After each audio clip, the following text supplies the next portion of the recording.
Tantor Audio, a division of Recorded Books, presents The Redo by Max Monroe. Narrated by Eric Michael Summerer and Charlotte North. Intro. Remy. It's official. I'm not losing my mind. The fucker is already gone. Hydrated, packed, and halfway across the universe on its journey to another dimension. I stare up at a big neon sign. It blinks obnoxiously with the words fortune teller, and it takes everything inside me to keep the pucker out of my asshole. A year ago, I stood in this very spot, my three brothers dragging me here after we'd hit up a strip club and eaten Taco fucking Bell. Jude had said it was something fun to do as part of my big bachelor party bash, and I was just a blissfully happy, completely naive bastard who had no idea his life was about to be flipped upside down. At 29 years old and only a week away from getting married, I was ready to settle down and commit myself to Charlotte for the rest of my life. I thought I had the world by the ass. Hell, I thought I'd won the game of life. But I was wrong. I didn't know shit. Apparently, though, she knew. She knew all of it. Now I'm 30, and as evidenced by the fact that I'm back here again, I'm still a dumb fuck. I shake my head and look at the sign again, this time noting the small wooden plaque that sits below the neon letters and reads, Miss Cleo's Prophecies. Am I really doing this? Have I really been reduced to a man who seeks out a fortune teller because she just so happened to predict the demise of his relationship? At this stage in my pathetic existence, what do I have to lose? You already lost the girl. Why not lose your sanity too? On a sigh, I reach out and grip the door handle, swinging it open on a whoosh of air that blows across my face. The familiar smell of incense and stale dust assaults my nostrils. Moody, dramatic lighting still makes it difficult to see all the knickknacks lining the walls, and those ancient-looking burgundy curtains are still here, tied back by gold-tinted ropes. The place hasn't changed a lick. I blink several times, urging my vision to adjust to the low light, but before it can, a female voice fills my ears from somewhere behind a closed curtain on the opposite end of the room. Remington Winslow, I knew you'd come back. Instantly, I'm on edge, creeped out. No way this woman should know my name without seeing my face and, beyond that, recognize me this quickly after a year of time has passed. I look around the room, seeking out the security cameras that must be hidden somewhere with fucking facial recognition.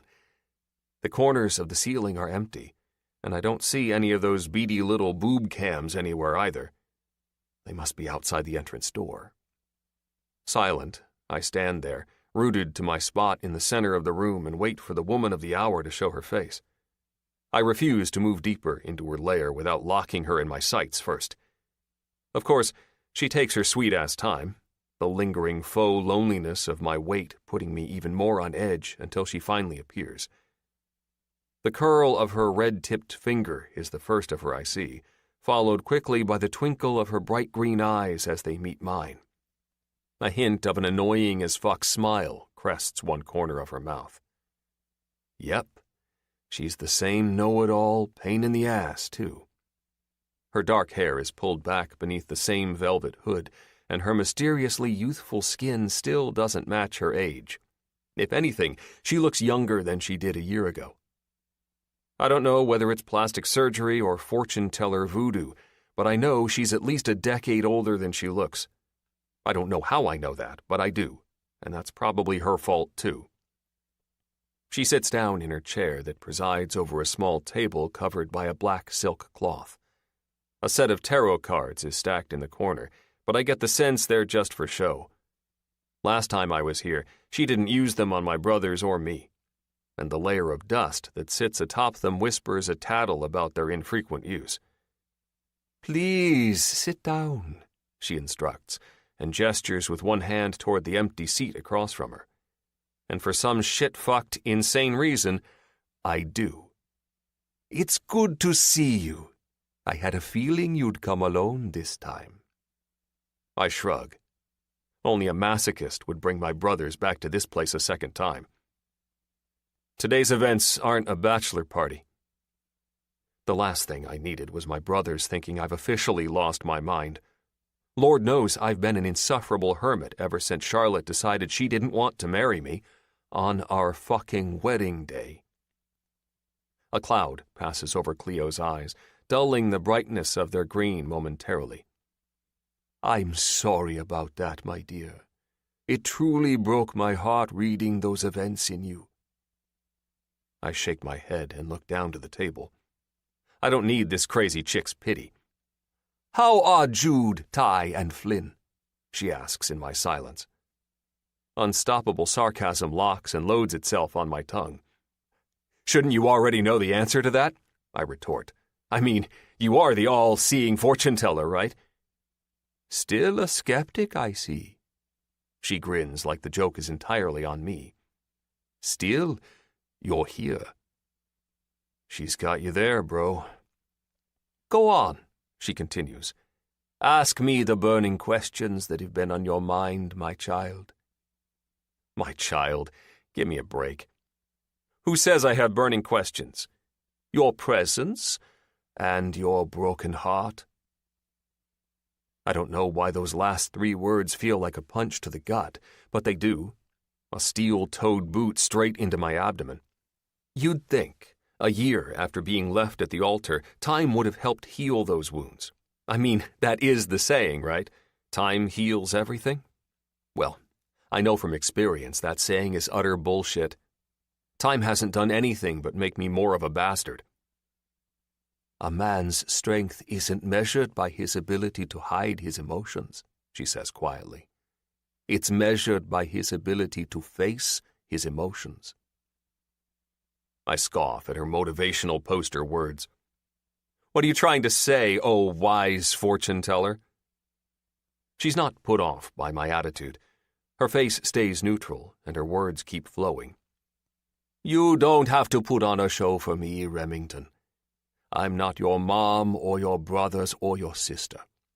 I know it's in your nature to play the strong male role, and it stems from being the oldest and the years of having to pick up the pieces after your father left your family. But you don't have to pretend to be okay when you're not okay with me. My father? Pfft, he's inconsequential. A man who doesn't even deserve to be thought about. Frankly, a man who can leave his wife and 5 young kids doesn't deserve much of anything. I'm not pretending shit. She quirks a brow, and I sigh, staring down at my hands that currently rest on the table. Coming here was the worst idea you've ever had. I would disagree. I look up and meet her eyes again. Excuse me? This visit can only be a bad idea if you leave before getting the answers to the questions that brought you here. A chill runs up my spine, and all of a sudden, I'm afraid this woman can hear every single thought inside my head. Yes, that's crazy, but that doesn't mean it's not happening. Your thoughts are sacred, my dear.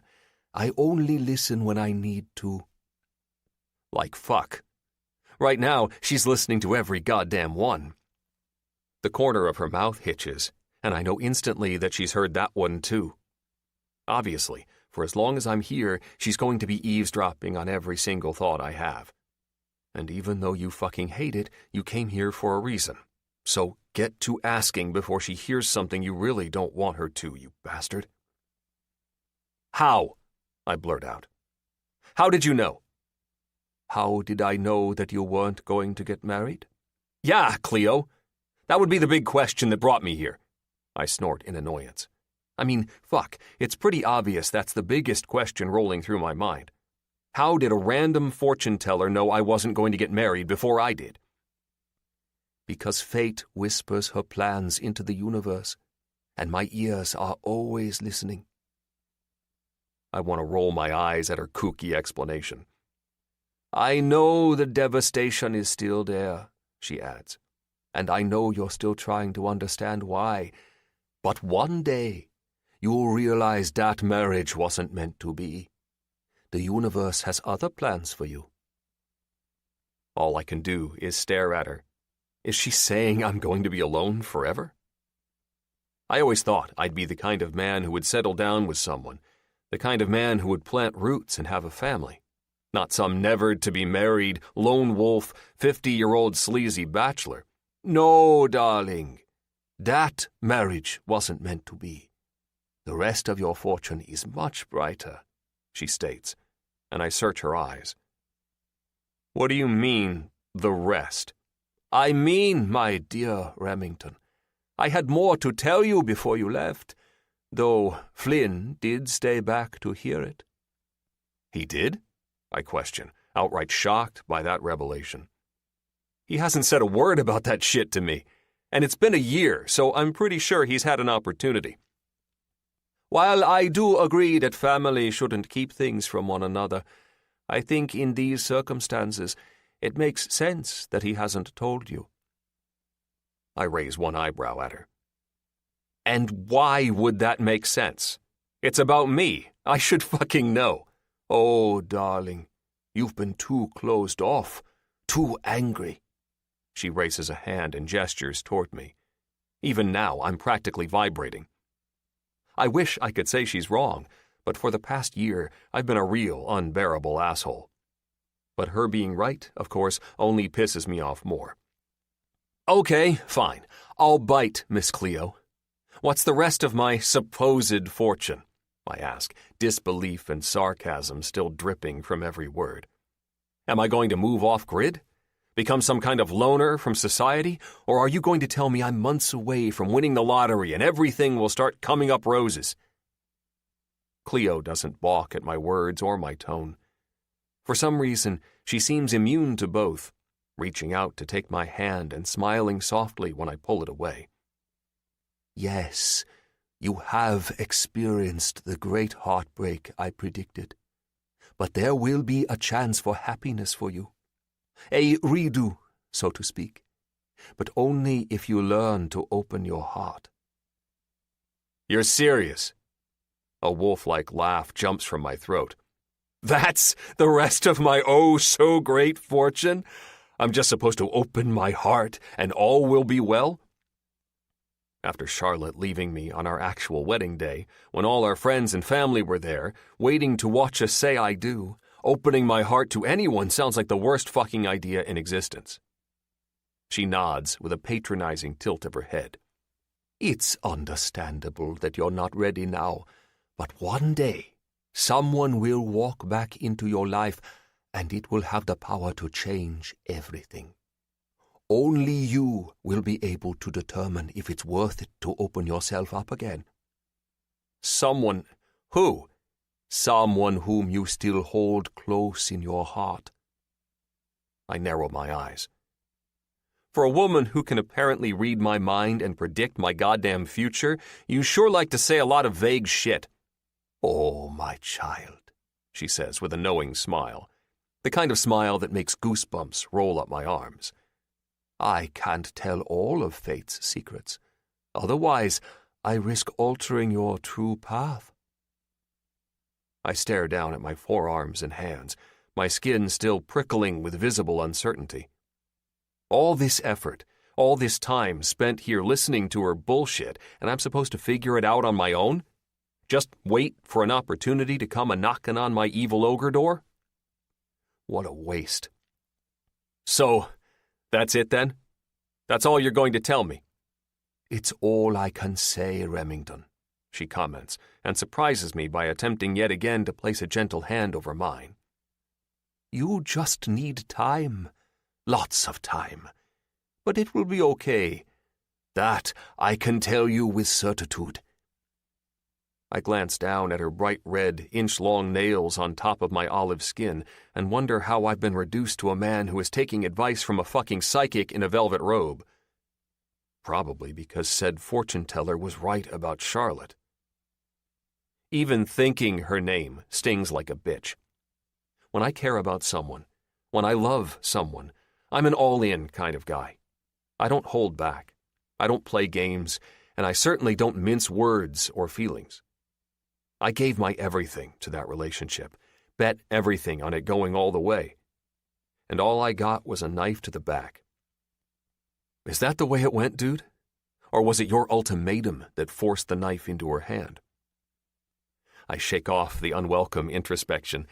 Those kinds of thoughts can fuck right off. I let out a deep exhale. I have to ask you one more thing. Of course. How is Charlotte? I start out bitter and cynical, but I don't miss that my voice is practically a whisper by the end of my question. Neither does Cleo, unfortunately. Charlotte might be the woman who tore my heart out of my chest, but anger and spite don't erase their emotional counterparts. This is the woman I was in love with, the woman I planned to marry. I want her to be okay. And since I've had no contact with her since the wedding that didn't happen, I have no idea if she is. I'm not sure if I've ever met a man with a bigger heart than yours, Remington. Always taking care of other people. Always putting other people's needs before your own. It's a noble quality. One I hope you don't let disappear because of the hardships life throws your way. Miss Cleo's smile is soft and compassionate, and I loathe it with every fiber of my being. As a kid, right after my father left, I saw that smile often. From friends, acquaintances, teachers. I never wanted to be the grown man on this side of a smile like that. I should know by now, though. Some plans just don't work out. Some really fucking don't, my mind adds bitterly. And Charlotte is doing okay. She's finding her way. Although I have no idea if this woman can really know how Charlotte is doing, my chest still eases with relief from her words. So, she's safe? In California? That's where she got the job offer that altered our entire course. She wanted us to go, and I didn't want to move to the West Coast when my entire family was on the East. She couldn't understand where I was coming from, and ultimately chose the job over me. Because you made her choose. I shake my head to clear it again. Whose fucking side are you on? I ask my brain before shutting it off completely. Miss Cleo nods. Very much so. There's a part of me that wants to ask more questions about Charlotte, that wants to dig deeper and try to figure out what she's feeling and thinking and if she's as miserable as me, but I know that's not going to help anything. I have to focus on my future now, my version of it, not Cleo's love-drunk, hippy-dippy second chance shit. Truthfully, who even knows if this woman really has psychic abilities? I mean, sure, she got my whole left at the altar situation right, but that was one thing. She also said all 3 of my brothers were going to find love, and I've yet to see a single one of them settle down. Quite the opposite, in fact. Jude appears to be on a mission to fuck every woman in New York. I need to focus on me and my work and my clients and building my business. The biggest favor I could do for myself at this point is to get piss in a golden toilet rich and drown my sorrows in big-ass piles of money. Are you still taking on investment clients? Cleo asks suddenly, breaking me out of my thoughts and, frankly, sending my balls a little farther into my body. I meet her eyes with a furrowed brow. Excuse me? Damn, maybe she really can hear everything I'm thinking. Investment clients, my dear, she repeats with a wink. I have some money I'd like to invest, and I think you're just the man to do it for me. But you're a fucking fortune teller, I blurt out on a shocked laugh. I appreciate the confidence in my skill, but wouldn't yours be more of a sure thing? Oh, Remington, my moral compass doesn't allow me to predict things revolving around money, and I would like to stop renting and purchase my own building while there's value in it. Why? Why what? Why won't your moral compass let you fuck with money? It sure as hell doesn't stop you from screwing around with other shit. Haven't you heard, my dear? Money is the root of all evil, and I only like to utilize my abilities for good. Like telling me I was going to be left at the altar a week before my wedding? I snapped back. That felt like a good thing to you? I don't make things happen, sweet Remington. I only convey the message, and fate isn't done with you yet, I promise. I sigh, and she jumps from her seat excitedly. I'll get you a check. Pretty sure this will be the first time in my investment and day trading career that I'll be investing a psychic's money. Hell, this might be the first time in the history of the stock market something like this has occurred. I have a hard time believing Warren Buffett takes on kooky tarot card reading clients under his hedge fund. I pause and run a hand through my dark hair. Fine, but if you're going to be vague, so am I. When it comes to your investments, you'll just have to watch and wait for the results. Oh, Remington, my dear. Cleo just smiles that stupid, all-knowing smile of hers. I look forward to the friendship that will blossom between us. Friendship? I'm sorry. What? I can't exactly picture grabbing a beer with this woman on the weekends, let alone sitting around and gabbing while she makes scrambled eggs out of my brain. I'll get the check, she says again, before my mind can quiet enough to come up with a coherent response, and she heads toward her secret back room. And consider today's reading on the house. And then she's gone, through the dark curtains and out of sight, leaving me sitting there, a fully executed check on the table in front of me as if by magic, wondering, what in the hell just happened? And why do I get the feeling it's not over? 1. 14 years later. Saturday, July 20th. Remy. I step through the exit doors of JFK Airport, and sweat starts to dot my brow before I can even wave down a taxi. Late July is notorious for being hot as fuck in New York, and the constant influx of traffic and tourists doesn't help the matter. We all might as well be ants under a magnifying glass while the neighborhood bully, Scumbucket Billy, tries to incinerate us. With one sharp whistle from my lips and a wave of my right hand, I make eye contact with a cabbie with a beard, a backward cap, and a goatee that would have been the epitome of fashion in the early 90s. He comes to a skidding stop at the curb, and I don't waste any time shuffling through the crowd of people and suitcases on the sidewalk and hopping inside the back seat. I toss my leather backpack, the only luggage I brought with me to L.A., into the spot beside me. Where to? Greenwich Village, I answer, and then elucidate by giving him the address to my brother Ty's apartment building. He nods, taps the meter on the dashboard, and hits the gas without a second thought. In true New York cabbie style, we're careening into the airport traffic in balls-to-the-wall, offensive driver fashion. He swerves between cars, ignores the honks of other drivers, and I pull my phone out of my pocket to check for any missed notifications while I was on my flight back from the West Coast. Most people would probably be too focused on whether they were about to get killed by a taxi driver, but when you've been a New Yorker your whole life, erratic driving doesn't make you blink an eye. Besides texts from an anxious and annoying Ty, I find an unexpected message in my inbox. C. Love is in the air. I smirk to myself and type out a response. Me. And so is a 12% return on your investment this quarter. P.S. You know the rules, Cleo. No love bullshit. That's right. I invest money for a fucking psychic. For 14 years and counting, to be exact. Frankly, I don't know what it is about the woman, but I've grown to find her strangely likable over the years, like an eccentric, wacky aunt I can't get away from. In my defense, though, from the very start, I set the ground rules of our weird pseudo-friendship, or whatever you want to call it. It only revolved around one task. Predictions about my love life are off the table. She might be batting 1,000 so far with her prophecies for my brothers, but that doesn't mean I want to buy into all that nonsense.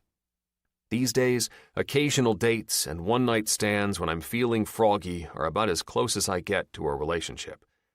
It's easier that way. Less risk, less complications, less fucking nonsense. Exactly the way I prefer it. My siblings, though? They've thrown caution to the love-filled wind. That's right. All 3 of my brothers and my baby sister are officially off the market. First Winnie, second Jude, then Flynn, and now Ty is the last bastard to bite the dust. I know this because I have a diamond ring in my backpack to prove it. The engagement ring he begged me to pick up while I was in L.A. meeting with a few clients. C. P.S. you're my favorite Winslow brother. Me. That's not a hard thing to achieve with brothers like mine. Being the oldest of 3 boys and 1 girl, I've grown accustomed to being the most responsible out of our wild brood. Plus, all my brothers are assholes. Well, besides Flynn. But Jude and Ty, definitely assholes. Lovable assholes, but assholes all the same. C. One day, I'd like to see you all together again. It would make my day. Me. Pretty sure you just saw Ty not that long ago. And Jude, too. Those idiots ended up seeking out the mysterious Miss Cleo when they realized they'd fallen on their fucking asses in love, just like she predicted on the night of my bachelor party nearly a decade and a half ago. Of course, they didn't tell me shit about it. Even after all these years, they still tiptoe around the subject that is the Remy and Charlotte wedding that never happened like it's cracked glass. In their minds, it's the period of time that is never to be talked about. Sure, for the first couple of years after Charlotte left me high and dry, I wanted it that way. But now, it's become a secret, amusing pastime of mine to watch them skirt around their words whenever topics like love and marriage are brought up when I'm around. If only they knew the truth, that I've been in contact with the infamous Miss Cleo for the same decade and a half. Shit, they'd lose their minds if they found out I've been handling her investments ever since I sought her out 1 year after my failed wedding. My phone pings with a new text, and while my cabbie runs a red light, I look down at the screen. C. Be sure to give Ty my congratulations. Hence her initial but cryptic "love is in the air" text. I guess she was following the rules after all. And I can't not laugh at the idea of me following through with her insane request. Ty might be a fit 40-year-old man, but if I even mentioned the name Miss Cleo to him, he'd be at risk for a damn stroke. Me. Since I'd much rather attend my brother's wedding than his funeral, I'll keep that information to myself. And can't you send it to him telepathically or some shit? I mean, you are the psychic. C. Oh, Remington, you always do amuse me. Once I'm about 10 minutes away from Ty's building, I switch out of my text convo with Cleo and pull up the one with my anxious-as-hell brother. At least 20 texts sit unanswered from him, all of them variations of, "Where the fuck are you?" Me. I'm on my way. His response back is instant, like he's just sitting there with his phone in his hands. Ty. You got the goods? Me. No, Ty. I'm just coming over to have afternoon tea. Ty. At least tell me this, you bastard. Are said goods being carefully handled and protected during transport? Me. Yes. Ty. By yes, do you mean that you are guaranteeing that you are not going to lose, drop, or ruin the very expensive goods on your way here? Me. For fuck's sake, Ty, relax. I'll be there soon. It's safe to say I'll be glad when this engagement ring is out of my possession and the last Winslow brother who wants to get married says I do. Then I can finally put all this love shit in the rearview mirror. 2. Maria.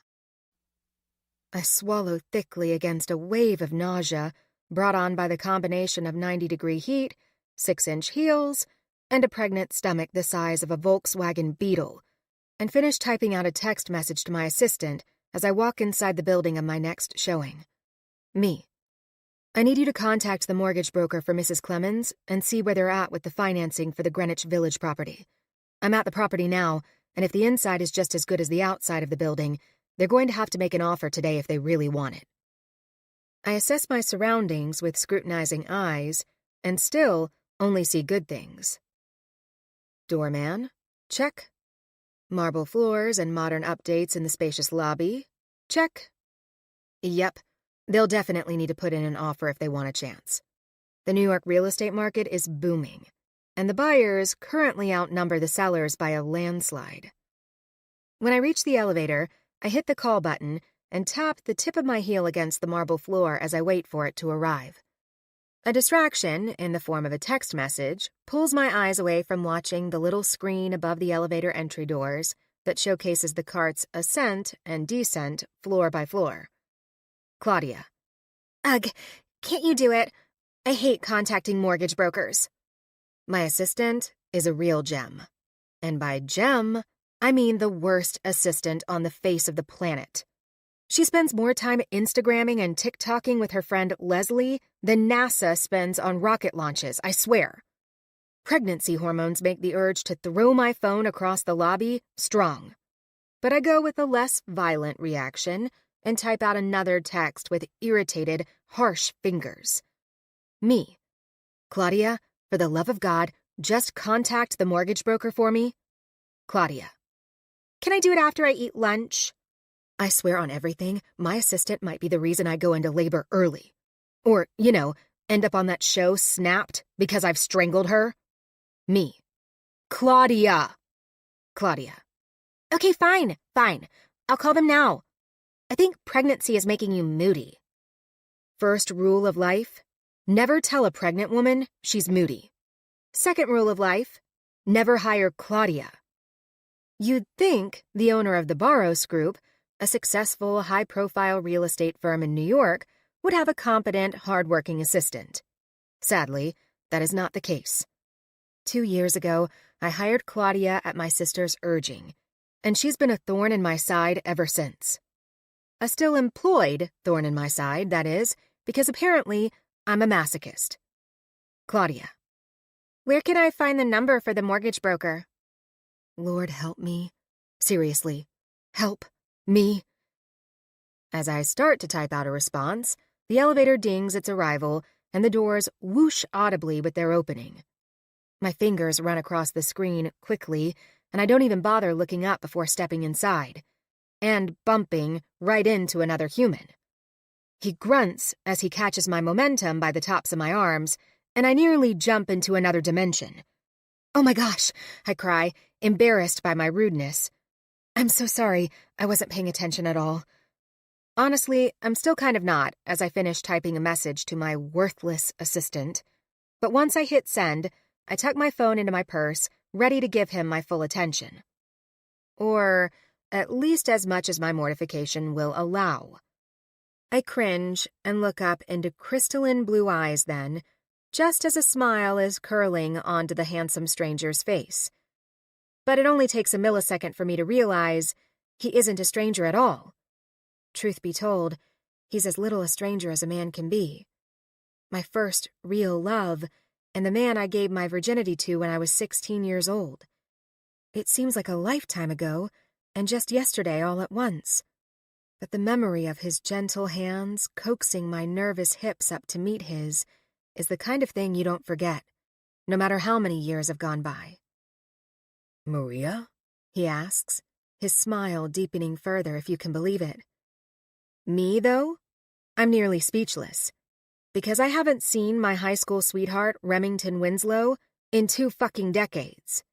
And yes, trust me, if you got an eye full of everything that Remy is now, you'd know it absolutely deserves the use of the F word. Same strong jaw, same intense eyes, same full lips and dark hair. Somehow, he looks as good as I remember, maybe even better. Goodness, he's aged well. Remy! His name passes over my tongue and has the power to bring back so many memories of the past. Holy shit, he says, his beaming smile still in place. I can hardly believe it's you. Quick, run into me again so I can decide if you're real. Nausea and annoying assistant all but forgotten, I smile so big it hurts. I also can't believe it's you. After all this time, what are you doing here? His laugh is soft and gooey like caramel. My brother lives in the building. Jude? I ask, taking a shot in the dark with one of 3 names I know to be his brothers. Jude and Ty were younger, cute little shits though, and Flynn, who was the same age as me, always had a mysterious hotness about him. But for me, it was always Remy. The moon rose and the sun set, and the stars aligned when I looked into his eyes. I was young, sure, but if Remy hadn't graduated and gone off to college before me, I'm pretty sure I would have found a way to keep him forever. He chuckles with a shake of his head. Ty, actually. Rats, I say with an overly dramatic snap of my fingers. So close. He chuckles again, his eyes falling to my rounded stomach and flaring. So, wow, you're pregnant, he murmurs, the statement rocking me to my core. I know I am. I know. And yet, still, having Remington Winslow pointed out to me in a random New York elevator feels like an out-of-body experience. My hand travels to my belly button reflexively, and blind panic seizes at least 80% of my organs. For a minute, I almost forgot my reality. I am pregnant. Almost full term, and just a couple of weeks away from my official due date, in fact. Well, his eyes meet mine, and it's the same look I've seen from other people who have noticed my current miracle-of-life state. Curiosity makes the blue of his eyes lighter, and his silent questions are most likely ones I have no idea how to answer out loud. Holy mackerel, how do I even begin to explain this complicated situation? Oh, well, you see, Remy, I am pregnant, but the baby's not mine, genetically. My sister was having a hard time getting pregnant, and I agreed to be her surrogate. Her gestational carrier, to be specific. It felt like a brilliant idea at the time, getting to help my sister's baby dreams come true. And then, once this little bambino was born, I get to play the role of fun aunt. And it was all going to plan. For about 3 months into this pregnancy, Isabella and Oliver were over the moon excited. Truthfully, we were all excited. Until, 6 months ago when my sister and brother-in-law died in a helicopter crash. Now I'm challenged with raising this baby alone without a fucking clue what I'm doing. And most days, I feel like I'm one breath away from a nervous breakdown. Yeah, great small talk. Yeah, your eyes are not playing tricks on you. I am pregnant, I eventually say, choosing to keep the details of my situation out of the conversation, while trying hard to keep the sound of despair out of my voice. The intricacies of my pregnant state are a little too complex for pleasant chit-chat. The elevator lets out a high-pitched squeal, and that's when both of us realize we've been too busy staring at each other to push the buttons for our floors. Remy grins. What floor do you need? 22nd. He presses the button for me, and then taps the one for the 24th floor, too. The cart jolts as it begins its ascent, and Remy's eyes glance down at my rounded belly again. Congratulations, by the way, he says with a tender smile that slices through my shield and grazes against the recesses of my pain. Thanks. I lick my lips and look to the ground to gather myself, but when the elevator jolts erratically, I'm knocked off balance and right back into Remy's body. And seconds later, everything turns to pitch-black darkness. I scream a little. I can't help it, and he immediately squeezes the flesh of my arms to reassure me. It's okay. I think we just lost power for a bit. Should come back on soon. Claustrophobia isn't an affliction I struggle with on a regular basis, but something about being trapped in utter darkness with the guy I once thought was my soulmate while pregnant with my sister's baby and on the brink of throwing up is really triggering a flare-up. Go figure. But the light never comes, and the continued darkness inside this far too small elevator cart urges a wave of nausea to grab a hold of my body like a vice. I try to breathe deeply, but before I know what's happening, I'm heaving, and Remy is lowering me down to the floor and gently pushing my head between my legs. It's okay, Maria. Just breathe, he coaches calmly, falling to his ass beside me and rubbing a reassuring hand up and down my back. I nod, trying to put him at ease, but before I know it, I'm heaving again. I swear, if I throw up in this elevator, just kill me now. Seriously, God. Just yeet me into the universe because I'll never make it back from that. My hair is lifted off my neck then, and a breeze of cool air blows across my damp, overheated skin. Remy shifts slightly beside me, and then I feel the air again, tickling over the tiny hairs at the back of my neck. It's not exactly the refreshing feel of air conditioning, but compared to the suffocating summer heat and darkness, it feels like an ice bath. Thank you, I murmur carefully, not wanting to tempt vomit fate by opening my mouth for too long. Of course, Remy whispers, and leans closer to me once more to softly blow across my neck. Holy hell in a handbasket, how didn't I realize that's where the cool air was coming from? Panicked, I scoot away a little, but my rounded belly makes me have to reach back and squeeze his knee for stability. Please let that be his knee. Instantly, I remove my hand just as quickly as I put it there. Thank you so much, Remy, but I'm feeling better now. I think. Are you sure? He asks with concern, and I spin around to put my back to the wall on the opposite side of the elevator and face him.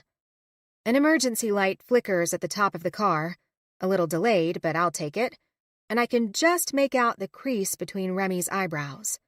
Confident he'll see it now, I nod. I'm okay, really. Good, he says with a small smile, and pulls his phone out of his pocket.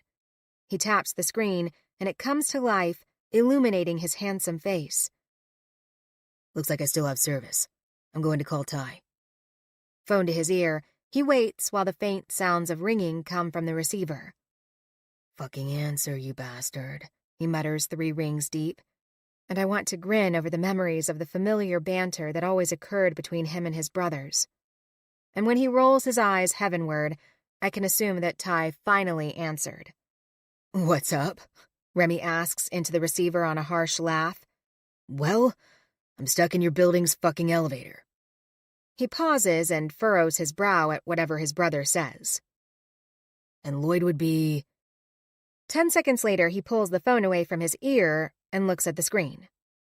Did he really just hang up on me? He grumbles on a sigh and meets my eyes. Everything okay? His responding laugh is softer this time. Well, if you were wondering if Ty is still a pain in my ass, I can tell you with certainty that he is. Though, he is calling the maintenance guy. Okay. That's good, right? It's at least something. Yeah. He grins at me as he shoves his phone back into the pocket of his jeans. And I guess that means we can use this time to catch up, huh? Time to catch up. Time to explain. Time to look at Remington Winslow and remember just how in love I was with him 20 years ago. Oh boy. I'm not sure I'm prepared for that. But first, I guess I should see if this elevator's phone works, he says, standing to his feet. Maybe I can get in touch with the fire department or something. That sounds like a really good plan, I answer, silently hopeful that it will take enough time to let me dodge the kind of conversation that would make it hard to avoid my truth. The last thing I want to do is pull Remy into the complicated mess I call my life. What the hell, New York? Couldn't you have chosen a better time to throw a summer blackout my way? 3. Remy. After speaking with Ty briefly to explain the situation, I'm not confident he's doing anything more than talking to the building maintenance man, and I'm even less assured that he's doing it in a hurry. In fact, he sounded incredibly preoccupied, in the way that tends to make all the blood leave a man's brain altogether. Luckily, the elevator emergency equipment is in good working order, not often the case in New York, and I've managed to get in touch with the fire department myself. It's another summer blackout. The dispatcher's voice bounces from the red emergency phone receiver held close to my ear. Pretty sure the 90-degree heat and everyone using their air conditioners like goddamn fiends is to blame. How many are in the elevator, sir? There are 2 of us, I answer. From what I can tell, I think we've stopped between the 4th and 5th floors. I glance to Maria to see her shifting uncomfortably. I can't even imagine how hot she must be right now with as pregnant as she is. Are you both okay?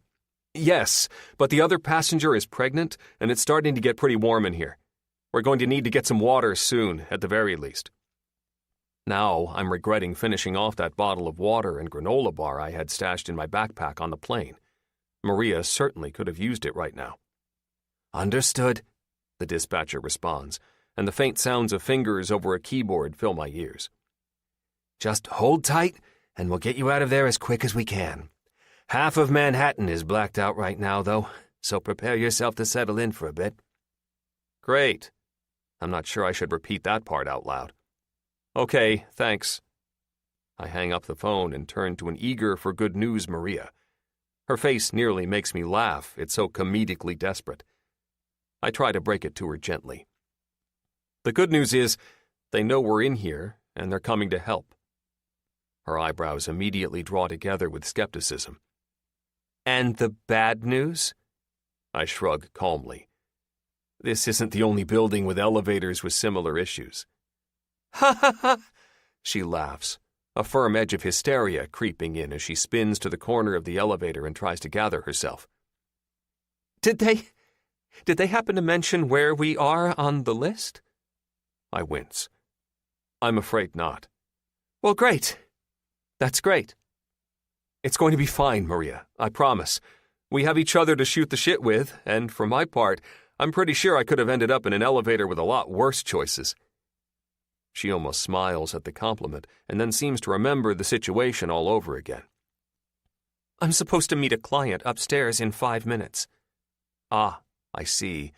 That's why she's here, in Ty's apartment complex, for real estate purposes." A while back, I'd heard through the grapevine that Maria and her sister Isabella had started a real estate firm, and it's possible that I've kind of kept an eye on the Barros Group's success over the years. It was no surprise to me that they've grown to be an incredibly prosperous firm in New York. Maria always was a go-getter.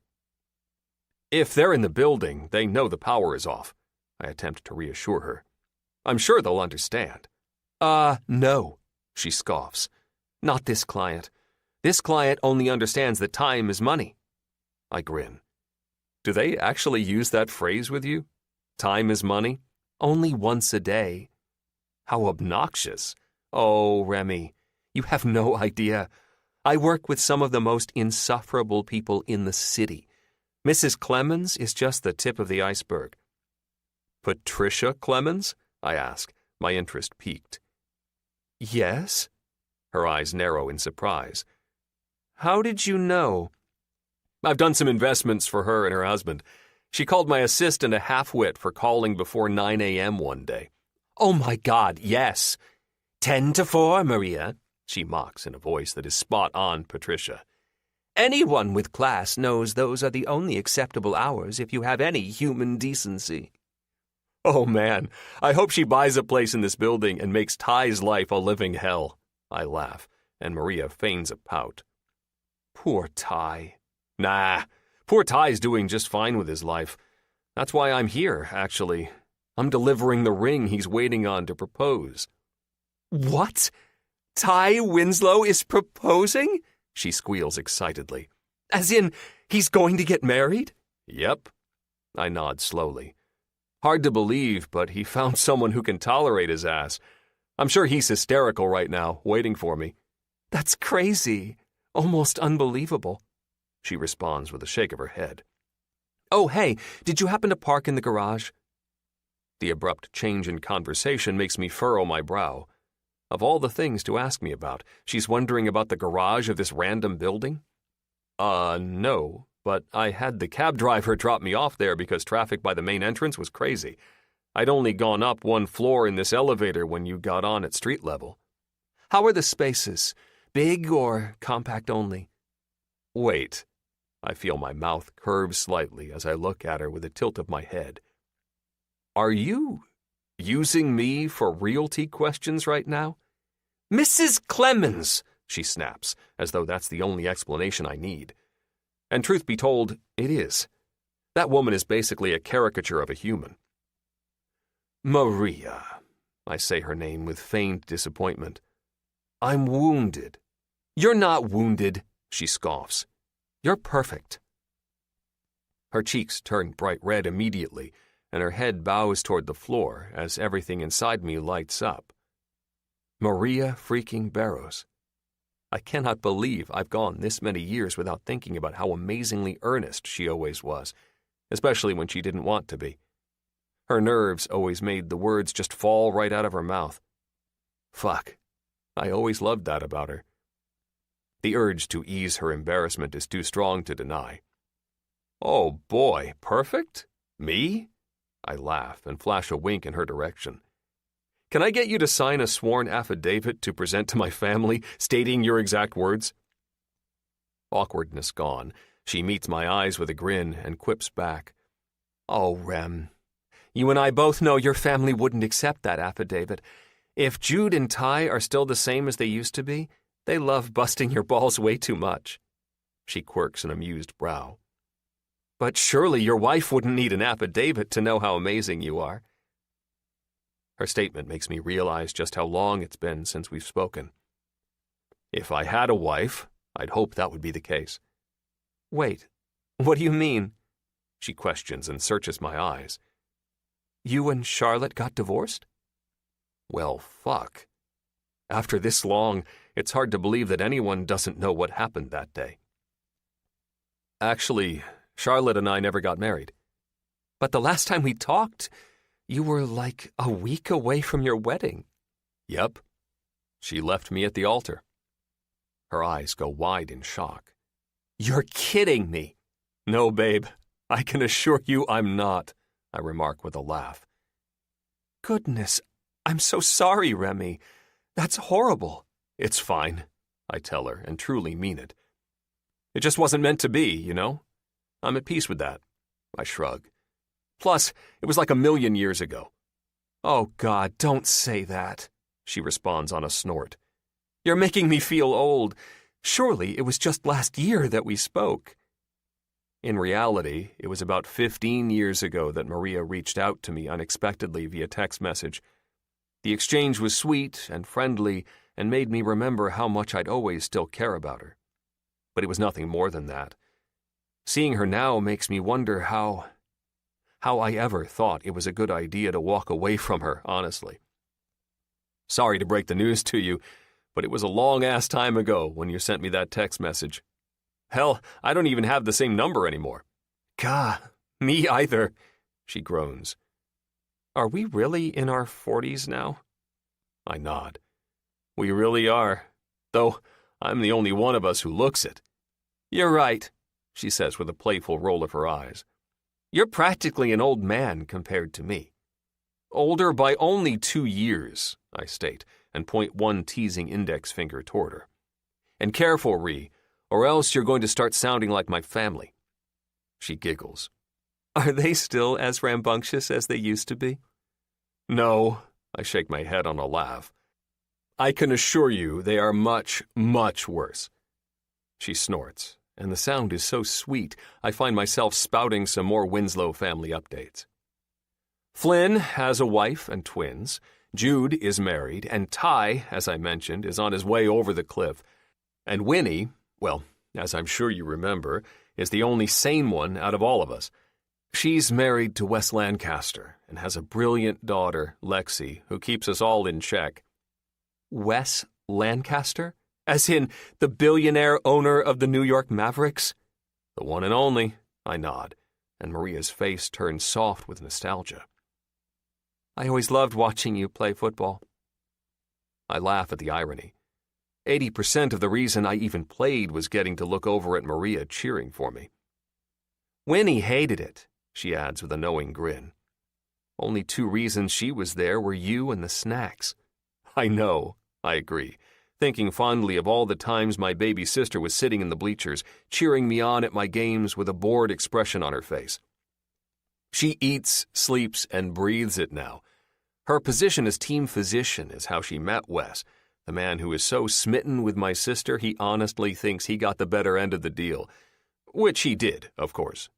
Not many people better than Winnie, I answer with a doting smile. Winnie might be a grown woman now, but she'll always be my baby sister to me. Holy shit. Winnie is a successful doctor and scored an actual billionaire. I should have known that little, adorable, talkative social butterfly would go on to do big things. It's hard to believe, but Winnie was only 6 years old when Maria and I first met in high school. She always was a chatty little thing, wasn't she? And determined, Maria grins. She had a way of getting exactly what she wanted. Truth be told, that 6-year-old chatterbox was a big reason Maria and I met in the first place. Speaking of sisters, how is Isabella and your mom? Back in the day, both Carmen and Isabella were like family to me. I spent a lot of time with both of them. Isabella was only a few years older than my sister, and Maria and I would often let them tag along when we'd go to the movies or to Central Park. Well, she pauses and digs her teeth into her bottom lip. My mom has been gone for a long time now. She died of a brain aneurysm when I was 30. The unexpected news pulls at my heartstrings, and it makes me sad that I had no idea, that I didn't get to attend her funeral or offer any kind of support to Maria. I can't imagine losing my mother now, much less when I was 30. Wendy Winslow is the pillar of our family. She's everything to me. Damn, Maria. I'm so sorry. I always loved your mom. Me too. Her smile is sad, and her face softens in a way that seems overly irreverent, in a way that makes me a little nervous, to be honest. Are you okay? I ask, hoping I haven't somehow said something to upset her. Are you feeling sick again? No. She shakes her head once, twice, and then sighs heavily as it falls back to the wall of the elevator with a thud. My sister, Isabella, she passed away too. What? I question, because there's no way that could be the truth. Isabella was always a vibrant, sweet, and kind girl. I adored her. And to wrap my mind around the fact that she's no longer here, it feels impossible. How? A little over 6 months ago, she explains, and her bottom lip quivers with emotion. She and her husband both, actually. A tragic helicopter crash when they were on their way to the Hamptons for a vacation. Both her mom and her sister? Fuck. Oh my God, Maria. I'm so sorry. No. She clucks her tongue. Please, I appreciate the sentiment, but one sorry is enough. She swipes one lone tear from her cheek. It makes my chest feel like it's cracked in half. I swear, I'm not going to get all emotional on you. It's just the way you talked about your sister and Wes. It just made me miss them, miss the way they were together. But I promise I'm okay. Maria's relationship with Isabella always reminded me a lot of Winnie and me. I honestly don't know how I'd cope with something like that.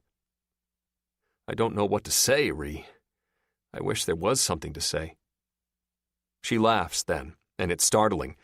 It's so out of sync with the conversation we're having, and once again, it puts me on edge for some reason. I don't think even God himself would know what to say here, Rem. This situation is far more complicated than just me losing my baby sister and my brother-in-law. I quirk a brow. What do you mean? Well, she pauses, rubs a hand over her rounded belly, and her lungs let out a deep, emotional sigh. This baby right here isn't my biological child. It's theirs, Isabella's and Oliver's, my sister and her husband. No. It's the only thing I can say, and I know it's not right, but I'll be damned if I can come up with anything else. She nods, a little self-deprecating laugh mixing with a couple more unchecked tears.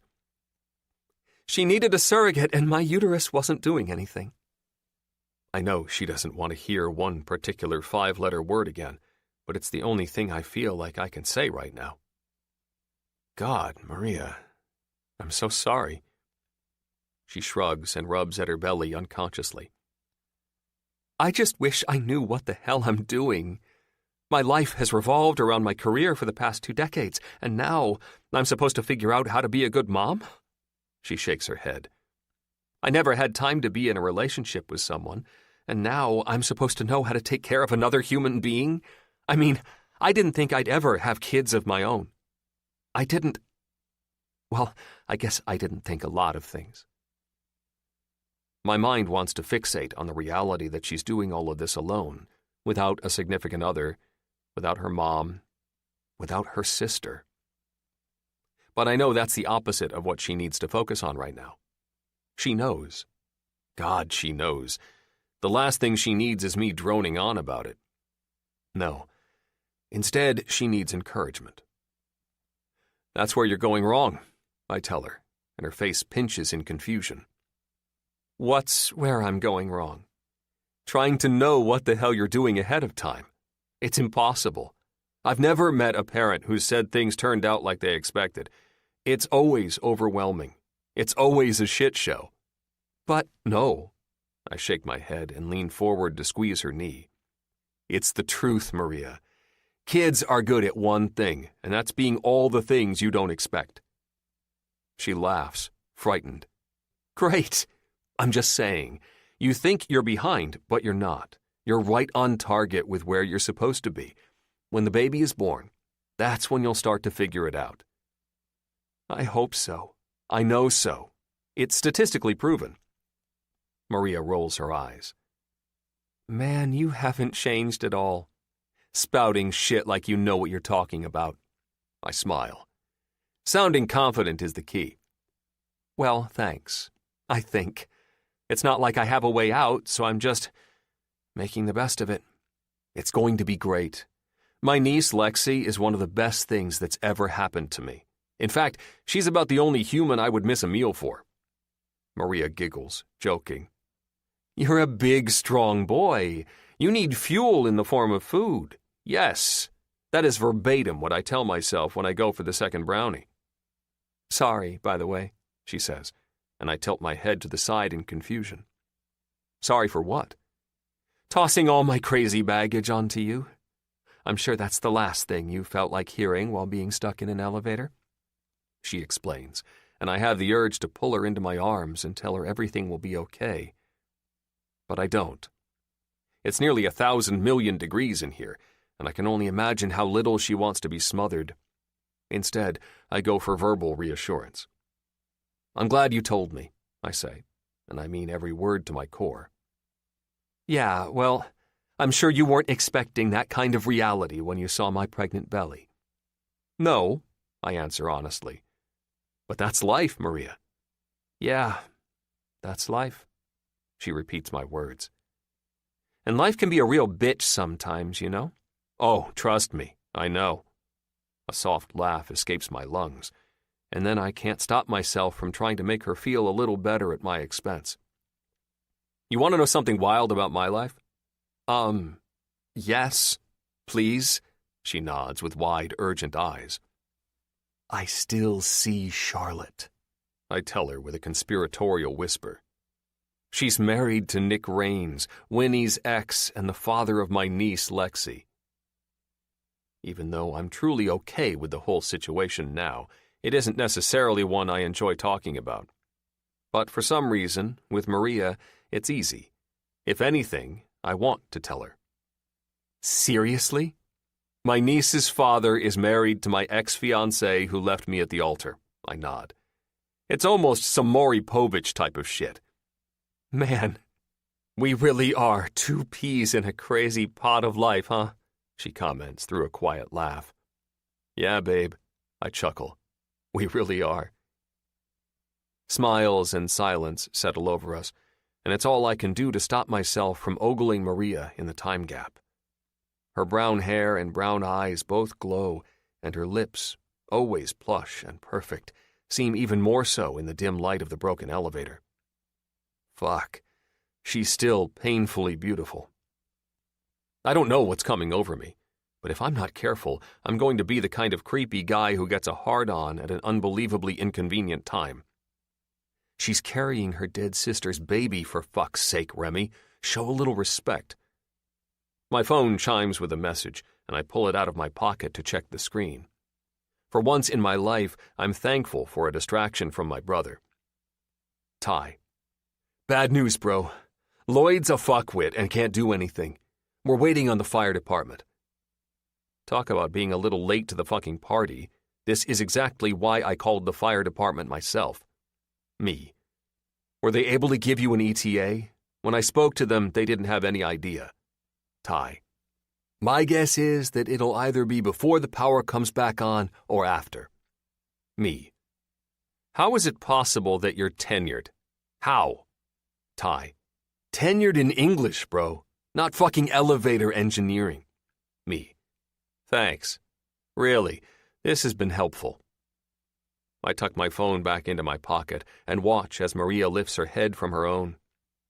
Her thumbs are moving at warp speed, even while she's not looking at the screen, and I can't help but smile. Okay, is it just me, or are you not looking at what you're typing right now? She shrugs. When you text and call as many people as I do in the real estate business, you can pretty much do it in your sleep. And you have little thumbs. Her face pinches and curls with humor at the same time. Huh? I hold up my hands and flash them around a bit. I've got these giant meat clubs. It's hard to make them work in such a tiny area. She raises a teasing eyebrow, and I immediately groan. On phones, Maria. They work just fine in other tiny areas. Her cheeks pink slightly, and a vice grip clutches my stomach as she murmurs 3 little words. Oh, I remember. Holy shit. While the impulse to take a walk down memory lane is strong, I know now isn't the time for me to relive all of my favorite fantasies that revolve around Maria. Definitely not a good time for that, bro. I clear my throat once, and when that doesn't work, I clear it again. Well, what should we do with our time? She flashes a knowing grin and digs in her purse for only a moment before coming out with a deck of cards. My responding smile is nearly overbearing. Back in the day, Maria and I never went anywhere without a deck of cards. We made many a bet and played many a game with each other with just a deck of cards when we dated in high school. How about an old-fashioned game of war? She questions with a wink. If you'll recall, it's excellent for passing time, and I always find a way to beat your ass. I cannot believe you still have a deck with you. Believe it or not, Remington Winslow, time, though powerful, doesn't always change everything. She's right about that, because time, as I'm finding out, well, it's maintained all the best parts of Maria Barros. An hour and a half later, I pull Maria to my body and listen as firefighters pry at the doors from the other side. It takes them a minute or so to get the pressure to release, but when the doors finally open, I exhale the huge breath I didn't even know I was holding. Thank fuck. Because of where the elevator rocked to a stop, there's a small step up to climb out. Immediately, I usher Maria forward first, gently spotting her from behind, my hands gripping her hips, as she climbs out with the help of the 2 firefighters in front of us. And I only look at her perfectly rounded ass once the whole time, which I'm counting as a victory for now. Once she's cleared the doors, I follow her lead and make a jump up the couple of feet to the floor outside and smile. Finally, we're free. I'm not exactly claustrophobic, but I'm not exactly not that either. Let's just say I do better in open spaces. Thankfully, the pregnant woman, an obvious choice to worry about more than myself, served as an excellent distraction. Once we're both standing outside the elevator cart, still surrounded by firefighters, Ty spots us immediately. Holy shit, Maria? He questions, looking at the blast from the past with wide eyes. Grabbing Rachel's hand, he drags her over the distance between us, practically shoving the firefighters out of the way. They're pretty big and burly, though, and they don't budge as easily as my cocky brother expected. Everyone but Ty smiles as he settles for politely working around them. You guys okay? One of the firefighters asks, grinning from his unmoved spot. I clap him on the back gratefully. I know it's his job to rescue people, but with the size of this blackout, I'm sure he's been slaving away all day. Yeah, man. Thanks for saving our asses. Hi, Ty, Maria greets, every ounce of what she's been through the last couple hours disappearing and giving way to her familiar, friendly demeanor.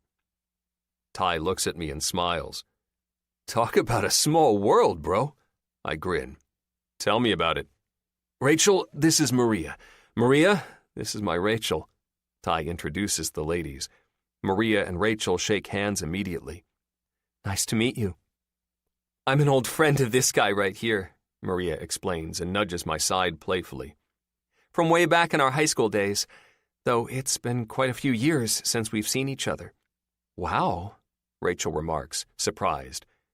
And you just so happened to get stuck in an elevator together? Maria doesn't even try to suppress her burst of laughter. Yeah, what are the odds, huh? It's good to see you. Ty steps forward to give Maria a hug and then turns to face me directly. So? He asks, so obviously eager for me to hand over the ring it's hilarious. He's Gone, gone for this girl. I discreetly slip it out of the front pocket of my backpack and hand it to him. Thanks, man, Ty says quietly, shoving the ring into his pocket as quickly as he can manage. He's not as sly as he thinks, though, and Rachel's radar pings immediately. What is that? She asks, suspicious. I'll show you in a bit, Ty responds, keeping his cool as he pulls Rachel to his chest and affectionately squeezes her shoulders. Okay, well then, it was good to see you two. Glad you're both okay. And now, if you don't mind, Rachel and I have something we need to attend to. Ty! Rachel slaps at him over his perceived rudeness, but both Maria and I smile. We know what's coming, and we're not offended in the slightest. What? Your brother and Maria were just stuck in an elevator for 2 freaking hours, Rachel scolds. Don't you think we should invite them up for a bit? Rachel looks at us imploringly. Come upstairs so we can get you some water and food and whatever else you need. No, it's okay, I refute with a gentle smile. We're going to head out, actually. I've done my job, and Maria could use some fresh air. I know from experience that the last thing she needs to deal with right away is Mrs. Patricia Clemens. That's great, Ty exclaims, excitedly tossing Rachel over his shoulder and making her shriek. Ty! Bye, guys! He just laughs, ignoring a mortified Rachel completely and turning on his heel toward the stairwell doors. I'm so sorry he's a rude idiot, she calls toward us. And it was really nice meeting you, Maria. Maria smiles and laughs, looking up at me conspiratorially as they leave earshot. Man, to be a fly on the wall to see what's about to come for her. Seems like she's going to be shocked. I laugh. I'm not sure how. Ty is the world's worst secret keeper. He's in love. It's cute. Different from what I remember. I chuckle again. He was a little prick back in the day, wasn't he? Oh, yeah. Don't worry. He still is in a lot of ways. She laughs. Come on, I'll walk you out. Slow and easy, Maria and I make our way down the 4 flights of stairs to the street level. I place a gentle hand at her back as we walk through the lobby, and I hold open the front door for her to exit first. She smiles gratefully, stopping just outside to wait for me. I look into her pretty caramel brown eyes for a long moment before saying anything, and when I do, she opens her mouth to speak at the same time. Well, I should be going to have dinner with me, I request, because it feels like 2 hours together in the elevator wasn't enough. I want to chat more, to laugh more, to remember what it's like to be around a woman whose company I truly enjoy. Her smile is soft but hesitant as she shakes her head. I really shouldn't. I told Mrs. Clemens I'd get in touch with her to reschedule as soon as I was out, and I have 2 contracts to write up tonight. Some other time, maybe?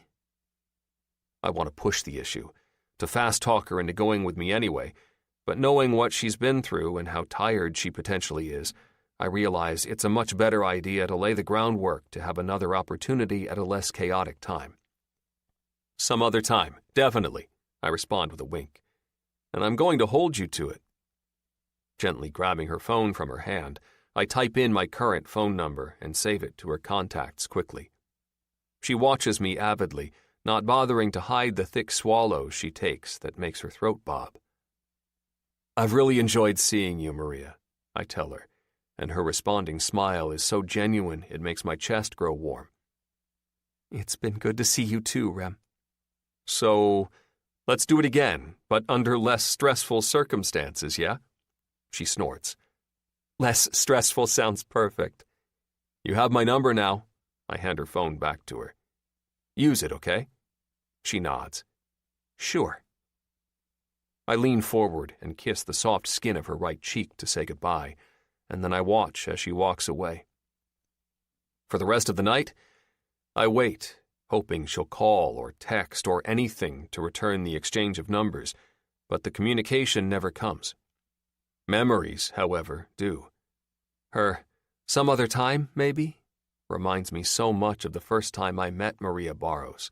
It's practically palpable. The past. The start of it all. 28 years ago. Summer break, 2 weeks before school starts. Remy. In less than 2 weeks, summer will be done and school will be back in session. No more week-long trips to Uncle Brad and Aunt Paula's lake house. No more sleeping in. No more watching my brothers get kicked out of the community pool for being dicks. Soon, I'll have to deal with homework and football practice. It blows. "Remy, my feet hurt," my little sister Winnie whines, her petite hand tugging at the material of my t-shirt. "I want to go home."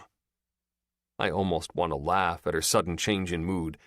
Prior to leaving the house, she was a 6-year-old diva on a mission to tag along with me up to my high school to grab all the books and shit I need for the start of my junior year. But after a subway ride and a 10-minute walk, she sure is singing a different tune. "Winnie, we're almost there," I tell her, but she stops in the middle of the sidewalk. I turn to face her just as she stomps one pink gym shoe-covered foot to the ground. "But Remy, I'm so tired." "If I recall, you're the one who said you wanted to come along," I say, and both hands go to my hips. "I'm pretty sure I remember you begging me." She pouts, and her face morphs into that infamous look of hers, the look that has everyone in our family wrapped around her little finger. "Can you at least give me a piggyback ride? Pretty please?" I smile. I can't help it. My baby sister is too damn cute for words. "If I give you a piggyback ride, do you promise to stop with the whining?" "I wasn't whining. I'm not a baby." "You were definitely whining," I correct her. "So if that's what babies do, then hello kettle, meet pot." "What?" "Never mind," I respond on a laugh and kneel down in front of her. "Climb aboard, Winnie."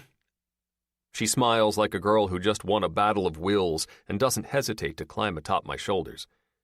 Once I'm certain she's secure, I stand up and proceed to finish walking the last 2 blocks to my high school. I'm not surprised to find that the massive building looks exactly like it did when I walked out the doors the day before summer break. The same red bell tower, the same light bricks, and the same smell of impending doom.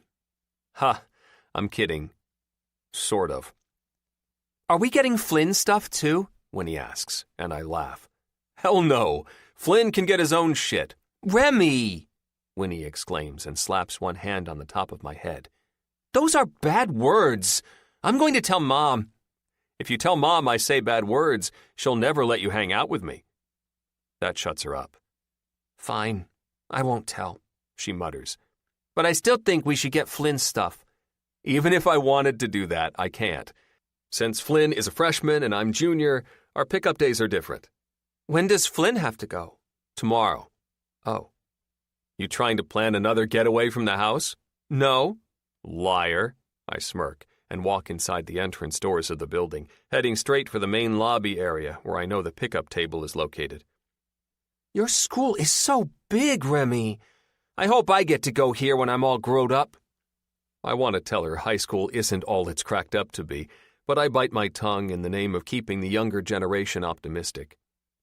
"Name?" A lady with glasses the size of Coke bottles and a brown perm asks from her seat once I come to a stop in front of the pickup table. "His name is Remington Winslow," Winnie answers for me, still perched on my shoulders. "He's all grown up, 16 years old. He plays football and can drive, but he doesn't drive that much because we live in the city, though I really think he should have driven today. My feet hurt." The woman smiles up at my baby sister. "And what is your name, sweetheart?" "Winnie Winslow, but I'm not in high school. I'm only 6 years old and will start 1st grade this year. I'm the youngest in my family, and I have 4 brothers. Jude is in 5th grade, Ty is in 7th grade, Flynn is going to be a freshman, and this is my oldest brother, Remy." She continues to tell this poor woman her whole life story as she pats the top of my head. He's going to be a junior this year. Already knowing it's a useless endeavor to get Winnie to stop talking, I just stand there smiling knowingly at the lady. Oh my goodness, the woman responds, and she flashes an amused smile at me before looking back up at my sister. You know, I swear I thought you were at least 14. Nope, Winnie giggles. Only 6. Well, you sure are a gorgeous, smart girl, and it's very nice of you to help your brother today, she tells my sister, and then meets my eyes again, amusement still in place on her face. Give me 1 minute, Remington, and I'll get your things. Out of her chair and toward several shelves the staff have set up, she searches for my packet and books. And the entire time, the chatterbox on my shoulders doesn't stop moving her mouth. Do you know that man standing by the lady getting your books? Yes. Is he a teacher? He looks like a teacher. Yes, he's a teacher, Win. What about him, the guy with the bright red hair talking to that lady over there? That's Freddie Harrison. Why aren't you saying hi to him? Because I don't know him that well. And because he's an asshole. What about her, Remy? Do you know her? Who? That pretty girl over there. Pretty girl? Say what? Instantly, I look up to meet Winnie's eyes and then follow her little finger that stretched out toward the other end of the room. Dressed in jean shorts and a tank top, my sister wasn't wrong. The girl in question stands at another pickup table and is definitely pretty. Truthfully, she's way more than just pretty. Long brown hair, tanned skin, and the kind of big, warm eyes that make guys like me stupid. She's downright gorgeous. And I've never met her before. Which is crazy because I pretty much know everyone who goes to Hidden Hills High. Damn, who is that? Is she new? Do you know her, Remy? Nope, but I certainly want to. I think she has a little sister like you do. See that girl with her? I bet that's her sister. My observant baby sister doesn't miss a beat. Standing right beside the mystery girl of my dreams is a shorter, younger version of her. She can't be older than 9 or 10. Instantly, I get an idea. She looks like she's close to your age, Win, I comment. You should go say hi. Okay, Miss Chatterbox responds like it's completely normal to just walk up to random strangers and introduce herself. That's Winnie, though. Never met a stranger in her life. Frankly, it's almost too easy. I help Winnie off my shoulders and to her feet, and in a matter of 2 minutes, she's already across the room, chatting up the two girls. Remy! Remy, come over here! Winnie shouts toward me as the nice lady with the Coke bottle glasses is handing me my stack of books. The beautiful mystery girl and her sister look in my direction, and I silently thank the big guy upstairs for blessing me with the most talkative 6-year-old in history as my sister. I close the distance between us, and it's no surprise that Winnie is the first one to speak when I come to a stop near their little group. This is him, she says proudly. My big brother Remington, but you can call him Remy. Everyone else does. Isn't he handsome? I can't deny that my baby sister is about the best wingman I've ever had. No way Flynn or Ty or Jude or any of my buddies could create an opening for me like Winnie just did. A giggle leaves Mystery Girl's lips, and I swear it's music to my ears. Hi, I say with a knowing smile and hold out my hand. I'm Remy Winslow, the handsome brother. She giggles again, and it makes a cute dimple appear at her right cheek. Fuck, she's beautiful. Hi, I'm Maria, she responds and places her petite hand in mine. Maria Barros. Maria. Her hand is soft and warm against mine, and my nose catches just the hint of her sweet perfume. She smells like coconuts and summer and a girl I want to know. Nice to meet you, Maria, I answer, and the way her name rolls off my tongue could easily become my next addiction. And who is this? Her name is Isabella, Winnie answers for her, and I playfully nudge my baby sister in the side. If you haven't noticed, Winnie here is incredibly chatty. Maria grins. And adorable. Remy, can I show Isabella the fountains we saw near the front door? Winnie asks, completely oblivious to the conversation around her. And I need 2 pennies to toss in it. Sure, Win. I take 2 pennies out of my pocket, but pause before giving them to an impatient Winnie, who currently has 2 hands held out toward me.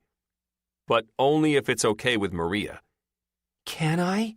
Isabella looks at her sister, and Maria shrugs. Sure, but stay together. I hand Winnie the 2 pennies, and she fist pumps one tiny hand in the air.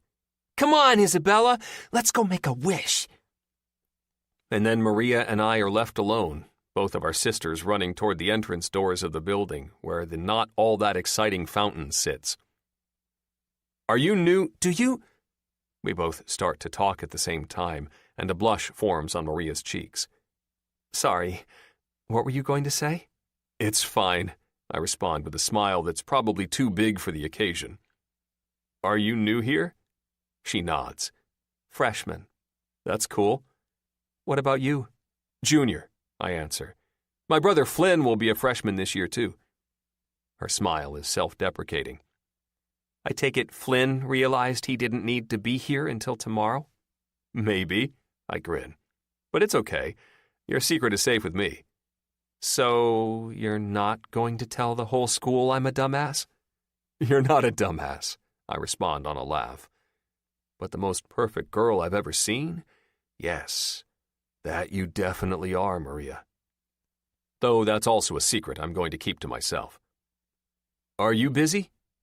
She tilts her head to the side. What do you mean? I was planning on taking Winnie to grab some ice cream. Would you and Isabella like to come along? We're going to get ice cream? Winnie exclaims, her presence a surprise to both of us, and Isabella is right beside her. Oh my gosh, this is the best day ever! Maria quirks one eyebrow and whispers, I take it she didn't know about the ice cream until now, huh? That would be a negative. I shake my head on a laugh. So, would you like to come with us? A frown forms at the corner of her lips. I'd love to, but I really shouldn't. I promised my mom I'd have Isabella home by lunch. She glances down at her sandal-covered feet and then back up to me. Ah, rats, Isabella groans. Come on, Maria. Ice cream sounds so good. Sorry, sis, Maria says, and ruffles Isabella's hair before meeting my eyes. Some other time, maybe? I smile. Definitely. Wait, we're still getting ice cream though, right, Rem? Winnie chimes in, and I nod on a sigh. Yes, Win, we're still getting ice cream. Best day ever, Winnie squeals. And frankly, as I watch Maria wave and walk away, I can't disagree with her. The only thing that could have made this day better was if that some other time maybe would have been a yes. But lucky for you, in 2 weeks, you'll have a whole school year to make that happen. All of a sudden, I'm excited for the start of my junior year. 4. Friday, August 23rd. Maria. Tap, tap, tap, tap. My index finger bounces off the ledge of the passenger door of my taxi.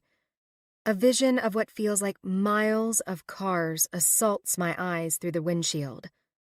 Early afternoon traffic on a Friday is never optimal, but today, well, it's downright dismal. I should have never agreed to 3 showings so close together. Talk about a real rookie mistake. Or, a Claudia mistake. It's a damn parking lot out here, my cab driver grumbles, and it does nothing for my anxiety. Scanning the nearest street signs, I note that I'm only 2 blocks away from my next appointment, a swanky building located in an area known as Central Park East. But when I glance at the clock on the dashboard, I see my time to get there has dwindled down to 10 minutes. Shit, shit, shit. I stay rooted to my seat for about 30 more seconds, but when the traffic doesn't budge and my taxi driver starts to play a game of Yahtzee on his phone, I know I'm left without a choice. Full-term pregnant or not, I'm going to have to finish this trip on foot. I let myself savor the cool air conditioning of the taxi for another few seconds, and then I haul ass. Door open, I toss $40 toward my driver and quickly grab my purse and bag. What the hell, lady?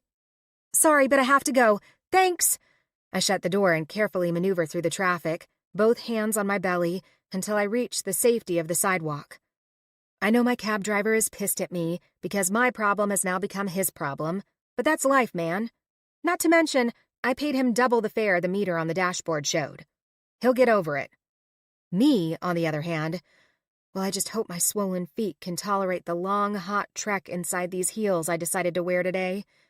It's almost pathetic how my need to maintain a professional appearance still trumps my body's cries for comfort. A bead of sweat runs down my back as I maneuver through the pedestrian traffic on the sidewalk. Hell's bells, it's hot. Why is it always so hot? New York summers can be brutal. And like every other day for the past month and a half, today is no exception. Suck it up, Buttercup, and keep that Prego ass of yours moving.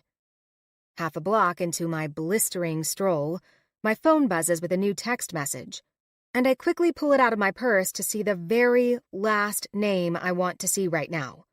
Patricia Clemens. It's been 4 weeks since I got stuck in the elevator that was located inside the building of a Greenwich Village property she decided she wanted to purchase. 4 weeks since you told Remington Winslow you'd call him, which you still haven't done.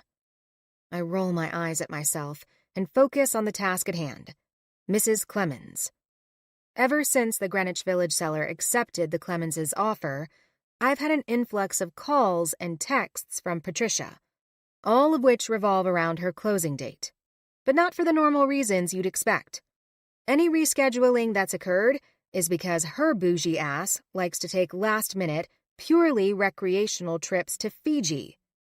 In the last several weeks, she's caused me more headaches than my assistant and this pregnancy combined, which is saying a lot because Claudia sucks at her job and my due date is only 2 days away. I swear if Mrs. Clemens tries to reschedule her closing again, I'm calling the seller myself and telling them to back out of the deal. I don't care how much commission I'll have to walk away from. Patricia Clemens. Mr. Clemens and I can make the closing next week. Hallelujah! I shout so loud, I startle a fellow pedestrian in passing as I finish the last block of my hot-as-balls walk across Central Park. Whoops.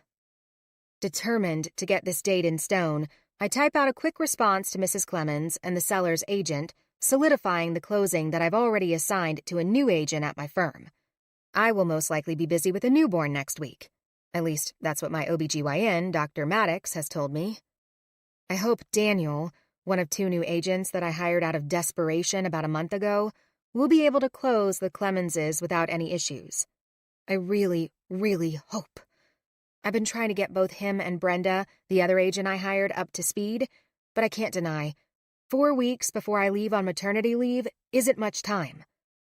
The building stands like a beacon in the distance, and it doesn't take my tired, currently swelling feet too much longer to get there. My client, however, is already standing outside. Shoot. Sweat drips from my brow, and I reach up to discreetly wipe it away before Mrs. Allister sees my approach. She's one of those women who's kempt at all times, no matter the weather.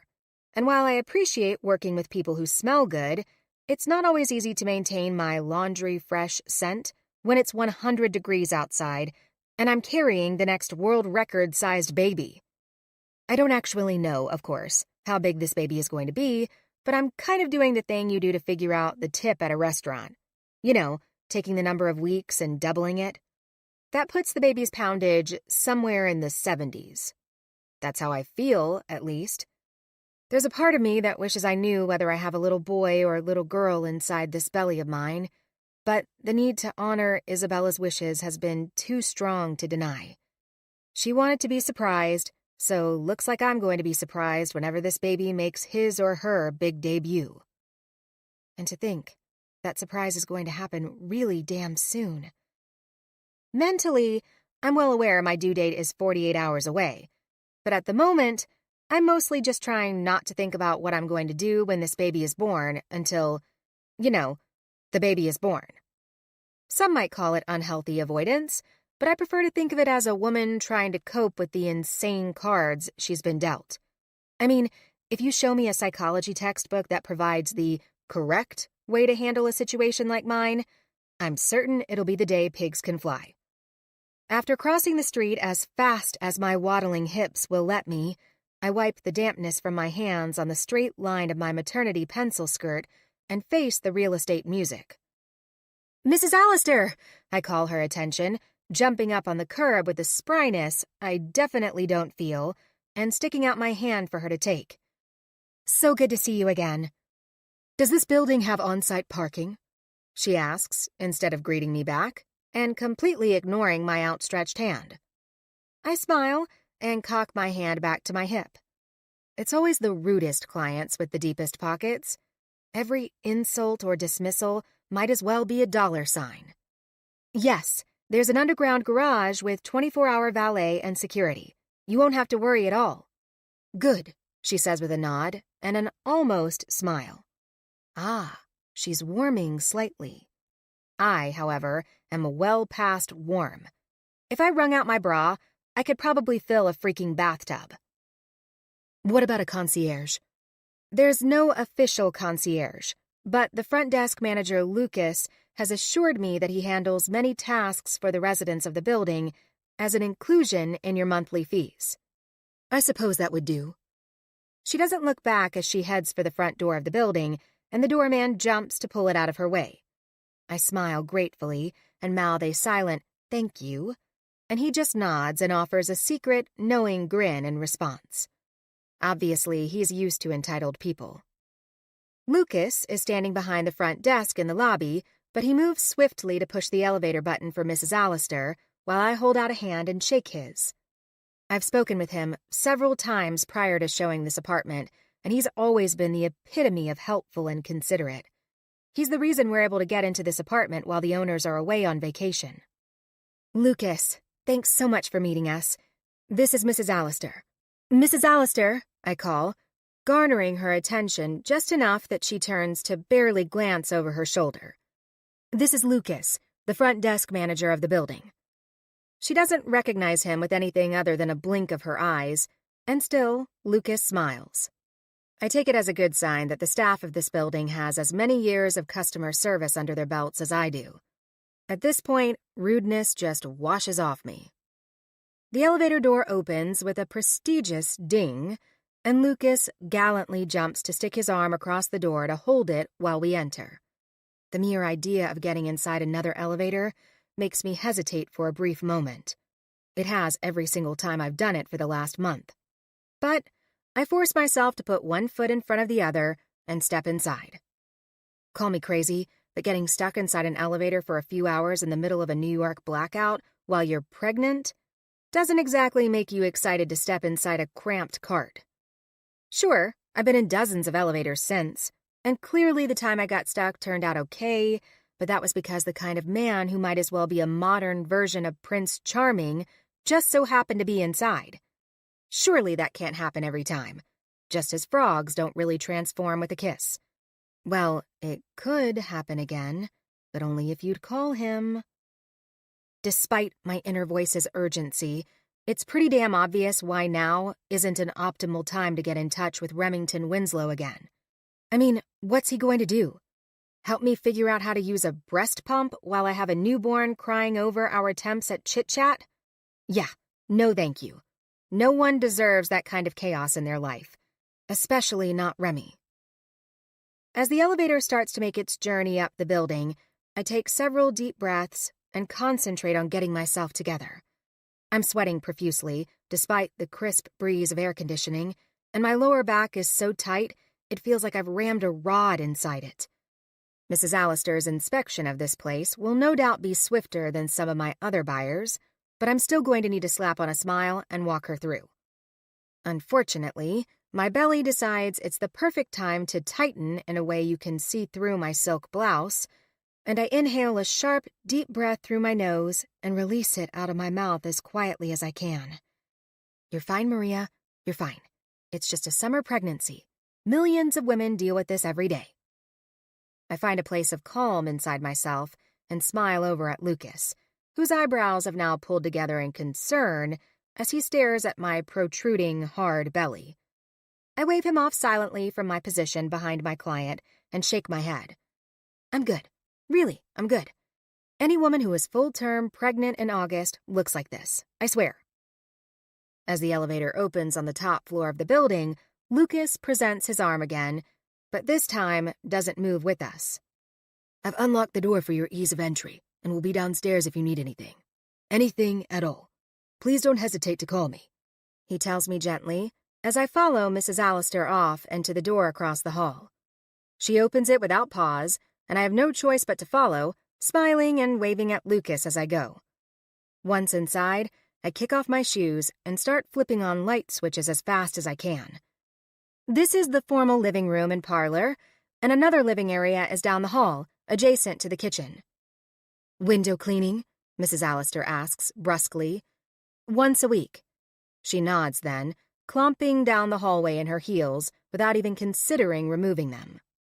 Mrs. Allister, I call, hoping she's not scuffing the floors. Would you mind removing your heels as a courtesy to the sellers? I mind, she says simply, disappearing deeper and deeper into the apartment. A pain shoots from my lower back and stretches across my belly, and it's all I can do not to scream. Evidently, even the fetus inside me can feel the effects of snobby people. Once the discomfort passes, I sigh and do the only thing I can do. Follow Mrs. Allister around this large apartment as she scrutinizes every nook and cranny. Please let this showing go quick. 30 minutes later, and Mrs. Allister has walked through every room, outwardly commented on anything that annoys her, and has remained unreadable on whether she even likes this apartment. Normally, I'd do my best to coax her into a conversation that would help me figure out where her head is at with this place, but I'm too damn exhausted and uncomfortable to care. Completely unlike me, but I blame it on the heat and tiny human that appears to be throwing a party inside my uterus. I'll be in touch, Maria, Mrs. Allister eventually says, but her attention is completely invested in the screen of her phone. Without another word, she walks out the front door of the apartment and departs with a short wave over her shoulder and a murmured, "Ta." My stomach tightens, and a pain shoots from the back of my hip and finds a home inside my pelvic bone. Goodness gracious! I breathe through my mouth until the door shuts behind my client, and then find the only relief I can by bending over to lean into the wall. I don't know if it's the heat or the weight of my stomach or what, but God, these pains are becoming a real nuisance. Of course, since my due date isn't for another 2 days, I know they're probably what Dr. Maddox calls Braxton Hicks, aka fake contractions. Nothing more than my body practicing going into labor. At this rate, my uterus must be training for Olympic gold. Since I have another showing in half an hour, and it's located 2 blocks away, I try not to dilly-dally closing up the apartment. Or, standing here dealing with these stupid fake contractions. Once the pain eases a little, I stand back up straight and make my way through the 3,000-square-foot apartment, shutting off lights and ensuring nothing is out of place. These owners might be summering in the Mediterranean for another 4 weeks, but that doesn't mean they wouldn't know if I left their place anything but spotless. I make quick work of everything, only stopping once more to grind my teeth against this naggingly inconvenient pain, and close and lock the front door behind me. Slinging my briefcase bag onto my shoulder, I head toward the elevator bank, smashing the gold button impatiently to call the next available cart. There are 2 elevators in this building, side by side, and I can hear the one on the left zooming toward the ground floor in a hurry. I cradle my stomach and hope with all my might that the one on the right will be swift to arrive. Just as another pain shoots through my stomach, the doors open gallantly, and I stumble inside and hold on to the golden rail on the back wall. God, why is the heat getting to me so badly today? I take several deep breaths and lean into the wall, looking to the ceiling to find some kind of blind solace. Where you kind of black out a little and everything that's plaguing you fades away for a bit. If I could just black out for 2-3 minutes and then be on my way to my next. Ah! I scream unexpectedly as the elevator jolts so hard it forces my feet to stumble forward. In a matter of seconds, the main lights flash off and the cart settles to a dead stop. Oh my God! I stomp my heel to the ground and stare at the emergency lights, the only source of illumination inside this small, confined space. Are you kidding me? I look around manically, up, down, at the wall, at the floor, and when the elevator cart still doesn't budge and the lights don't come back on, I smash my fingers against every damn button I can find. I will take any floor at this point. I don't care if I have to trek 700 flights of stairs. I refuse to be stuck in an elevator again.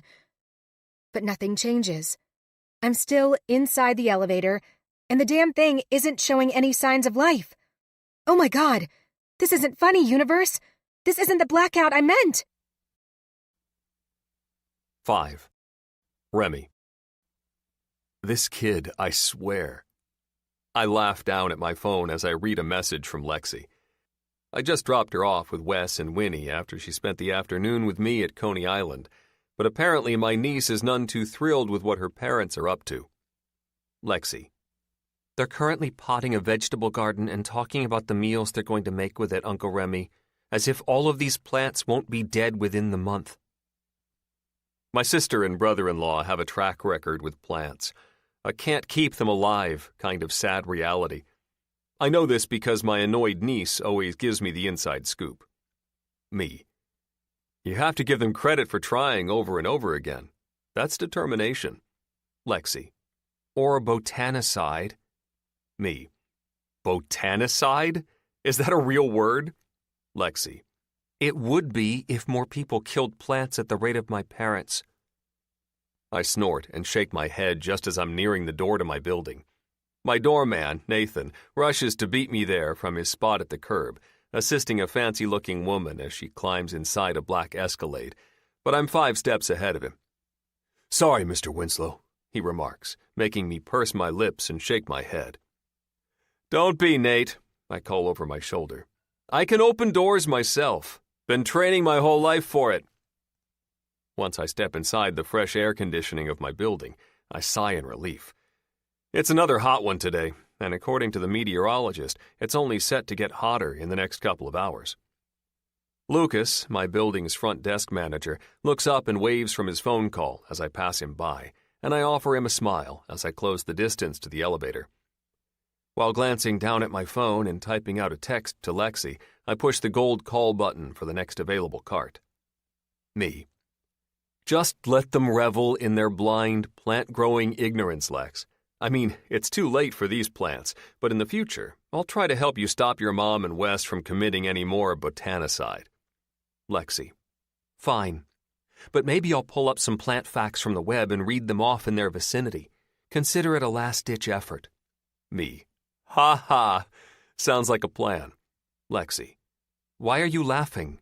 I'm not joking. I bite my lip and chuckle to myself. Lexi is on the autism spectrum and sometimes doesn't interpret humor in the same way I do.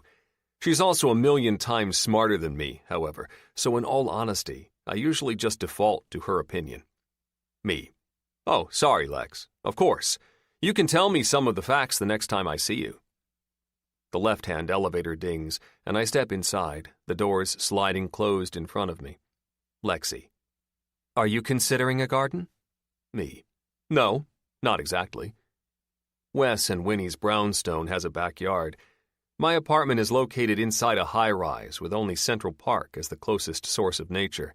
Pretty sure I'd get arrested if I started digging up the grounds. Lexi.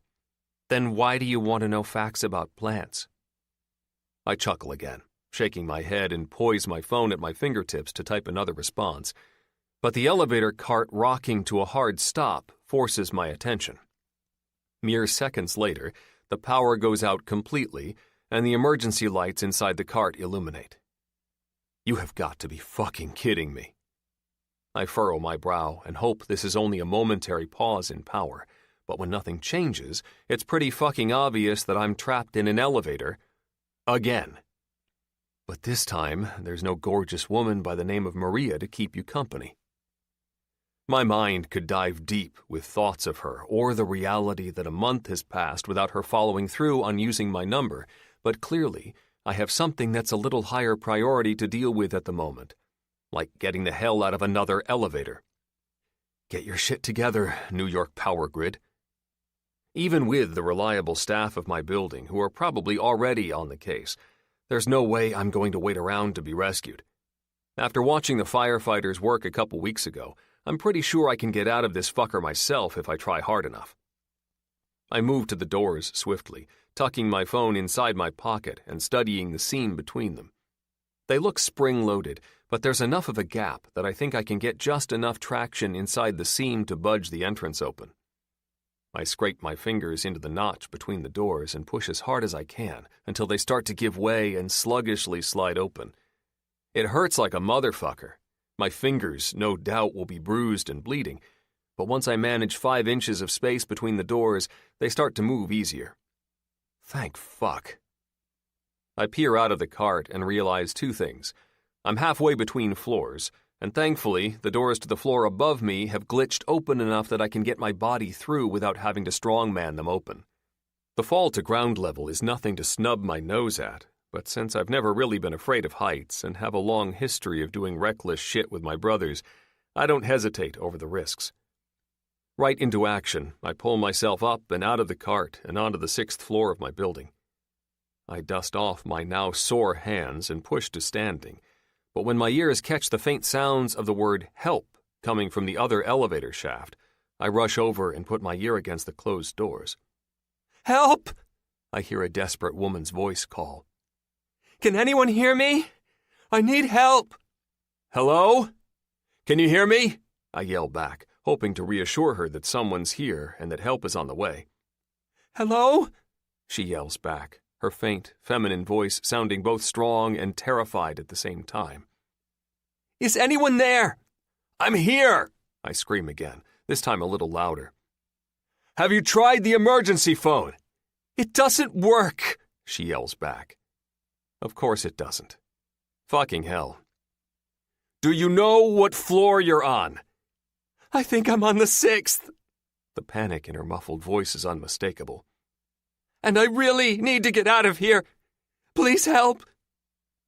There is no way on God's green earth I can just leave this woman stuck inside an elevator when she sounds like she's in distress. Okay, she's on the 6th floor. You can work with that. That's a good thing. I'm going to try to get the doors open and see if I can get you out of there, if that's okay with you. "Oh, well, actually, I was hoping to stay in here for a while, but if you must..." If I weren't so over fucking blackouts in the city this summer, I might have laughed. I guess that was a pretty dumb question. Instead, I give her a simple but hopefully comforting instruction. "Hang tight." My fingers are already torn up from my last battle with elevator doors, but my eyes quickly locate a bright red fire case with an axe inside. Shirt off and wrapped around my elbow, I break the glass and get the fire axe out without slicing open my skin. "Are you still there? Hello?" The woman's muted voice hits my ears again as I step back toward her elevator. "I really need help." "I'm still here," I shout toward her as I position the blade of the axe inside the seam of the 6th floor doors. "Just stand back while I try to pry the doors open." I lift the axe's handle to get some leverage before pushing hard to one side. The doors open just enough for me to get my hand inside, and I juggle the transition from the axe to my hands as carefully as possible. I'm not looking to lose any fucking fingers today. Finally, getting my footing, I push the doors with a strong heave, straightening my arms out until the doors have completely opened to the sides. Unfortunately, the only thing I can see is the top of the elevator cart below me. This one, it seems, didn't stop in as good of a position as mine did. Thankfully, it's only a couple of feet down, and I can easily pull her out through the top emergency hatch if I need to. "Can you hear me down there?" I ask toward the top of the elevator. "Are you doing okay?" She pauses, her voice sounding out of breath. "No, not really." There's a small, almost indistinct whimper, and then words that seemed dragged from somewhere pained inside her. "I don't think I'm okay." My eyebrows draw together, and before taking even a moment to think, I'm on top of the cart, looking for the release to open the emergency hatch. "Hang on," I tell the woman inside. "I'm coming to get you, okay?" I find the latch and release it, opening the hatch and peering down below into the soft light of the car. The woman, it turns out, is a woman I know. And from the looks of her strained position on the floor, she's in full-blown labor. Fuck. 6. Maria. Everything inside me burns, and my heart is in my throat. I grit my teeth as another contraction takes hold and sends any ounce of comfort I had left to the moon. It takes everything inside me not to cuss up a storm so violent it would put a hole through the bottom of this stupid elevator. Oh, hell! The pain is so intense, I have to squat and brace myself on the walls of the elevator. And when that's not enough, I find that my body is running on pure instinct and sets up shop on the damn floor. Sweat pours off way more than just my brow, and my cream silk blouse's stainless past is history. I'm a walking swamp rat, except, of course, for the fact that I can no longer walk. It's safe to say you've been having real contractions all day. I thought first-time pregnancies were supposed to take a while, like hours, sometimes days. But why does it feel like this baby is trying to shoot out of my body like he or she has a 6:30 dinner with the president? Another contraction begins to grip my body, and anyone with a brain would recognize this is not good. As the specific someone with both a brain and the uterus that's currently nuking itself to oblivion, I understand this isn't just not good, it's bad. This is really fucking bad. Oh my God! I yell, just as the hatch above me pops open, and it startles me so badly, I feel like my bones jump through my muscles.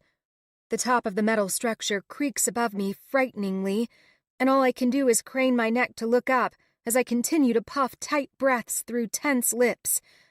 I close my eyes briefly, wondering if I've somehow teleported to the beginning of a superhero meets villain movie, but when I open them again, I'm blessed with the stark and undeniable feeling of relief. The hatch is fully open now, and the creaking has stopped, and one of the most beautiful faces I've ever laid eyes on is looking down at me. He forms words quicker than I do, but seeing as I'm a little busy feeling like my body is trying to turn itself inside out, I give myself a pass. Maria? He questions, the concern immediately evident in his rich voice. Remy? Oh God, oh God! With quick movements, he shifts to put his feet through the hole of the opened hatch and climbs down. He's shirtless and beautiful.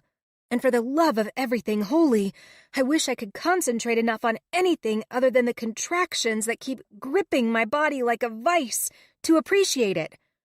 He settles onto the floor and immediately kneels beside me. I wish I could say I was presenting myself as something other than a wadded-up ball of desperation, but I'm afraid not. His smile is gentle and tender and makes me want to cry 1,000 tears as he reaches up and wipes some of the sweat-slicked hair away from my face and whispers, Honestly, Maria, getting stuck inside my building's elevator is a really strange way to see me again. You could have just called. This is his building. Go figure. Very funny, I answer through a hard jaw as another contraction rolls through my body like a freight train. Seriously, babe, we have to stop meeting like this. I nod fervently at that. I never realized I'm even in elevators this much, for goodness sake. Maria, I think it's safe to say you're going to have a baby today. I close my eyes and shake my head, full denial the only thing I'm still trying to hold on to. No, I'm not. Maybe tomorrow? Yeah, probably tomorrow. Pretty sure it's happening now, hon. He corrects me with a soft but knowing smile. But it's going to be okay. You're doing an amazing job. And just think, the hard part is over. The hard part is over? I scoff. Remy, last time I checked, the baby's still inside. I think there's a lot of hard shit to go. He nods with a smile, but reaches down to grab my hand and squeeze. Yeah, but you don't have to do it alone anymore. I'm here. Just like having a doctor. It's a little rude and unnecessarily snippy, given that he's literally knight in shining armoring for me right now, but I'm in so much pain, I think I've earned some testiness. Still, I feel badly enough to wince and apologize. Sorry, but it hurts. Maria, he says with a chuckle, don't worry about me. You can curse me up and down if it helps. You worry about you, and you worry about this baby. Let me deal with the rest. Am I really having my sister's baby today? I need you to pinch me. Emotion clogs my throat as the gravity of everything in my life that's changed in the last several months hits me square in the chest. I can't believe any of this is real. Isabella should be here for this.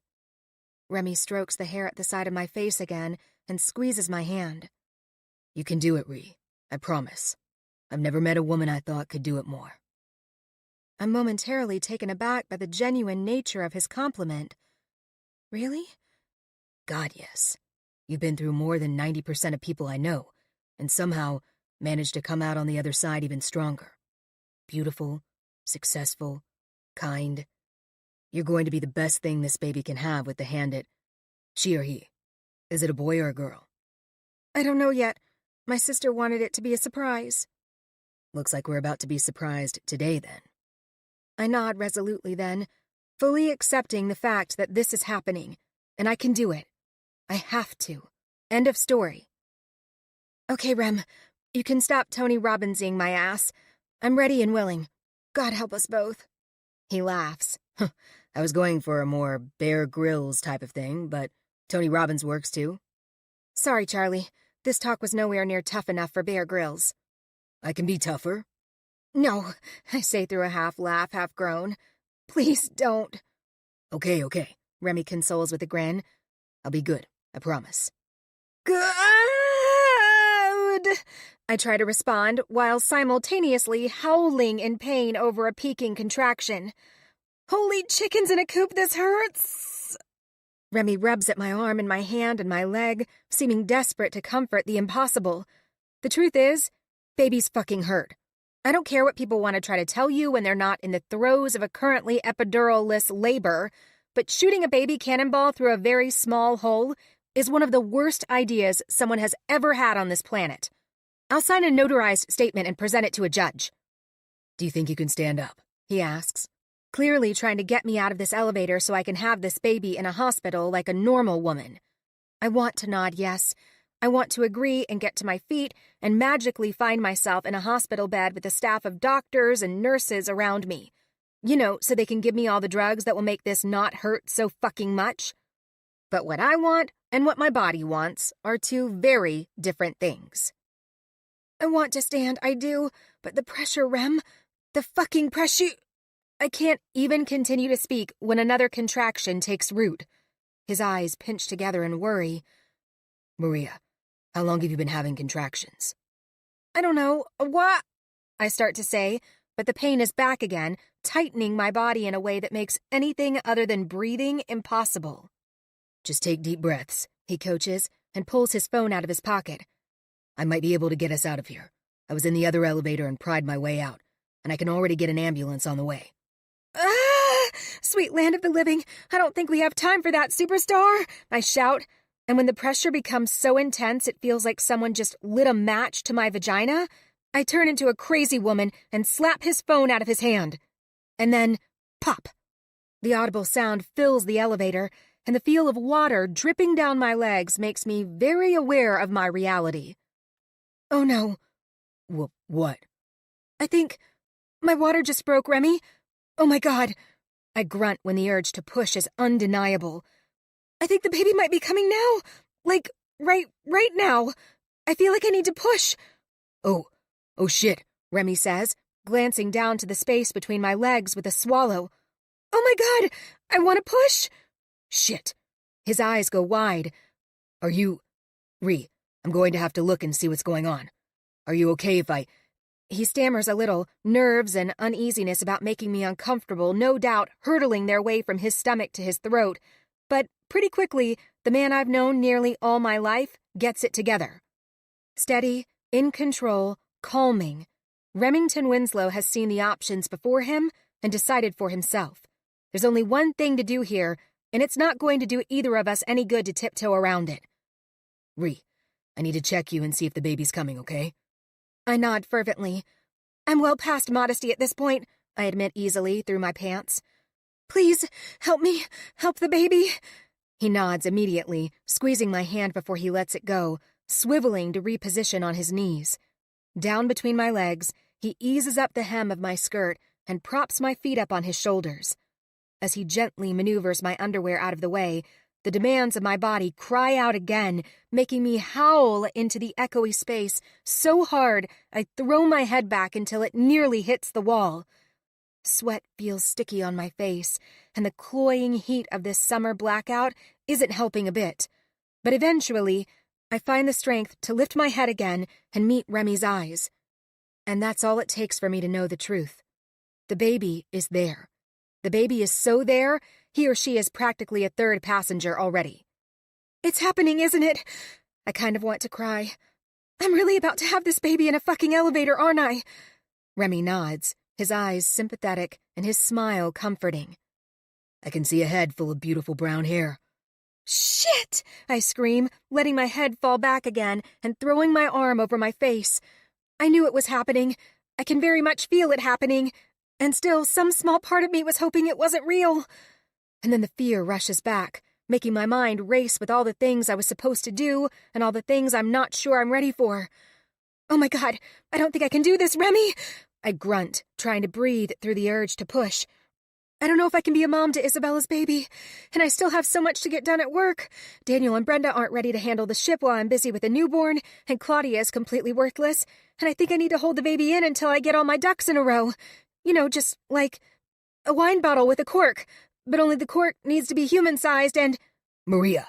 He cuts me off, removing my hand from my face and making me look at him with a gentle press of his fingers to my chin. Nothing else matters right now. You can do this. The pain is still there, so excruciating it makes me wonder how some women willingly sign up to do this more than once. And I know my eyes must be wild, like an insane woman who is about to come apart at the seams. Because I am, for all intents and purposes, an insane woman who is coming apart at the seams. One very specific seam is ripping wide open right at this moment, actually. Maria, you can do this, he repeats. I'm right here, and I'm going to do everything in my power to take care of you both. But I need you to concentrate and push when you have a contraction so we can get the baby out safely, okay? As much as I don't want to, as much as I'd love to be voted off the island right about now, I curl up my abs and lean into the pressure as my insides light on fire once again. Remy strokes at my ankle, calmly reassuring me the whole time. That's it, Ree. You're doing it. I can see you doing it. The baby's head is moving down. I use every ounce of my strength to finish off my push and collapse back toward the elevator floor as the tension in my abdomen recedes slightly. You've got this. You're doing so fucking good, it's ridiculous, Remy coaches, moving his hand between my legs again. He tries to be discreet, I can tell, but the feeling of him ripping my underwear completely out of the way under these circumstances is the kind of thing my brain will be trying to sort out for decades. One more big push, okay? The baby is so close, Ree. The next contraction comes, and I do the only thing I can do. I woman the fuck up. Lifting my head, I curl into the pressure and push as hard as I can. The intensity and the burning pain make me scream and grip my legs behind the thighs.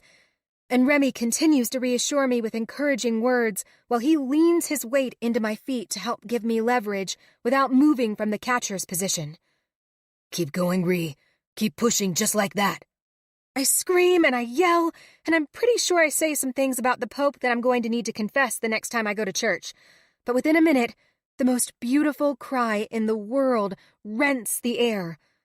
It's a girl, Maria, Remy says, looking down at the wiggling, screaming ball of life in his hands. A beautiful baby girl. Oh God, oh my God, it's a girl, I cry, tears pouring unchecked down my face. I did it, and she's really here. Remy doesn't hesitate from his position between my legs, cradling the messy baby against his chest to check her nose and mouth the best he can, and then gently passing her up to me and laying her on my chest.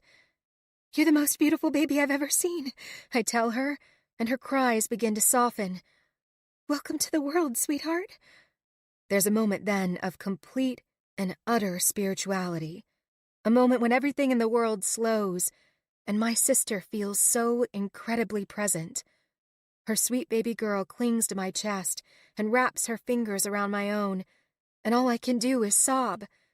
I see casually through my tears that Remy has pushed himself back to the other side of the elevator and settled his back into the wall. Wetness on his face, too. I wouldn't dare categorize it for him, but the raw emotion among the three of us is so powerful, I feel like I've been transported to another planet. I hope I don't sound like a dick when I say this, Ree. But my God, I'm so proud of you. And you should be proud of you, too. What you just did. He shakes his head, and I swear a tear falls down one of his cheeks. Incredible. Just then, there's a bang on the outside of the shiny golden doors, and the muffled voice of one of New York's finest calls, "Hello in there. This is the FDNY. Is everyone all right?" Remy clears his throat and climbs to his feet just inside the doors. "We're okay, but we just delivered a baby. We need immediate medical attention." There's mumbling outside, and then another yell from the firefighter. "Yes, sir. Understood. EMS is on the way. Stand back, please, while we work on getting this elevator switched over to the generator so we can get you guys out." Remy steps back and to the side, very pointedly blocking the baby and me from anything that could come from the direction of the doors, and I listen as they get started on getting us out of here. The baby works her mouth at the fabric at my chest, and my abdomen contracts painfully about every minute or so. I know that my body is attempting to birth the placenta now, thanks to Dr. Maddox and Google-style prenatal education, and that now is the time when some medical professionals would be a really good idea. I need to be monitored for hemorrhage, and the doctors need to check us both to make sure everything is okay. But I feel tired and weak, and staying awake and alert to the baby on my chest is about all I can do. I hear hustle and bustle outside the doors, and then finally, the elevator jolts and eases up to the floor. I can hear Remy explaining the entire situation to the firefighters, and I can even almost see a couple of paramedics as they approach. But the details are hazy, my mind a fog, really. Paramedics are around me now. I can feel their hands as they move up and down my arm to insert an IV, lift me onto the gurney, and wheel me out of the building through the same door I entered what feels like a lifetime ago. Remy trails behind steadily, and I wish with all my might I could find the strength to ask him to come to the hospital. I need to say more, to thank him. "Remy," I call for him, my voice a pathetic whisper. "Remy?" It feels like it takes an hour for his response, but when I feel his hand grip mine and look up and into the blue of his eyes, relief fills my chest. "I'm here." "I'm so tired," I tell him. "Then close your eyes and rest," he says, and reaches out to brush loose strands of hair out of my face. "You and the baby are in good hands now." Will you stay?" "Of course, babe." His smile is so warm and cozy, I want to wrap myself in it like a blanket. "Wouldn't want to be anywhere else." I want to say more, but I can't hold my eyes open enough to speak, and the last thing I hear is the doors of the ambulance closing behind my gurney, Remy's hand on mine the entire time. "Wouldn't want to be anywhere else." My mind whispers his words. Words that I've heard before, on one particular day, many, many years ago. The past. Some other time. 28 years ago. Friday afternoon, the first week of school. Maria. "Okay, ladies, I know it's the weekend, but I need full focus for another hour, okay?" Emily, the captain of Hidden Hills varsity squad, shouts loud enough for all of us to hear over the football team practicing on the other end of the field. "It's time to practice the first two stunts of our routine. Chrissy and Kate, I want you to be bases. Eden, your back spot. Maria, you're going to fly." Oh boy. My hands shake, and I run clammy fingers over the material of my shorts. "Let's go, ladies! You can do it!"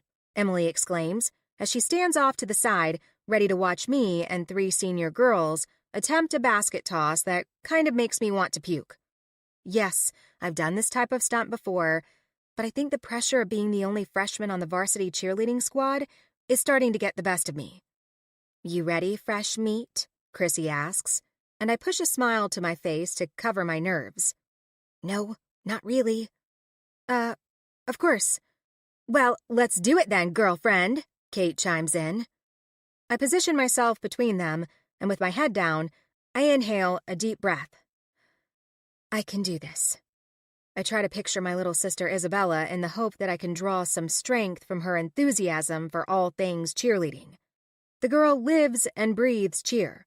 It's always been her dream for us to cheer on the varsity squad together, and although it'll be another 3 years before the dream can even come to fruition, I figured I'd get used to it, establish myself on the squad before that. And it doesn't hurt that cheering affords you a front row seat to Remy Winslow playing football either. Ready? Eden shouts from behind me and claps her hand together. Okay. My cue comes faster than I'd like, but I dig deep and find the strength to follow through.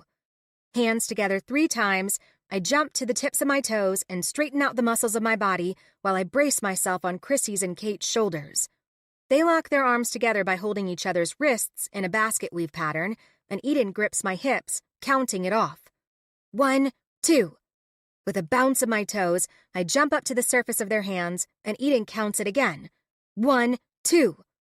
Chrissy's and Kate's hands move down under my feet and then up with amazing force. I'm catapulted up, my body flying toward the sky, and I focus on keeping my arm and leg muscles tight as I let my back stretch into the first flip of my stunt. All is going well until my body starts its rotation into the second flip.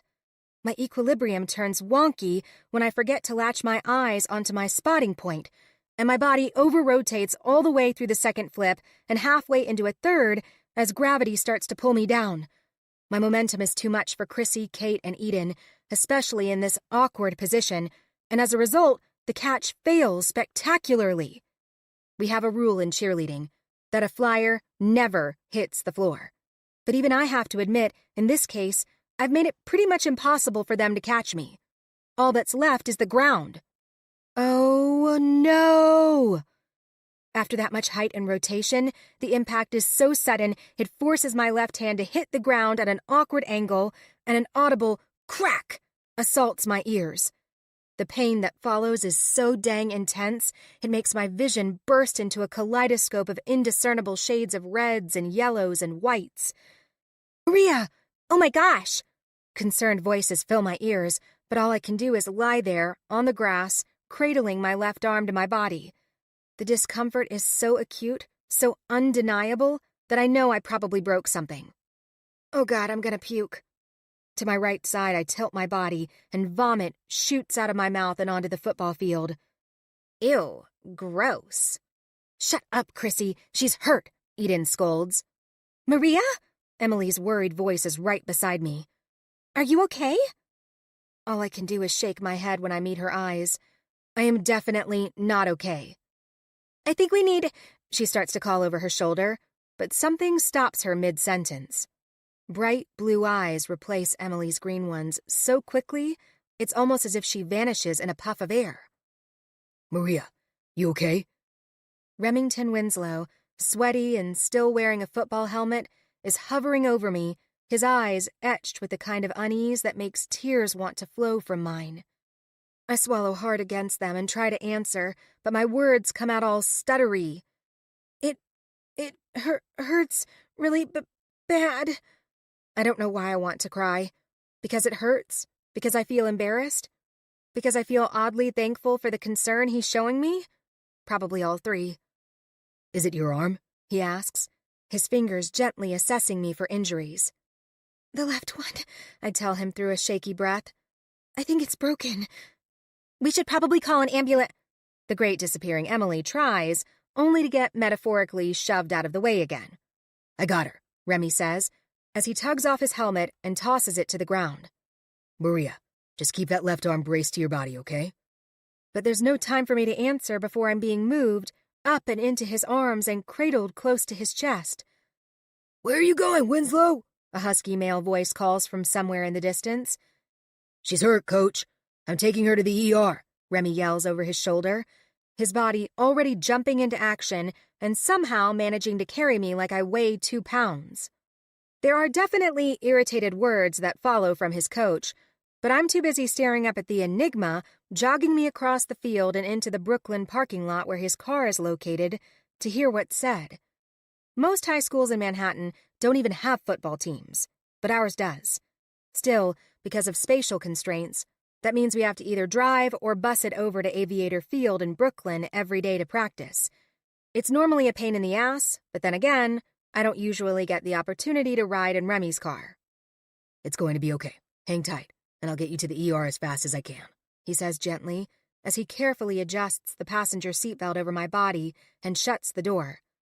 As a matter of fact, I've never been in a boy's car before.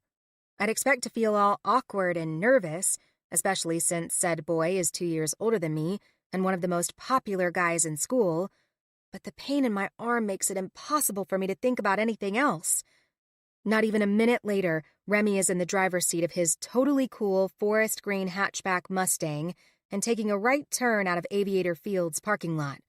The pain in my arm throbs in nauseating waves, and all I can do is settle in for the ride, resting my head back against the seat and keeping my eyes firmly shut.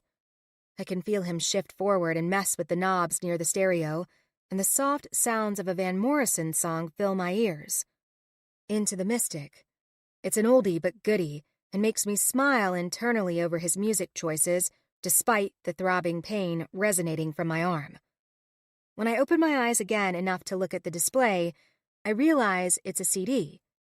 I kind of love that he didn't choose something that's in the top 40 and often played on the radio. Man, Remington Winslow sure is a different kind of guy. The song is a balm to my racing heart and anxious mind, and if it weren't for the nagging discomfort in my left arm, I might even be able to relax and enjoy this momentous occasion of being in a car with a boy, alone. Thank you, I eventually find the strength to tell him, and he glances at me out of his periphery. For what? For helping me. I state the obvious, but when a sharp pain shoots from my left elbow and into my wrist, I grimace and shut my eyes. Pretty sure Coach Rydell is pissed off at you for it. Wouldn't want to be anywhere else, babe. Babe. He called me Babe. And more than that, Remington Winslow wouldn't want to be anywhere else than with me? On our way to the ER? Sheesh. If I weren't in so much pain, those words just might show my teenage heart what it feels like to be in love. Which is crazy. I mean, this is Remington Winslow, a junior who could get any girl at our school. Surely he wouldn't waste his time with a freshman, says the girl who just got rescued by him. The thought makes me open my eyes again and turn my head slightly to take in the way his blue eyes are fixated on the road.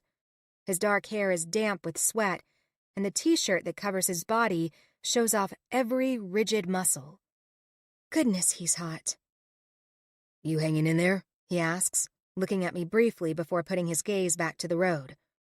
We're only about 10 minutes away. Probably the hottest guy ever. Brad Pitt has nothing on him. I kind of want to kick myself for not agreeing to go with him and his little sister for ice cream when I first met him.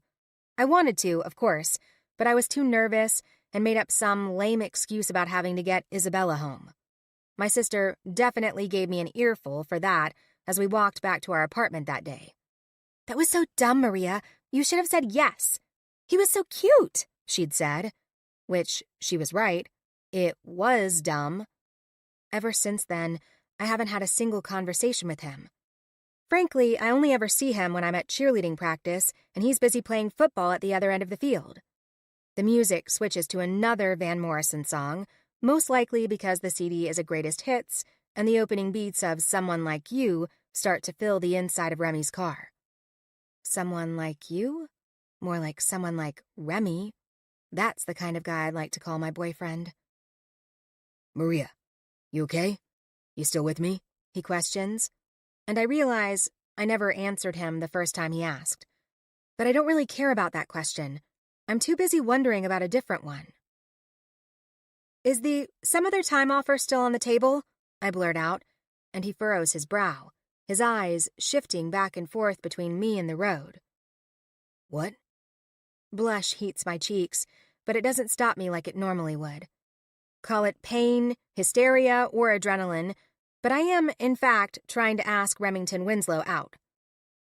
A few weeks ago, when you asked me to get ice cream with you and I couldn't, I remind him of the first and last time we had a conversation. I'm just wondering if that some other time offer is still on the table. Are you asking me out, Maria? His smile is almost too big for the inside of his car. Right now? While I'm driving you to the ER? Instantly, mortification starts to set in, and I feel like the world's biggest moron. I mean, how could I confuse him helping me get medical attention with him being interested in me? Idiot. You're such an idiot. I start to find a way backtrack, but he cuts me off. Because if that's the case, the answer is yes. Hell yes. He winks and reaches out to gently pat the skin of my knee. Though, I only have one stipulation. And what's that? Let's get that arm of yours seen by a doctor first. Good idea, I laugh. I can't help it, but the movement jostles my left arm in a way that makes me whimper. We're almost there. Remy squeezes my knee once more, and then focuses his full attention back on the road. Me, though? I float off into a place of euphoric disbelief, far too giddy for a girl who was on the way to the hospital with a broken arm. Remington Winslow just said yes to going out with me. 7. Late night, Friday, August 23rd. Remy. Night has consumed the sky, and the blistering heat that caused another damn blackout today has dissipated to a tolerable 75 degrees. I can't believe that just 5 hours ago I arrived at this very hospital in the back of an ambulance with Maria and her baby. Hell, her baby whom I delivered, inside a fucking elevator. I have Maria's car seat and hospital bag clutched in my hands, and the hospital doors open automatically as I enter. The night shift security guard flashes a wide smile in my direction. "Congratulations, Dad," he greets, the items I'm carrying putting off what he assumes is an obvious signal. In fact, in his tenure here, I'm sure he's encountered lots of new dads arriving at the hospital in a bluster of panic and excitement and stupidity. No matter how prepared, how ready they are to be fathers, the transition is both sudden and rude. There's no going back from being responsible for another human being. No redos, no second chances, no pushing the pause button. I don't bother discrediting his assumption, as an explanation would be a lot more labor than I'm prepared to take on, instead grinning in his direction and bowing my head in a nod of acknowledgement as I head toward the bank of elevators in the lobby. Truthfully, I imagine many a spectator would think I am the father. I mean, I am the guy who arrived alongside Maria in the ambulance with an obviously flustered appearance and with a shirt that has seen some shit, and waited nervously for news of the doctors verifying that both mom and baby were okay. And then, I even talked my way into her hospital room as her support person. Maybe I shouldn't have done that, but I couldn't find it in me to do anything else but stay by her side. Didn't want to do anything else but that. An empty elevator is ready and waiting, and I scoot inside with all of Maria's baby loot in tow. The maternity ward is only a short ride to the 4th floor, but it's long enough to have a brief moment of realization. I'm not really connected to this woman and her child, other than being part of the birth. Sure, Maria and I have a past, history, but it's been years since we were together. 2 decades worth, in fact. Other than someone she used to love a million years ago, I'm simply a man who knows as much about her life now as she knows about mine. Very little.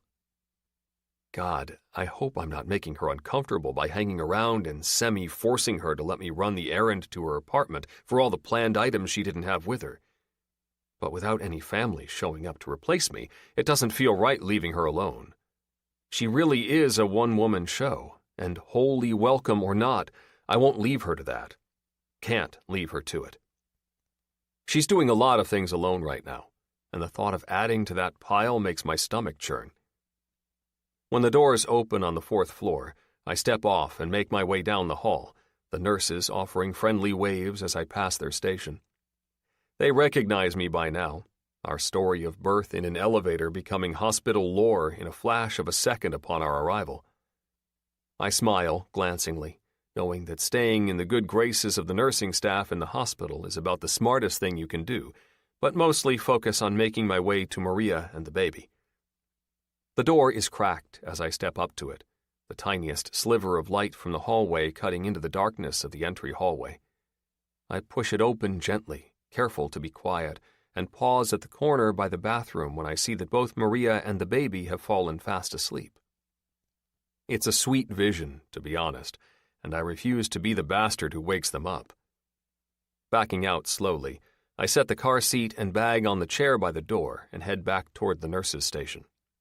Several of them are milling around as they scarf down their midnight snacks, so I belly up to the counter and raise a finger to get their attention. "Yes, sweetie?" The one with hot pink scrubs and barely graying hair asks me with a wink. "I was just wondering if one of you could point me in the direction of the gift shop. I thought I might pick up a few things while Mom and Baby are resting." "Sure, sugar," offers another nurse, this one older and hungrier, if you know what I mean. Maybe she can smell the singledom on me, but something about a woman trying to pick me up in the maternity ward of a hospital when they know I arrived here with another woman seems wrong. "Want me to show you? I have a little break." I smile broadly, keeping the tone light and easy. "Thanks for the offer, but I think directions will do just fine." She frowns a little, and I cock my head to the side slightly. "I'll be sure to have them call up here for you if I need help carrying stuff, though." She laughs at that, as do the others, and the easiness of casual acquaintances washes back in. "You just have to take the elevator back to the bottom floor, and then follow the signs toward the cafeteria. The gift shop is right across from it and open 24 hours, so you're in luck." "Great," I reply with a slap of my hand on the counter. "I appreciate it." Turning back for the elevators, I push the call button, climb aboard, and make my way back down to the ground floor. The security guard's eyebrows rise when he sees me exiting so soon, and I shrug with a grin in an effort not to let him down. "They're sleeping. Figured I'd get some food and reinforcements." "Good thinking." My chest pings a little with memories of how I'd intended my life to go, how I'd imagined I'd be married young with kids and a house and, frankly, a different life entirely. Instead, I'm in my 40s, single, and pretending to be the father of a kid who belongs to a woman I've barely seen in the last 2 decades. Yeah, but she's not just any woman. It's Maria. "Don't worry, sir." The man tries to reassure me about the things he thinks he knows. "You're going to be good at this." "Thanks," I murmur, my enthusiasm slightly muted by the realization that I'm just playing house rather than making it. "You bet. Enjoy the quiet time while you can." I chuckle a little and give him a jerk of my chin before making my way down the hall. A blue stripe runs along the middle of the wall the entire way, and I'm sure it means something to someone. To me, though, it just reminds me of high school with Maria. Our school colors were blue and gold, and our mascot was a strong and wild Mustang. Maria cheered at all my football games, and even now, after all these years, I can remember the way her legs looked in that bright blue uniform, stretched out inside the passenger seat of my car. She was special, even then, and all the guys in our school knew it, including me. Normally, as a junior guy with the prospects I had, I never would have dreamed of dating a girl 2 years younger than me. The freshmen were practically considered an entirely different class of humans at the time, but not Maria Barros. She was in a class of her own. Vibrant, beautiful, kind, she drew people to her like a magnet. I can hardly remember a time that I didn't find her deeply enveloped in the grasp of someone else, someone desperate to talk to her, desperate to share even just a minute of her time between classes. She loved to laugh, and she did it often, whether she was the one telling the joke or not. She made people feel good about themselves and about life, and I found myself 90% happier any time I was around her. Clearly, only a dumb shit 18-year-old would let a girl like that go. The gift shop is obvious once I reach the end of the hall and turn the corner, though at this hour it looks mostly deserted. Lights shine on big blue and pink teddy bears, and balloons billow in the gentle breeze of the air conditioning. A young brunette girl sits behind the counter playing on her phone, and for the briefest of moments, I almost think she's the 15-year-old Maria of my memories. It all feels so fresh. She stands up and smiles, setting her phone down on the counter when she notices my presence. I glance around the store and then back to her, and her eyes widen in question. Something in particular you're looking for? Something that won't be super annoying for a new mom with a newborn. She laughs. I don't know that such a thing exists. From what I hear, the sleep deprivation is hell. Okay, I say through a soft chuckle. Something she'll at least appreciate, then? She purses her lips in thought and then nods. Oh, I know. We do these custom signs, with the baby's name and height and weight and stuff. My mom did one for me, even a long time ago, and she still got it. In a closet, but still. She says it's one of her favorite things. I almost say yes to the sign, but then I realize Maria hasn't decided on a name yet. How about some flowers and balloons? Those wouldn't be too obnoxious, right? She smiles. Not at all. What about one of the life-size stuffed bears? She grimaces. I'd steer clear unless you want to throw caution to the wind. I laugh. That's what I was thinking, especially in the city. Unless the bear can pay rent, it's not a good idea. Totally. Also, if you find a bear to pay rent, let me know. I could use the help. I laugh at her good humor and pull my wallet out of my back pocket to pay for the goodies I've requested. While she wraps up my flowers, my phone buzzes in my pocket, and I pull it out to find a string of texts from my brothers, pissed off that I'm a no-show for guys' night. The first messages occurred earlier in the evening, most likely when I was busy helping Maria get comfortable in her hospital room. Ty. I've been elected as investigator in the matter of Remy Winslow's disappearance. If anyone has any information regarding his whereabouts, i.e. not at fucking Thatch's house like he's supposed to be, please contact me at this number promptly. Flynn. For the record, I did not vote in this election. Jude. Me either. Ty. Fuck you guys. All I've heard from you for the last 30 minutes is bitching about where Remy is and why he's not here on time, and I'm the only one with the nuts to send a message. Jude. Did you just accuse Flynn of having no nuts? While he's in the same room as you? Do you have a death wish? Ty.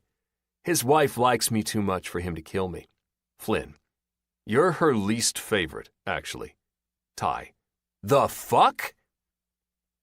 Tonight was poker night at Thatcher Kelly's house, a man who is one of my brother-in-law Wes's best friends and who has, over the years, become not only one of my investment clients, but a good buddy, too.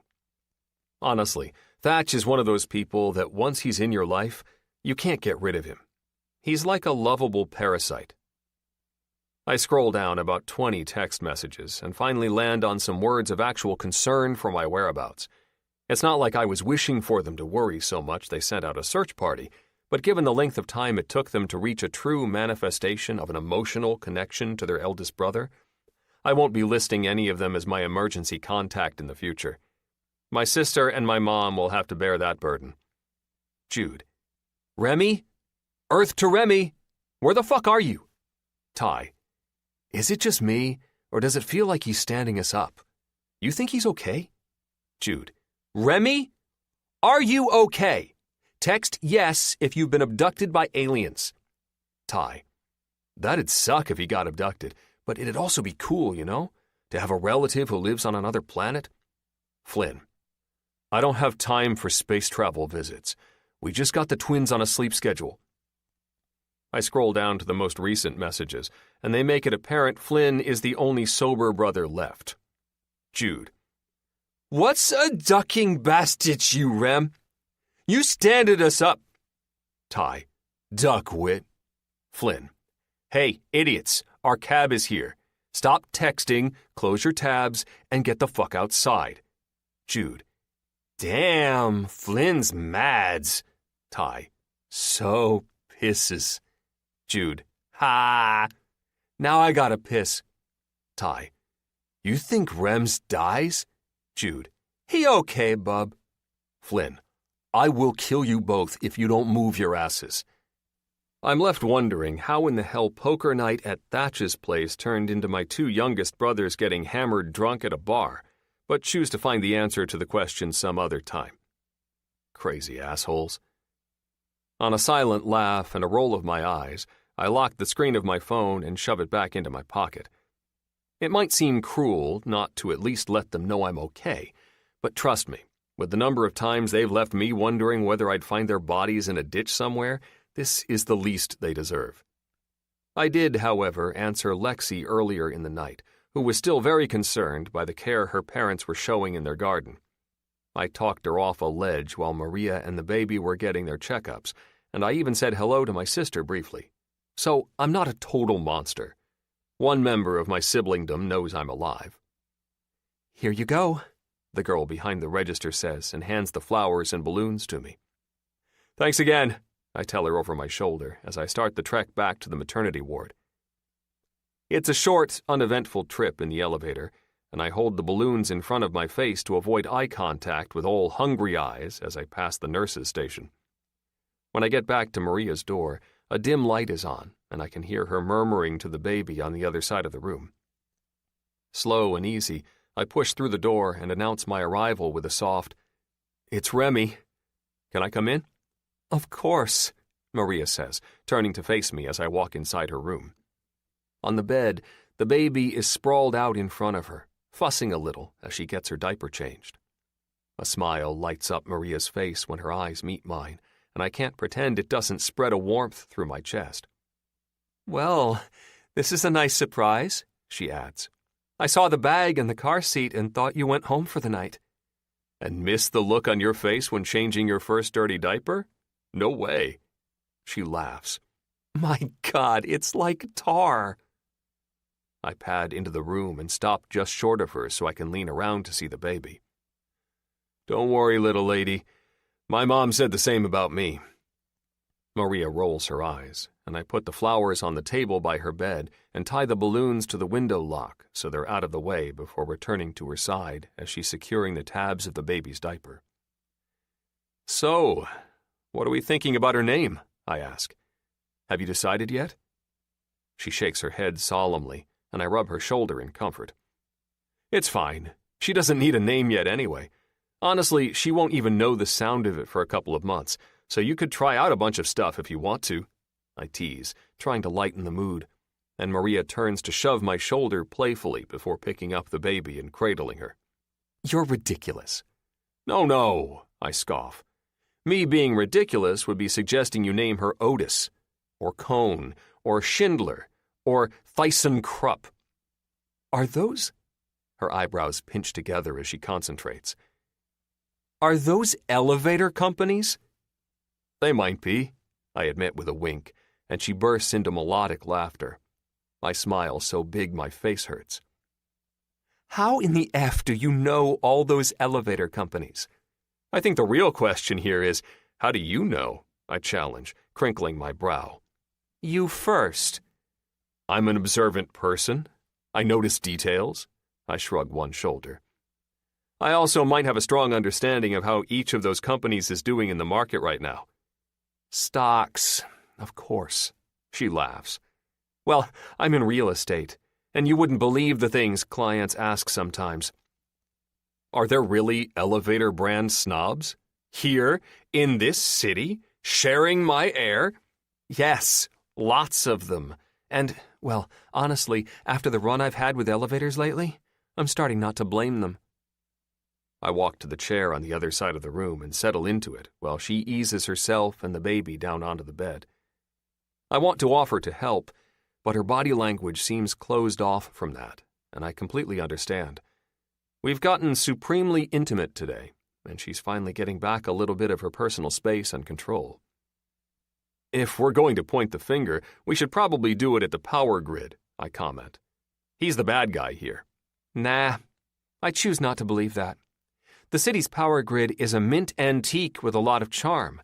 At least, that's how I'd describe it if I were writing it into a listing. I chuckle. I love a good spin. In my business, we do the same thing. Oh, yes, Mr. Jones, the market is simply coasting through some expected volatility. We're looking for the law of averages, not the law of extremes. I roll my eyes at myself. Meanwhile, Mr. Jones just lost $100K in a 2-day bottom. Her smile shows she gets it. It's the job, right? Yeah, I agree. And sometimes the job is shit. She tilts her head in question. You don't like it? I admit. Most days are okay. I like the security it's built me in my life. I like the security I've been able to give my family. And I like the numbers. I like the game of it. But the all-consuming hours I put in, that's starting to get old. Oh, so it's not just me whose job consumes their life? She retorts on a snort. I mean, it's probably completely normal for a pregnant woman to schedule 3 showings in a row 2 days before her due date, right? Wait, is that why you were in my building? Yes, she grimaces. Damn, Ree, I think you work too much. Says the guy who just admitted he works too much.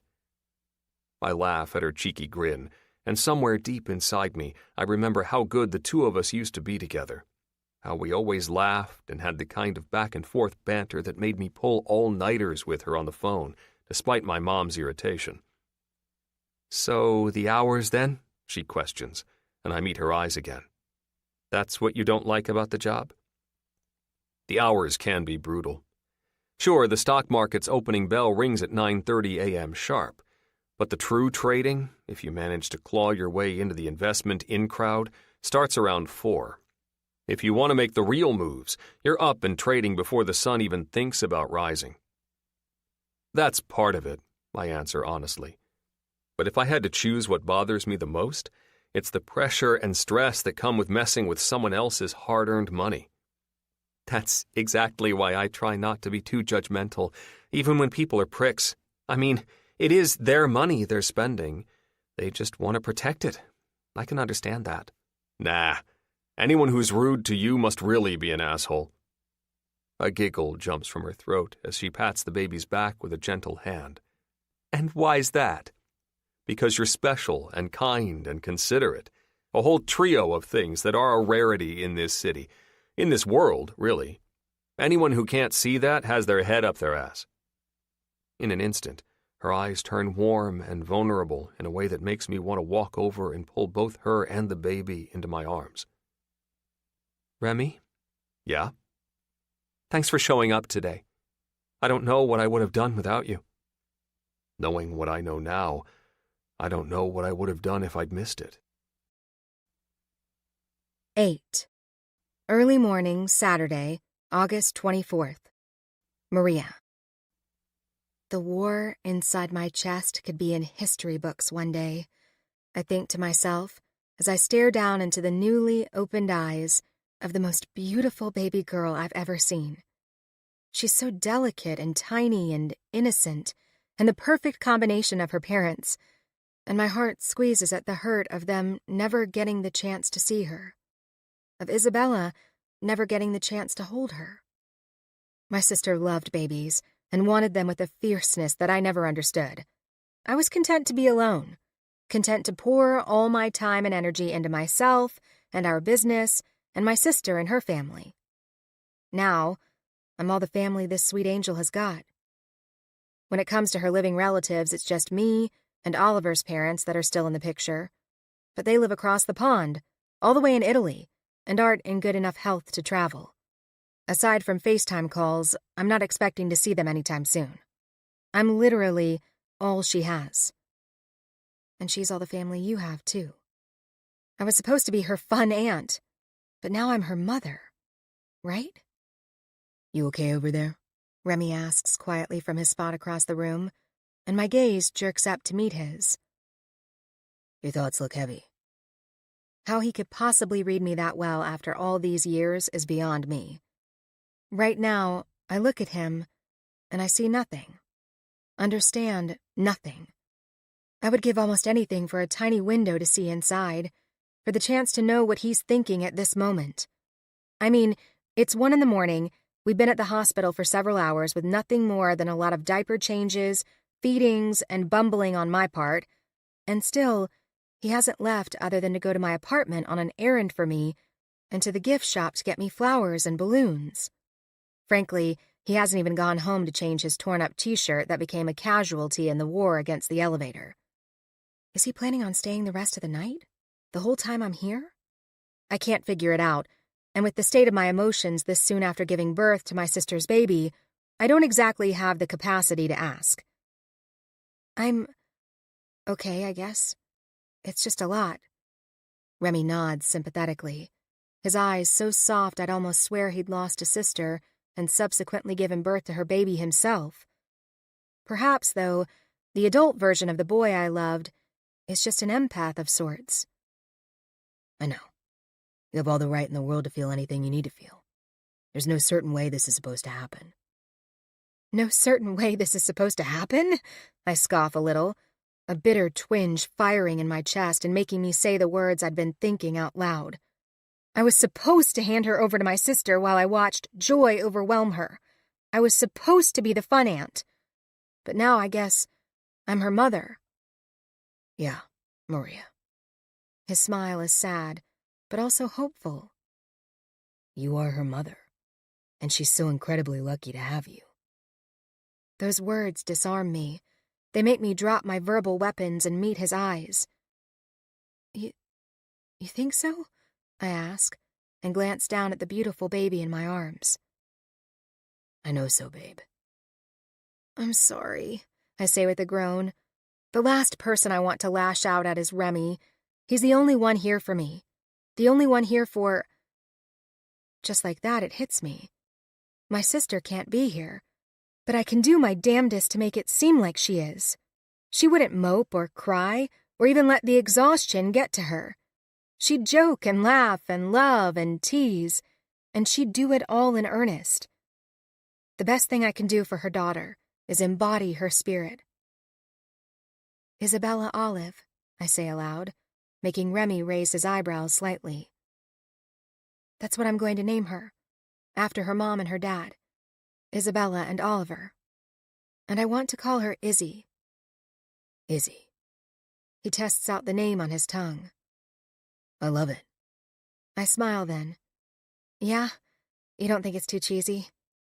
He shakes his head and climbs to his feet, strolling over to look down at Izzy's now sleeping face. Maybe for some other baby, some lesser infant, but not this one, he says proudly. This one can carry it. I laugh, wiping a lingering tear from my face and smiling down at my girl. She does look strong. Remy hums from right next to me, and a wave of warmth from his body settles the chill in my spine. Oh yeah, she looks like she can do anything. He laughs.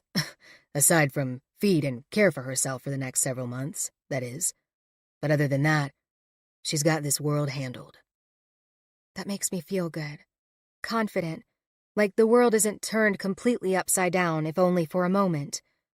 Still, it feels a little too intimate, too vulnerable, and I do what I've always done as a protective mechanism. I make a joke. Good thing you weren't this into female empowerment in high school, Rem. We would have been famous for female spontaneous combustion. He smirks and shakes his head as he steps away and drags the chair from the side of the room closer to the bed to sit down next to me. He crosses one jean-covered ankle over the other knee and leans back into the seat. He looks so damn sexy. I swear, if my vagina didn't hurt so bad right now, she'd probably be revving right to life. Oh, come on, he denies through a laugh. I wasn't anything special in high school. Wow, I say with feigned insult. Are you trying to say I was with a dud? Obviously. That's probably why you're still single now. I scarred you for life. I blow out a humored puff of air and rock the baby in my arms on instinct as she starts to whimper. Oh yeah, that's exactly why I'm single. Remy just shrugs like his crazy words hold any merit. As far as I can tell, that's the only logical reason. If you wanted to be with someone, you would. What? What do you mean? You're a catch, Ree. A real 1 in a million bachelorette. I bet the men nip at your ankles every chance they get. I snort. They don't. Pull at the hem of your skirt, then? Pretty sure that would be sexual harassment, I tease. And no, they don't do anything. He considers me closely. You must just be too intimidating, then. Too awesome and strong and successful for them. He lowers his voice to a conspiratorial whisper. Don't let anyone know you heard this from me. But the truth is, Most men are big old babies. Afraid of rejection, wounded ego, insecure. We're mostly worthless. Don't worry. We, the women, already know, I say through a soft laugh and flash a wink in his direction. He groans and falls back into the chair with a bang, pretending to stab himself in the chest with a knife and twist it, as though I've wounded him greatly. I know better.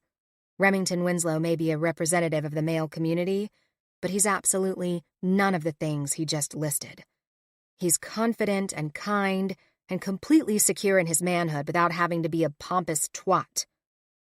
Honestly, I'm probably single because that's the way I've wanted it, I admit, and he looks at me for a long moment. You've never wanted to settle down with someone? No one besides him, when you were a lovesick teenage girl, my mind reminds me, but I keep that information to myself. Not really. I've always been too career-focused, I guess. What about you? What about me? Oh, come on, Rem. I squint when a knowing smile crests my lips. You know what I mean. Why is a great guy like you still single? I already attempted the marriage thing once, He responds and runs a hand through his hair. As you know, that didn't exactly work out. His words make it seem like his past has jaded him, like it's closed off the possibility of love and companionship. My heart twinges with discomfort for him. So, you never see yourself settling down with someone? Honestly, He shakes his head. no. Well, damn. Like no marriage, no relationship, ever? I'm tempted to push the question, but Remy beats me to the punch and redirects the conversation altogether. Well, unless the relationship involves free Chipotle burritos, then I'd consider it. I snort. Rem, that's a reward card, not a relationship. Oh, then I guess I want to settle down with a reward card, He says with a big old grin that reminds me of the past and how something as simple as talking to Remy was always so much fun. Laughter, teasing quips, and lots of smiles. That's how it always was with him. And that's exactly how it is with him now.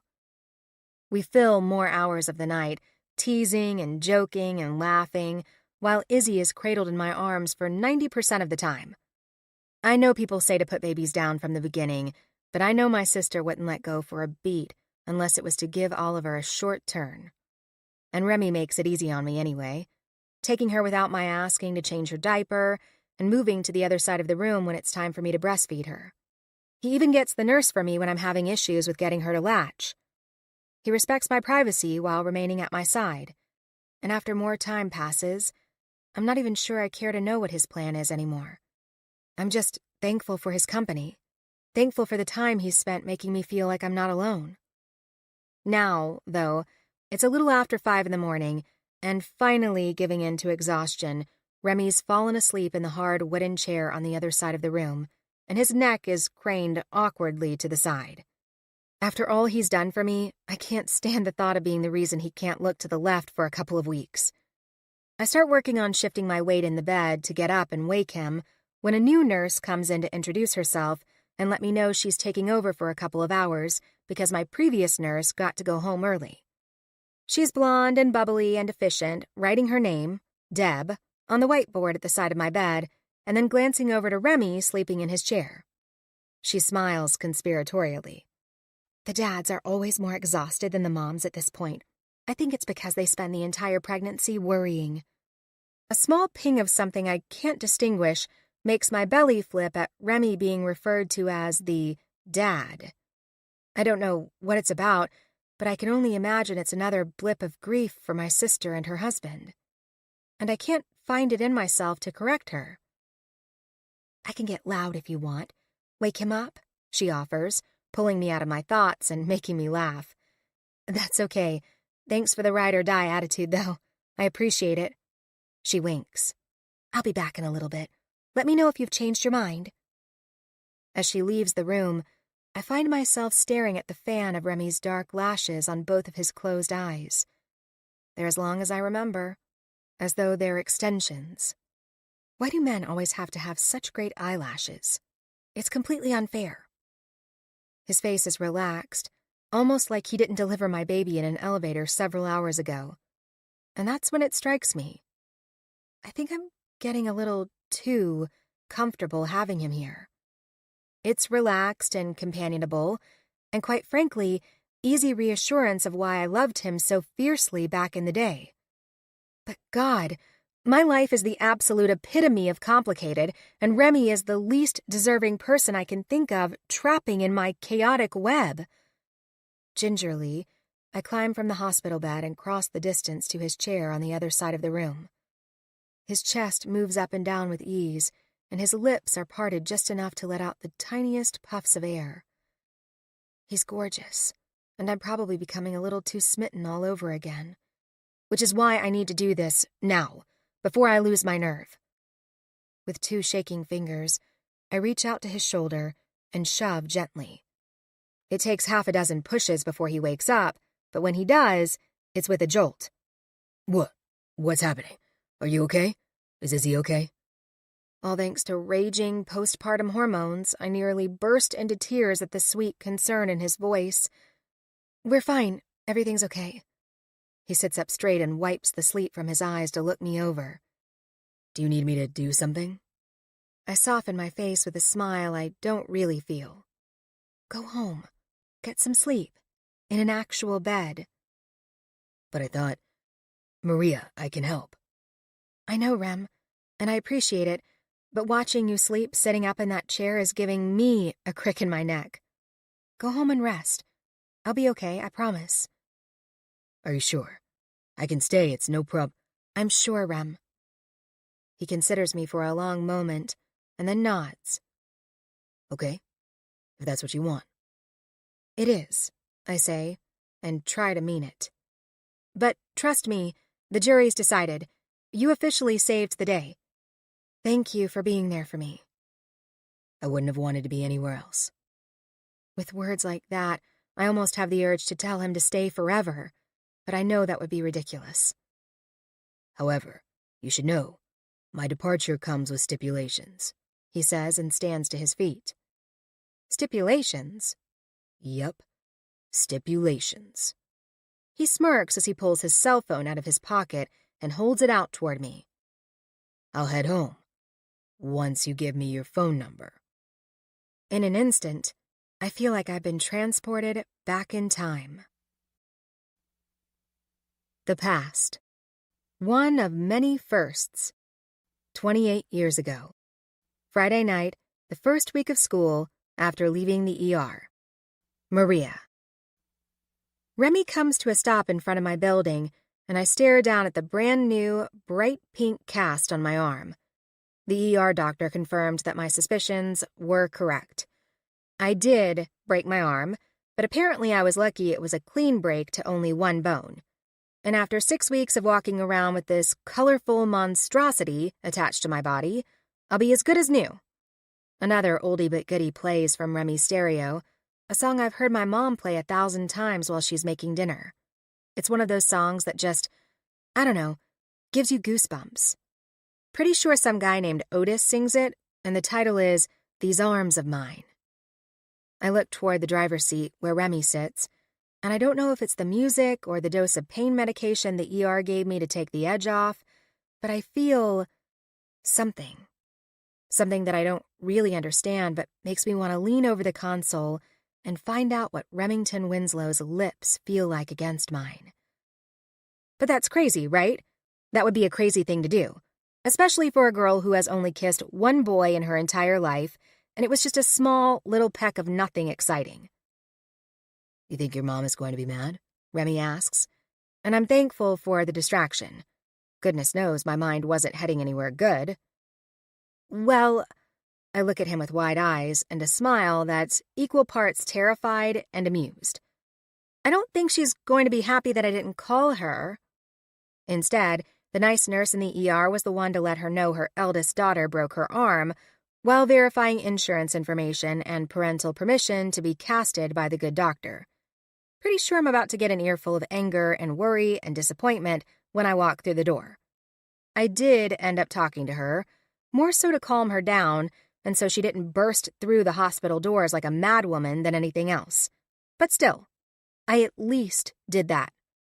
Thankfully, her inability to leave work at a moment's notice gave me more time with Remy, and after she talked to his mother on the phone, she gave a disgruntled go-ahead for him to drive me home.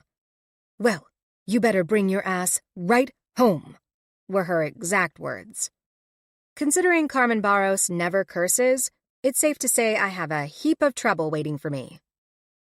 "I should have told you to call her first." He grimaces. "You were just in so much pain, all I could think about was getting you to the ER. He just might be the sweetest guy I've ever met. Don't be silly. You helped out a lot by getting my mom in touch with your mom. Just so you know, Wendy Winslow wasn't too thrilled with me either," he says through a half-laugh, half-grimace. "I'm not really supposed to be driving everywhere on my own yet. I only have my permit." Eek. Looks like we both have long nights ahead of us. He nods dramatically. "Yeah." Thanks again for everything, I tell him, for what has to be the 100th time of the evening. I don't know what I would have done without you today. You saved my butt. "You can stop thanking me. I wanted to help." No, I should definitely thank you, like a million times, in fact.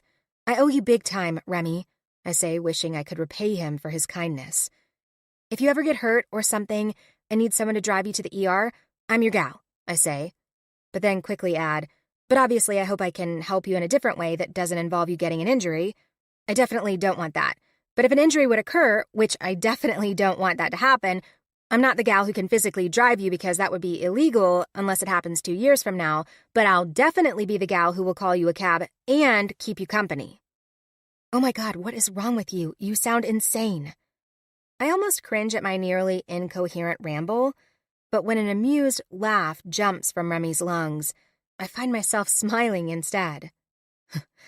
"Sounds perfect, Maria," he says, smiling right back at me. "I'll mark you down as my emergency contact if cab transportation is an option." I giggle. Great. Silence stretches between us, and when I look down at my cast again, I get an idea. So, I pause and hold up my arm. Do you want to sign my cast? He grins. "You want me to be your first?" You want me to be your first? That question plays in my mind on a loop, and I can't help but wish Remy would be my first for a lot of things, not all of which my mother would approve of. Yes, please, I answer, and hold out the black Sharpie one of the nurses in the ER was nice enough to give me before I was discharged. "I'm honored, Maria," he says, but then a secret grin kisses his perfect mouth. "But my signature comes with stipulations." Huh? What do you mean?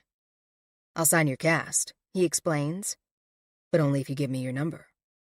My heart dances inside my chest. You want my phone number? "Yeah," he says with the kind of smile that makes my stomach feel all gooey inside. "I have to make sure you're going to follow through with our some other time plans."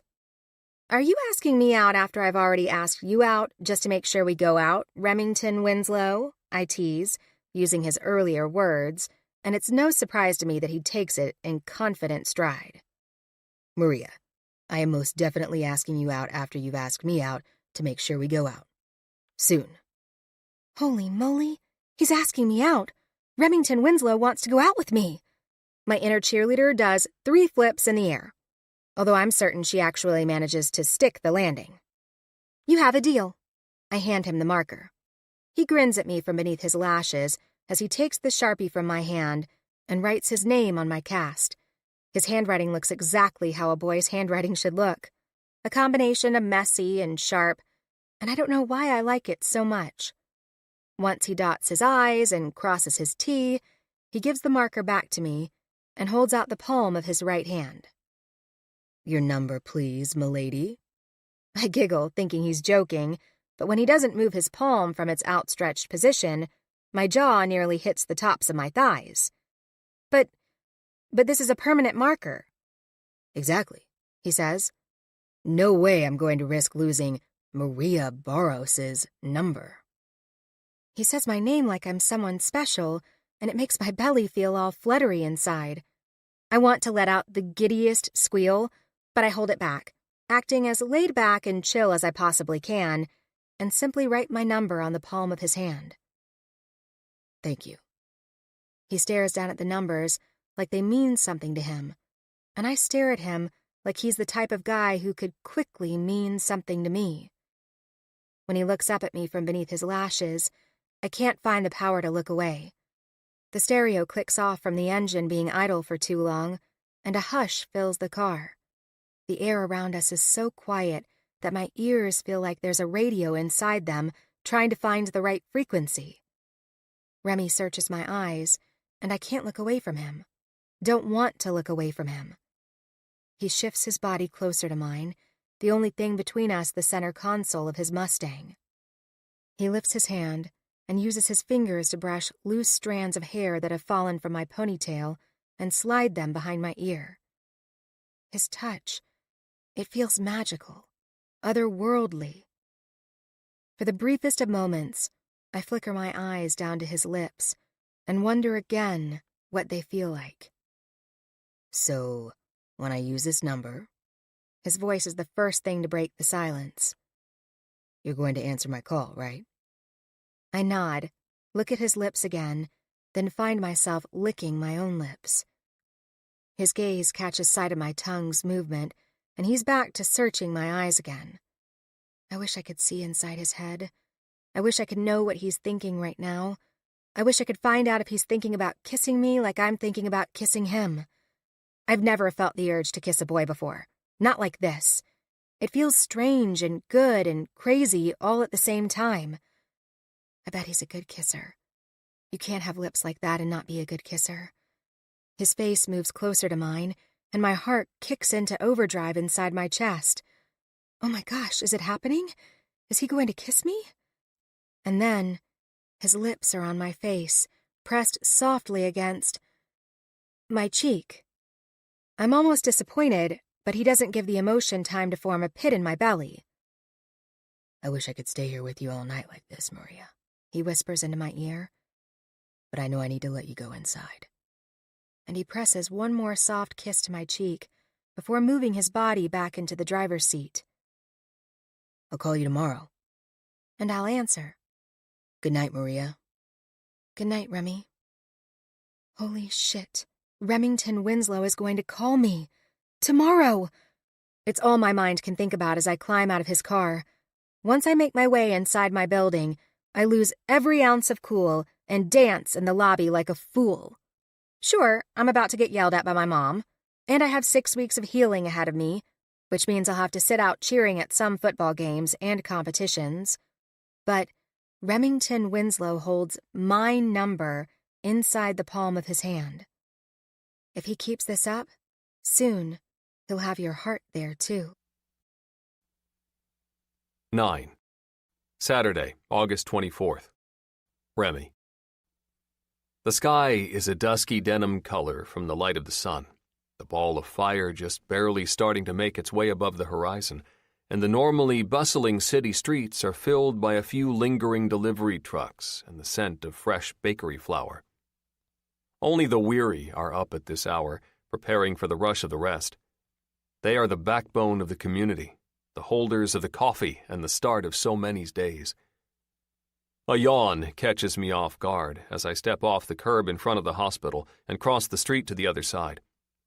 I pull my phone from my jeans pocket to glance at the time, only to find I've not only missed a message from the illustrious Cleo, but an entire text thread that further explains what my brothers were up to last night. See, sometimes, if we're lucky, life gives us the kind of second chance that reminds us how right it was the first time. If that isn't the most vague book shit I've ever read, I don't know what is. I know she's trying to bait me into something here, most likely revolving around her trying to give me one of her kooky predictions, but I'm not biting. Truthfully, I don't even know what I would respond with if I had the energy, and I decide to leave it for now and thumb into the chat that contains more details on my brother's shenanigans. Thatch. Yo, Remy! We're all wondering where in the fuck you are? What gives, man? Truthfully, your ass better have a damn good reason that revolves around something awesome like a set of magically growing tits, or else I'm gonna be pissed, son. Obviously, Thatcher Kelly initiated this thread, and about 10 minutes after I didn't respond, the conversation rolled on like I wasn't even in it. Thatch. Seriously, where's your brother? Jude. Hell if I know. Ty. Apparently, he's decided being a little bitch is way more important tonight. Wes. Guess we should cancel poker night and head home. I kind of want to laugh. Surely, the stress of spending all day with my sister, planting a garden that's most likely going to die, has worn my brother-in-law out. Thatch. We're not canceling. Klein. I'm kind of a fan of canceling. Georgia and I are 2 seasons deep into Game of Thrones, and I have a strong suspicion she secretly started Season 3 tonight after the girls went to bed. Klein Brooks is also one of Wes's best friends, and has become a good buddy to the Winslow family. However, his continued presence is more by choice since he's one of the nicest, chillest guys out there.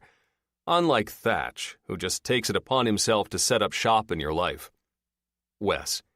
Yep, it's settled. You should definitely go home. And so should I. Thatch. You guys are dicks. Wes. Says the guy who is texting instead of dealing the fucking cards. Jude. I can't believe you've talked us into texting the whole night, Thatch. This is the most ridiculous shit I've ever been a part of, and trust me, that's saying something. Thatch. Listen, if you want to be the one to tell Cassie that she can fluff off about her no-noise rule, go ahead. I like my nuts where they are. Ty. You're scared of your wife, dude. You realize that, right? Wes. Honestly, I don't blame him on this one. I'm a little scared of her, too. Klein. Me 3. Thatch. I knew I loved you supportive bastards for a reason. Now, type a little quieter, would you? Less aggression in your thumbs. Once Remy gets here, we can just play instead of texting so much. Flynn. He's not coming. Thatch. What? Did you talk to him? Flynn. No. Ty. Not gonna lie, you guys are boring the shit out of me. Jude. Same, bro. Same. Wes. Yeah, I'm out. Bye. Thatch. God damn it, Wes! Don't you dare leave! Klein. If Wes can leave, then so can I. Thatch. Fuck you guys! I take the ass kiss back. You aren't supportive at all. Jude. Holy shit, they really left. Ty. I think we should leave too. To a fucking bar where I can get a drink. It's either that or I'm going home to my beautiful woman. Jude. I second this. It's either a bar or I'm going home to Sophie. No in between. Thatch. Harry's? Flynn. No. Ty. That's what I'm talking about. Jude. Yes. Thatch. Majority rules, Flynn. Looks like you're going to Harry's. Flynn. Fuck. The thread goes eerily quiet for about 2 hours after that, and then their downfall is apparent. Thatch. Cass is gonna so pisses at me. Ty, you dumb. I hate you soon much. Ty. You love me, bros. Tequila! Jude. You drunk. Thatch. No, you drink. Jude. Yes, sir. Ty. Ha-ha-has. Thatch. I haves to leave. Cass is coming to get me. She's so mud. Jude. Baby, don't go. Thatch. Byes, bro, lover you. Flynn. I hate all of you. God, my brothers, and Thatch really are a hilarious bunch of assholes. I roll my eyes, but I smile too as I type out a message so simple it's almost criminal within the confines of the thread. But I'm certain I should be excused on this one. After today's events, my mind isn't exactly working at optimal level. Once I get to my apartment and my head hits the pillow, I imagine it won't be but a couple of seconds before I'm out for the next 12 hours. The subway car shrieks to a stop at my station, and I have to use Herculean effort to pull myself up out of the seat and drag my tired ass out the doors and up the steps. There are only a few people who get off with me, having partied a little too hard the night before. It's just a 2-block walk to my building, or what will now be referred to as the scene of the crime turned miracle of life. Part of me knows I'm crazy for chancing a ride in another elevator at this point, but 12 floors of stairs is just a little too much to attempt while I'm this bone-weary. Besides, the elevator at the hospital managed not to fail me. Maybe I've met my quota. But hey, if it stops, it stops. I'll curl up on the floor and sleep. The cart dings its arrival, and I step inside the same elevator I first found myself in yesterday afternoon. It's not the one in which Maria gave birth, but the memory of the whole thing comes rushing back all the same. It feels like just moments ago, and at the same time feels like a lifetime has passed. A wave of warmth washes through my chest as I remember how strong she was.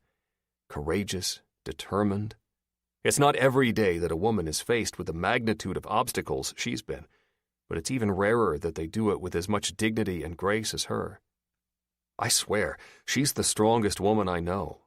And I'm a fucking Winslow. I know a lot of strong-as-hell women. I wish I'd had this same foresight at the hospital. I wish I'd had the awareness to tell her how awed I am by what she managed to do in this very building, by what she's managing every day, despite the grief I know she's carrying. It's almost surreal as the elevator arrives at my floor and opens, and I step off with a lingering look back. I don't know that the short trip to my apartment will ever feel the same.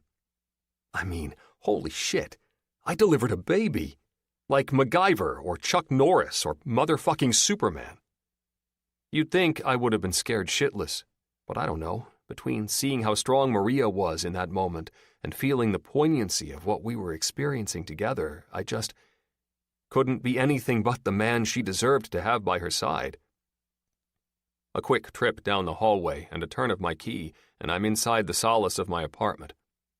It's spacious, both for New York and bachelorhood, but it's the only place that ever felt like a good fit. It's richly traditional in style, very old New York, and just snobby enough to make me feel proud of everything I've accomplished. It's dumb, really, but sometimes this apartment is what reminds me my life hasn't been a waste. It's so different from what could have been. And yet, it has the memories of Lexi taking some of her first steps by the floor-to-ceiling windows, and Ty and Jude fist-fighting when they found out they'd gone on 2 dates with the same woman several years ago. It's the home of several family Christmas dinners, and has been a haven for my drunken, sloppy brothers on more than one occasion. It's the door my sister knocked on in the middle of the night when she didn't know what to do to comfort Lexi at the age of 4, now known as the year she wouldn't stop crying. This apartment is full of all the echoes of the decision I made a decade and a half ago. For me, my family is everything. They're all I've ever needed. And for the longest time, with the decades-long absence of our good-for-nothing father, they've needed me too. But it feels so quiet now. There's no baby crying, no mess to tend to, no one to take care of. It feels odd, almost eerie, really, and I can't put my finger on why. Yesterday morning, when I left, the walls felt close. The space felt cozy, but right now it feels like they're retreating, opening into a chasm or a void without anything to fill it up. My sister is married now, her husband, one of the good ones, and my niece Lexi is well past needing her Uncle Remy for much of anything besides entertainment. Even my 3 brothers have grown up and settled down. It's different. My role in their lives is different. And I imagine the role of this apartment and the memories it carries going forward are going to be different too. Stripping off my torn and dirtied white t-shirt, I pull out the sliding cabinet in the kitchen and pitch it into the garbage. I don't think there's any salvaging it at this point. But before I can close the cabinet, something grips me in the gut and makes me pause. I reach into the can and take it back out, shaking it out and tossing it in the laundry room instead. I don't know why, but it almost feels wrong to get rid of it. Fishing my phone out of my pocket, I scroll down through my contacts to the number Maria gave me. I want so badly to check in and see how she's doing, but I'd hate to wake her up if she's finally getting some rest. I hover on the fence for 30 seconds more before realizing I've known the answer all along. After everything we've been through together in the last 24 hours, There's no way in hell I'm leaving any shade of doubt with Maria. I need her to know that she can reach out to me any time. Fingers to the screen of my phone, I do just that and hit send. 10. Maria. I stare down at a message from Remy, reading his words for what feels like the 100th time. Remy. Thanks for letting me be a part of this experience, Ree. Whether you really had the choice or not. I'll remember this for the rest of my life. P.S. Don't forget to use this number if and when you need me. Or if you just want to chat. I'm always here. Goodness, he's so damn kind, so considerate, so... Remy. Even after all these years, he's still the same sweet guy who made my teenage heart fall hard. Sure, he's rougher around the edges now, jaded about things like marriage and relationships, but deep down, at his core, he hasn't really changed. I honestly don't know what it would have been like to have Izzy if Remy hadn't been there. Sure, it would have been nice to deliver her in a hospital, where a freaking epidural could have been utilized, and I wouldn't have had to feel like my vagina was lit on fire and used as a damn cannon. But I would have been experiencing her birth alone. And that would have made it 1,000,000 times harder. Sure, I have friends and acquaintances in this city, but grabbing a drink or dinner is not the same as wanting someone witnessing you push a baby out of your hoo-ha. For me, there was no one who could replace my mom and sister. They would have been the only two people I would have wanted by my side when I delivered Izzy. Luckily, you had Remy. I war with myself over whether I should respond to him. I even type out at least 10 different texts, but end up deleting every single one of them before hitting send. I don't know. It feels wrong to bring him into my web of crazy complications. It feels like I'd be taking advantage of his kindness or something. Knock, knock. The soft sounds of a woman's voice pull my focus toward the door, and that's when I see a new face in a pair of pale blue scrubs. Good morning, I'm Christina. I'll be your nurse today, the day shift nurse greets as she steps into the room. She erases Deb's name from the whiteboard and fills the empty space with her own. How are you feeling? I guess I'm doing pretty good for a lady who delivered a baby in an elevator yesterday afternoon, I tell her with a knowing smile, and she laughs. Talk about a wild birth story, huh? Pretty sure I might have to deal with some minor PTSD every time I get in an elevator now. Girl, you had a baby in an elevator, in the middle of a blackout on one of the hottest days of the summer, without an epidural. You're officially my hero. Christina flashes a wink and a smile at me before walking over to where Izzy is currently lying in the hospital bassinet. And just think, one day when this little lady is older, you'll be able to tell her how much pain she put her mother through. Yeah, I say, and swallow past the emotion that all of a sudden threatens to close off my throat. Her mother. For better or worse, and lack of any other option, I am her mother. And for a reason only a newborn can understand, Izzy takes that as her cue to start crying. Uh-oh, looks like she has some things to say about her birth story too, Christina muses, as she checks to see if Izzy has a dirty diaper. Girlfriend, let me tell you, your mama is one strong woman. I wish I felt as strong as Christina seems to think I am. Truthfully, I mostly just feel like I'm trying to survive, trying not to fail. I think she might be hungry, I tell the nurse after she updates that Izzy's diaper is surprisingly clean and dry. But I've been having a lot of issues with getting her to latch. If there was one thing my sister was incredibly adamant about, it was breastfeeding. She was even planning on taking medication to hopefully induce her milk supply so she could be the one to do it. Hell, when I was only 8 weeks pregnant, she was already trying to get me to agree to pump my breast milk if her own milk supply couldn't be induced. Isabella wanted Izzy to have the best of everything. The best source of food and nutrients, the best pediatrician, the best schools. She and Oliver were even preparing to shift their work schedules so they would never have to use a nanny. Goodness, I hope I can live up to my sister's wishes. Would you like some help? Christina offers, and I nod dramatically. Help would be greatly appreciated. The nurse lifts Izzy out of the bassinet, and I glance down once more at the phone that's still in my hands. Remy's text still sits prominently on the screen, but the crying baby heading my way quickly becomes my priority, which I guess is the way it should be. And while there's a part of me that would relish support from someone like Remy, I know my truth. From here on out, it's just Izzy and me. 11. Saturday, October 5th. Maria.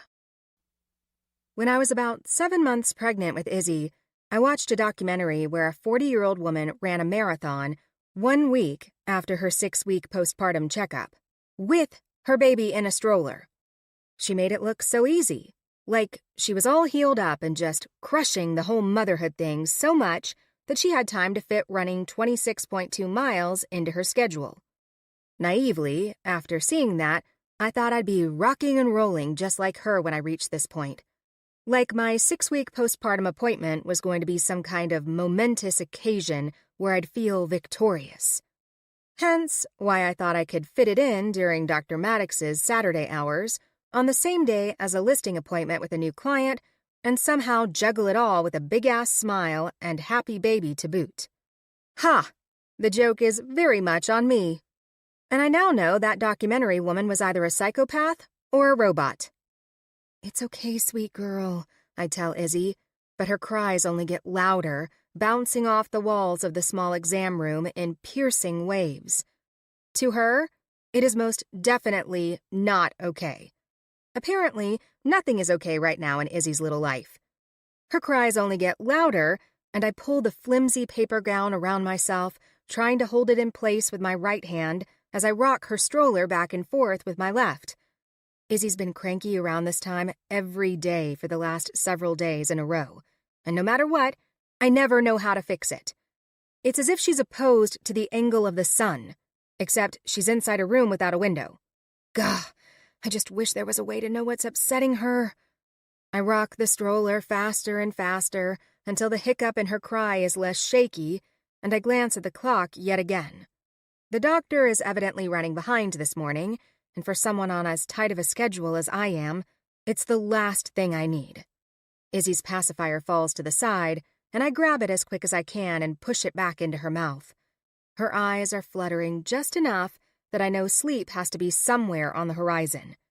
It'd be helpful if the horizon seemed a little closer, seeing as I'd like to spread my legs for my physician without holding a baby at the same time, and then make it across town to my listing appointment without trying to tell my client, "The hardwood floors are original," over the sounds of Izzy's wailing.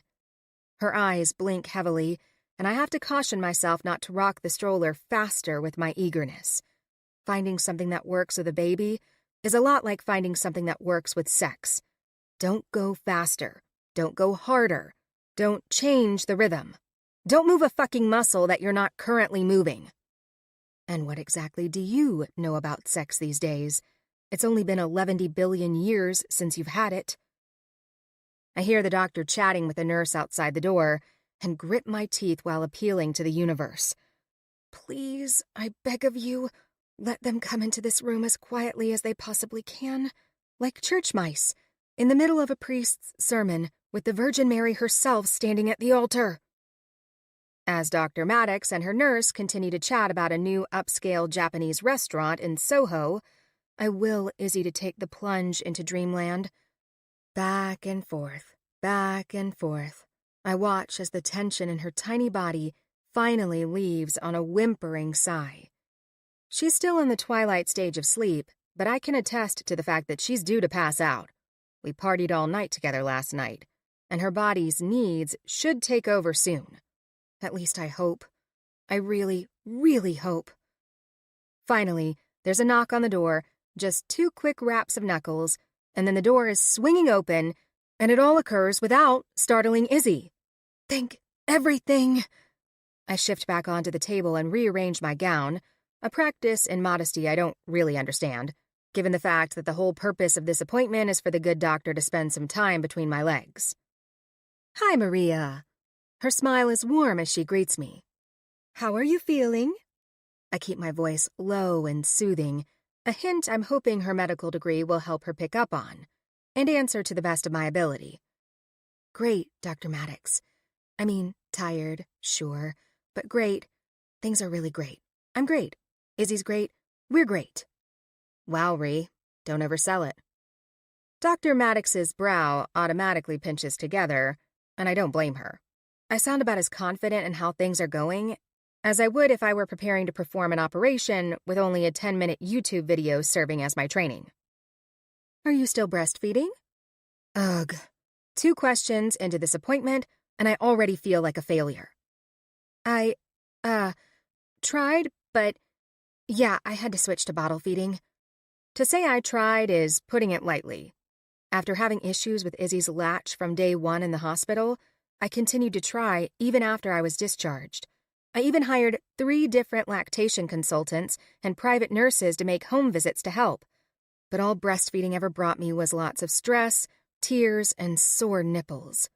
I still hate that I couldn't do it, knowing how important it was to my sister. Let me guess, issues with latching? And my milk supply wasn't exactly stellar. I frown. Though I did keep pumping until my nipples were bleeding and I was only getting air back. Well, that's okay, Dr. Maddox tries to reassure me. The most important part, Maria, is that your baby is getting fed. She glances at a gloriously sleeping Izzy and grins at me. And by the looks of those adorable chubby cheeks, I'd say you're doing a good job. A good job? Ha! If I had to rate myself, I'd say I'm struggling to reach world's most mediocre mom. And what about rest? Are you getting sleep when you can? I laughed nervously. Is that a real question? Her smile turns upside down. Rest is truly crucial for recovery from childbirth, Maria. I know it can be tough. Can be tough? Has she actually met a baby before? But the first 6 weeks postpartum aren't just about bonding with the baby. They're about actually physically recovering for the mother, too. And although you were incredibly healthy prior to your pregnancy and maintained that state of health during your pregnancy, you are considered advanced maternal age. You need rest, Maria. That's her nice way of saying, I'm old. I almost counter her words by telling her about the 40-something documentary lady who was running 10 miles a day by week 3 postpartum. Surely her old ass wasn't getting that much rest either. I'm doing what I can. Would you be able to arrange for an extended leave from work? She asks, turning to type on her iPad. From what I'm hearing, I think that might be wise. I wince. How in the hell do I tell her that I already went back to work? 2 weeks ago? Even if I wanted to stay on maternity leave, I didn't have a choice. Without my sister's and Oliver's help running the Barros Group show, it's all on me. And we have an enormous load of clients who aren't willing to wait around while I heal. Not to mention, the agents I hired are still learning the ropes. They aren't ready to be thrown into the shark-infested waters of high-end real estate without it turning into a Jaws-like situation. She notices the look on my face, and evidently, I don't have to tell her at all. Oh, Maria, she chides softly, and I look down at the paper gown across my legs so I can fiddle with it. She sighs again, and it's the weirdest feeling. For as much as she's scolding me, I should be annoyed. I should feel attacked and righteous. But I know, deep down, that she's right. What I've been doing isn't sustainable long term. I just haven't figured out a way around it yet. I'm definitely not going to ask when you went back to work because I have a feeling I'm not going to like your answer. But tell me this. You've hired a nanny, right? Maybe even a private nurse to take over some nights for you too? I already failed breastfeeding. No way can I fail Isabella's wishes related to nannies. Do you want an answer that's going to make you happy, or... I cringe, and Dr. Maddox lets out the kind of laugh that doesn't come from humor. What am I going to do with you? That, Dr. Maddox, is a fantastic question. One I currently ask myself and Izzy about 100 times a day. I tell you what, she says finally, rolling over on her little stool to look up at me where I can't avoid her eyes. After the exam, I'm going to get you some numbers for support groups. Being a new mother is difficult, but it's even more so when you're doing it alone and without help. She states the last two words with pointed emphasis. I personally attended one of these after having my first, too. So you can rest easy that I'm not sending you to a cult or something. I smile thankfully. Okay. But you need to consider getting a nanny and accepting help from other people too, okay? Friends, family, anyone who's holding out a hand. And I promise, someone is there and waiting for you to ask.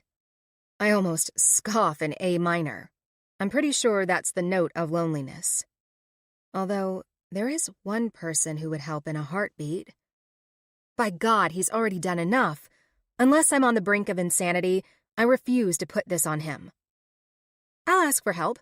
I'll get help, I lie, knowing it's the only thing that's going to get her moving and Izzy and me out of this office. The urge to glance at my watch and check on my timing for my appointment is strong, but I don't dare. I don't need the postpartum police checking me into a ward somewhere and screwing up a potential $5 million deal. She eyes me closely, likely knowing that I'm a big fat liar. Still, she smiles at me then, but this time, it holds an edge of sadness. Okay, Maria, let's scoot down to the end of the table and get the fun part over with, shall we? Oh, yeah. This is going to be great. Oh, Izzy, please, I beg. This is an apartment on Fifth Avenue, sweetheart. You can't cry about Fifth Avenue. It's like a rule. My cherub-faced angel only seems to cry harder at that, and a bout of desperate nonsense kicks in. I don't even know what I'm saying. I just need something to sink in. I'll buy you a pair of Jimmy Choos and Chanel and, Louboutins too. Everyone loves the Red Sole. Izzy's cries intensify, and I direct the stroller over to the side of a building where I can safely get her away from the bustle of the Manhattan sidewalk. She calms slightly, but at my first breath of relief, her cries are renewed. I feel like I'm going crazy, the stabbing pain of her wails nearly enough to send me into a tailspin. I'm drowning. I'm failing. A tear catches inside the corner of my eye, and a sob hitches in the back of my throat. I want to do this for my sister and the way that she wanted, without help and with the loving nurture of a mother's patience. But I'm not Isabella, and I don't know what I'm doing. She was a natural, a goddess. All I know is that you'll never find a worthy two-bedroom in Uptown for under $1 million. Izzy's nap that started at the doctor's office has fallen short-lived, and if I don't start walking again soon, I'm never going to make it the 2 blocks I need to in time for my listing appointment with the Downfellers. It's a great listing in a great location, worth a hell of a lot of money. But something tells me, even if I make it there in time, I'm never going to win them over with a crying baby in my arms. They're extremely picky and discerning, and it's taken over a year to convince them to join our team. I feel like the earth is crumbling beneath my feet, but with one look at Izzy's sweet, desperate face, I make a decision. I'm not making the appointment today. Instead, I'm going to go home and take care of my girl, even if it sullies my business just a little bit. I fire off a quick but what I hope is professional text to the Downfellers. I'm so sorry to do this last minute, but I've had a family emergency and need to reschedule. I assure you this is a one-time event and not how I handle business on a regular basis. I know you're eager to get listed, so let's set up another appointment for another day this week. I ignore the numerous texts and emails from my staff, put my phone back in my purse, and pull Izzy out of her stroller, putting her up on my shoulder to offer what I hope is a comforting hug while I focus on getting us home. Izzy cries harder and harder and harder as I weave my way through the New York tourist crowd. It's thick and suffocating for everyone else, but lucky for me, because of Izzy's shrieking cries, everyone gives me a pretty wide berth. Oh, Izzy girl, what in the world are we going to do, me and you? 12. Remy. I take a sip of my first beer of the day and stare down at a new text from Miss Cleo. C. It's okay to have uncertainty if it means you feel like the possibilities are endless. Me. Your investment portfolio is rock solid, Cleo. Still low to moderate risk with steady growth. You have no need to be uncertain. I got you, boo. Obviously, I know she's not talking about her portfolio, but I can't resist screwing with her. C. You know I'm not the one who is uncertain, Remington. Just remember, uncertainty can be a good thing if it means you're open to anything that can come next. Me. I can't be sure, but it kind of feels like you're trying to engage in the kind of conversation we've established about 1 billion times is off the table. You'd think, after 14 years of this, she'd give up on trying to go all fortune-teller on me, but evidently, old habits die hard. C. I have no idea what you're talking about, my dear. Me. But shouldn't you know? I mean, you are the psychic. C. Oh, right. I guess I forgot. The reminder is greatly appreciated. Me. Very funny. C. Enjoy your day, Remington. On a half-laugh, half-sigh, I slide my phone back into my pocket and stare out into the backyard of Wes and Winnie's brownstone. Immediately, my eyes spot the vacant pile of dirt in the far right corner that sits beside a small shed within the privacy fence. Looks like another vegetable garden has officially bitten the dust. I smile to myself and move my attention back to my family, the entire Winslow clan together again for a Saturday afternoon barbecue. Since the Mavericks have a home game this week, Wes and Winnie offered to play host. Lexi puts on a song from her phone, a party beat that everyone in the world knows by name, and Howard doesn't hesitate to stand up from his seat with a jovial clap of his hands. Oh, yeah, I know this one. Get it, Howard! Jude cheers him on, a beer in his right hand and his left arm wrapped around his wife Sophie's shoulders. My mother's boyfriend has now not only garnered her and my youngest brother's attention, but the entire family's attention, too. Uncle Brad and Wes grin from their spots by the grill. Aunt Paula and Mom and Winnie giggle from their seats on the deck. An amused Ty stands behind Rachel with his arms around her waist. Flynn and Daisy stand side by side, each one holding one of their 8-month-old twins on their hips, Ryder on Flynn's and Roman on Daisy's. And I move to stand by Lexi as she continues to blast the familiar music from her phone. My nephews giggle and clap their chubby little hands as Howard swings his hips in a circle and jump turns by 90 degrees, and it doesn't take many more of his dance moves before everyone falls into laughter so hard that Winnie can't hide her infamous pig-like snorts. I never knew a man in his early 70s could know the Macarena this well, but as I've learned over the last several months of his courtship with my mom, Howard Sulkin is full of surprises. In half-height crew socks, white New Balance shoes, and a tucked-in polo and jean shorts, Howard is the epitome of a dad. It's ironic, really, for a man who's spent this many years of his life without kids to fit so well into a family with 5 of them. But he's good to our mom, he's ridiculously funny, and I've never met someone who owns their style as much as he does. I can't do anything but like the guy. For once in my life, I feel like there's someone there to take care of my mom. Lord knows Wendy Winslow certainly deserved this a whole hell of a lot earlier in life, but I'm grateful she finally has it now. Once the song comes to an end, good old Howard bows dramatically to the applause that surrounds him. Thank you. I'll be here all night. Yo, Howard, do that thing. The thing you do with the word association, Ty shouts excitedly, not even bothering to make himself seem aloof or disinterested. For a guy who, in the beginning, was as skeptical as a police officer during an interrogation with a pathological liar about our mother dating someone she met on the internet, he's the exact opposite now. If he weren't engaged to Rachel, I'd think he was going to propose to Howard himself. You got it.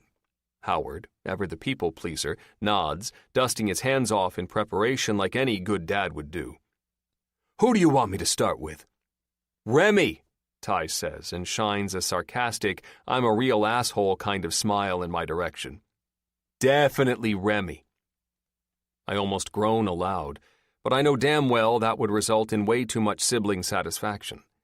Instead, I shrug, cross my arms over my chest, and raise my eyebrows as I wait. I like a man who is ready, Howard snaps his fingers. Okay, Remy. The point of the game is to answer as quickly as possible. No time for thinking, No second chances. I'm going to throw a one-word question at you, and you have to answer back with the first word that comes to mind. I nod. Sounds simple enough. Ha! That's where you're wrong, bro, Ty exclaims through cupped hands around his mouth. Seriously? How bad can a one-word game be? Shoes? Howard asks. And of course, all I can think to say is, New Balance. Immediately, all eyes go to Howard's feet, but he's a good sport and responds by grinning and wiggling one New Balance-covered foot around like he's a model. Only $39.99 at the shoe carnival, he announces, and I can't not laugh. Nice, but the real question, Howard, is did you get the BOGO? Does Ty have the biggest mouth in the Winslow family? He retorts, grinning at me like a man who most definitely knows his way around a good sale. Of course I got the BOGO, Remy. There's an identical pair of these babies in the closet, just waiting to be used in the future. I can confirm this, my mom calls out with a grin. Give me a break. I do not have the biggest mouth of the family, Ty tries to counter, but even his fiancée Rachel gives him a look that calls him on his bullshit. Okay, fine, whatever. But what are you doing here, Howard? The point of the game is lightning quick, not minute-long intermissions to sell us Snickers. My mom's boyfriend just grins but meets my eyes and continues. Fun? Family, I respond instantly, and Jude bursts into laughter immediately. How fucking wholesome. Jude. My mom starts to chastise his language and glances at Lexi. But when she sees that her granddaughter is not affected the way her mother used to be when she was that age, she just shakes her head on a sigh. There was a time when Lexi informed everyone, in the middle of a Winslow family dinner, the use of curse words is a sign of intelligence, and Jude has been using that to his advantage ever since. Basically, even powerful women like Wendy Winslow tire of being one-upped by an adolescent girl who has the IQ of Einstein. I bite my lip to smother a laugh and turn back to face Howard as he continues the game. Excitement?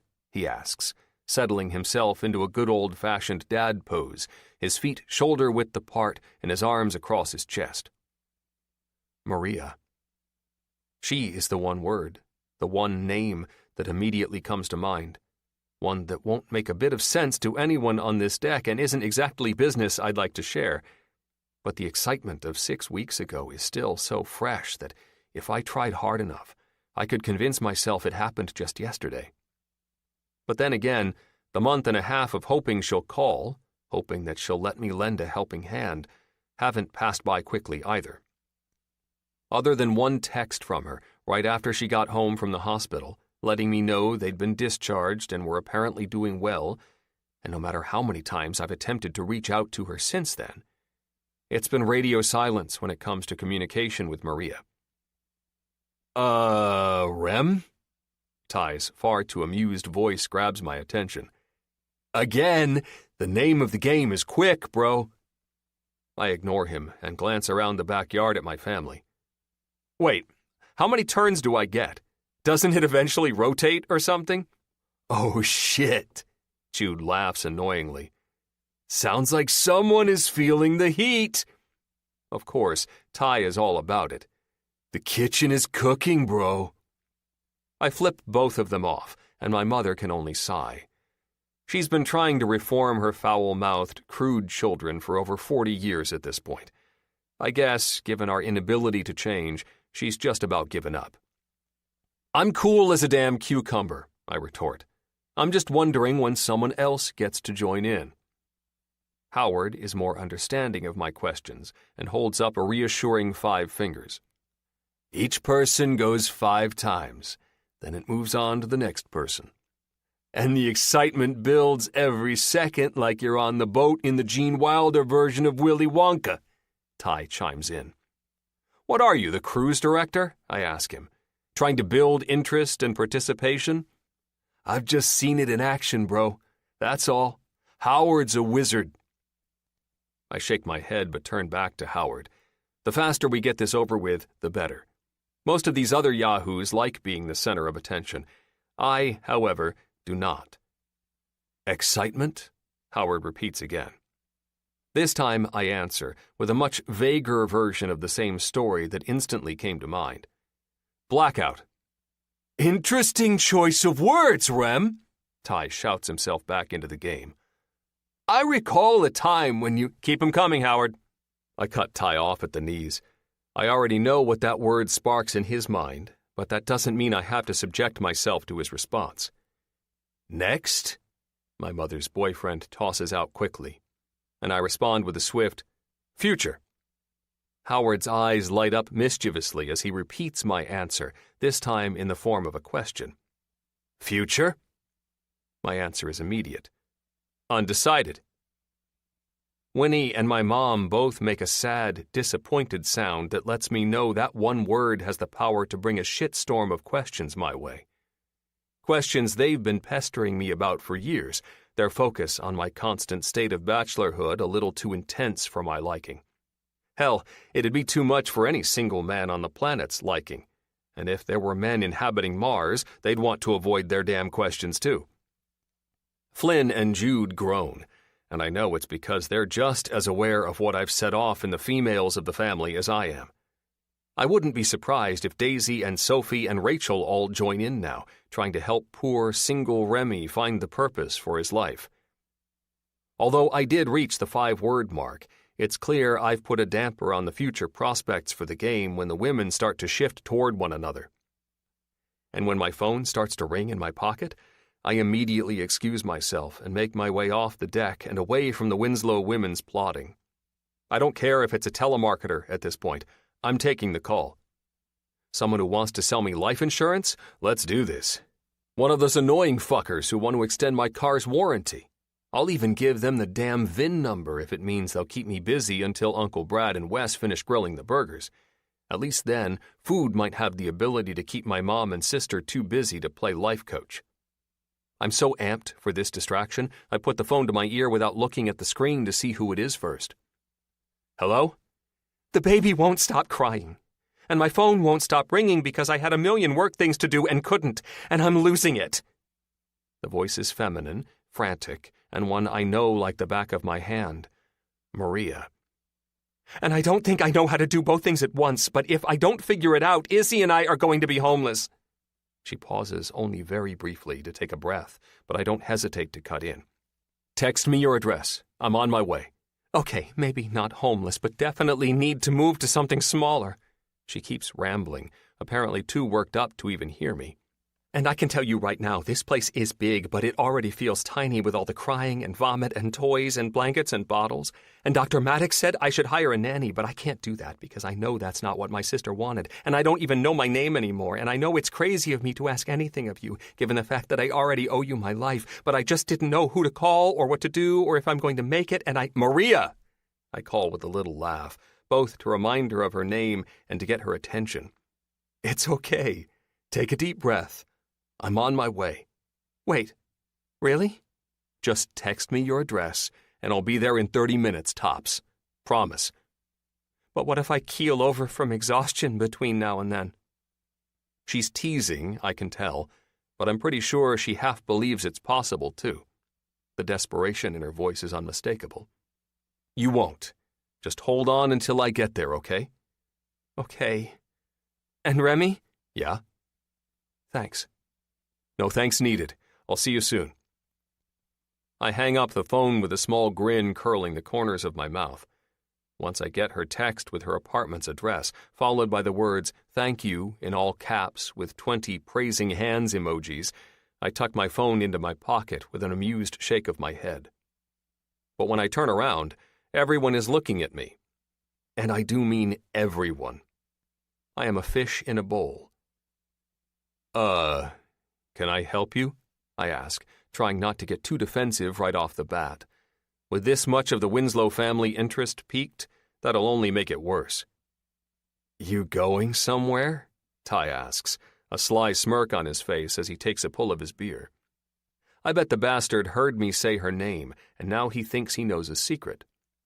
Yeah, actually, I admit simply. A friend needs help. A lady friend? By the name of Maria, maybe? Jude asks smartly, a teasing titter in his voice, and making it apparent Ty wasn't the only one who overheard my conversation. Sophie smacks him in the chest with the back of her hand, but his smile only grows. What? It's a simple, very easily answered question. If only these two idiots knew the truth.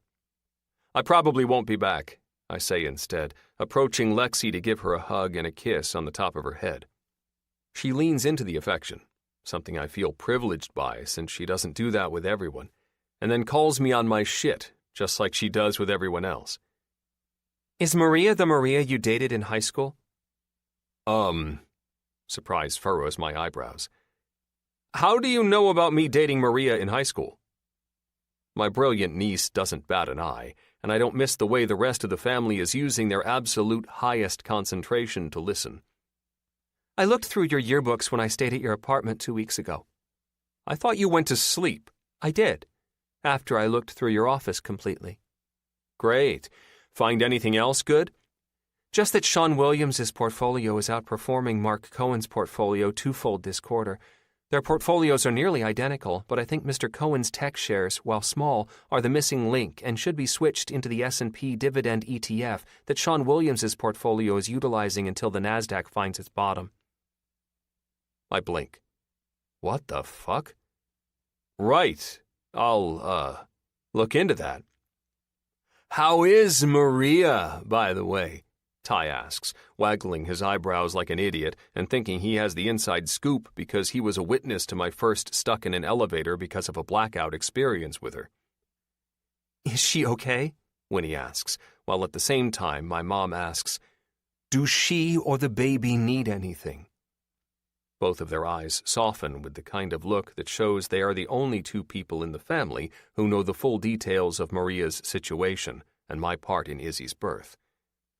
But back in the day, when Maria and I were together, my mom loved Maria and her family dearly, and Winnie and Isabella were friends. I felt compelled to tell them. Felt like it was something they deserved to know. Baby? Jude asks, utterly puzzled and so far out of the loop he should be in another country. Maria Barros has a baby? When Ty looks like he's seconds away from opening his big mouth, Winnie walks over to him and slaps her hand across his face.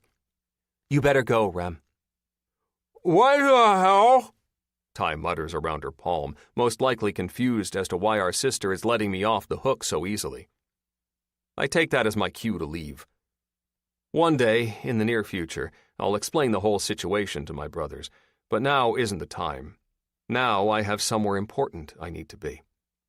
Thanks for hosting, Win, I call over my shoulder and quickly make my way to the back gate, where I exit and head for the subway stop a couple of blocks from my sister's brownstone. It's a day I thought would never come, and I'd about given up on. The day Maria Barros finally used my number. I make it to Maria's place in record time. Frankly, it's almost crazy how close her building is to mine. All these years, and we've been one short walk across Central Park from each other. I step over the threshold of her front door, and all I can think is, holy shit. What I think used to be a pristine, mostly all-white, warm but stylishly minimalist apartment has become a place that could be taped off as a crime scene. Well, if said crime scene involved a robbery where the burglar was a crying baby and her sidekick was a frazzled mom who looked like she hadn't slept in days. Maria's hair sticks out to the side at an unnatural angle, as though it's a compass and the disaster that her apartment has become is north. Debris dots every surface in sight, and half-empty coffee mugs litter the kitchen counter in a continuous stream. Baby Izzy cries in her arms, clearly unhappy with the current state of the world and probably, if I had to guess, feeding off the emotional exhaustion of her mama. Here, I offer immediately, not bothering with the time suck of a hello that I guarantee Maria cares nothing about, reaching for the baby and making Maria's eyes widen comically. Why don't you let Izzy hang with me while you take a shower? Her voice is ragged as she tells me, I can't get her to stop crying. I've been trying for hours and nothing is working. I don't know what to do or what to— Maria, I cut in, interrupting her gently. Go take a shower, babe. Take a few moments for yourself. I've got Izzy. We'll be good, I promise. Her face nearly crumples with relief as she finally nods and turns without another word to retreat down the hall. I know she doesn't have the energy for anything else right now, and I know she feels like she'll never feel normal again. My sister went through it with Lexi, and Daisy went through it with the twins. Going from independent to responsible for kids is a hard transition. But I know the other side of the tunnel. I've witnessed the light that lives there. I just have to convince Maria it's real. Izzy's sweet little face pinches with her cries, and her normally beautiful crystalline eyes are hidden from view. The sound is manic, confused even, and I have the very strong feeling that little Izzy is feeling just as exhausted as Maria. But damn, I can't believe how much she's already grown. It's been a month and a half since I first held her in my arms, the moment she took her first breath, and I can't believe the changes that have already occurred. Her cheeks are fuller, and her cute little body is heavier in my arms. Her eyes are still blue, but I have a feeling when they eventually change, they'll end up a caramel shade of brown like Maria's, because Isabella was basically her mini-me. "It's so good to see you again, sweetheart," I whisper down toward her. Slowly and calmly, I tuck her tight to my chest, cradle her head, and swing side to side with a bounce. I pick up singing just a whisper of an old Van Morrison song, mostly for the effect I know the vibrations in my chest will have on her. I hum and dance and swing and bounce, and it's only a matter of 5 minutes before Izzy is passed out in my arms, her little body lax, and her tearful cries nothing but a memory. I smile down at her delicate features, trying to match them to those of Maria and, from what I remember from decades ago, those of her sister Isabella. There is no doubt this little lady will be a stunner when she gets older. Back in the day, Isabella was a pretty little girl, and Maria, well, she's always possessed the kind of beauty that gets more than a second look. She's also kind and warm and really fucking funny when she's not on the brink of a breakdown. Frankly, she's always been the full package, the kind of woman that men fight for, so I know she wasn't kidding when she admitted to me that being single was something she wanted. Obviously, I get it. I do. I mean, much to my mother's and sister's dismay, I am the perpetual bachelor by choice. And I can't see that as anything but a good thing right now. I'm the perfect candidate for Maria to lean on. She needs a friend with time and energy to give, and since I'm only responsible to myself and work, I'm more than capable of giving it. Nonetheless, I have a feeling convincing her of this fact is going to be a hard sell. Women as strong as Maria have taught themselves not to need anyone. They can fend for themselves. Even now, she could go it alone, and I know she'd succeed. But she shouldn't have to. Not when I'm ready and willing to help. She deserves to have some kind of support system by her side through this. She shouldn't have to go it alone, and from the looks of it, that's exactly what she's been doing. Handling all of this, taking care of Izzy, running a business, by herself, without even the help of a nanny. In an instant, I decide. From now on, I'm not going to wait for her to ask. 13. Maria. I pause in front of the sink, turning to the mirror only after I've stripped off my spit-up soaked clothes and tossed them on the floor. "Oh, hell!" I shriek on a whisper, a hand going to my chest as I take a step back. The dark circles under my eyes could pass for UFO crop activity, and my hair looks like I stuck my finger in an electrical socket.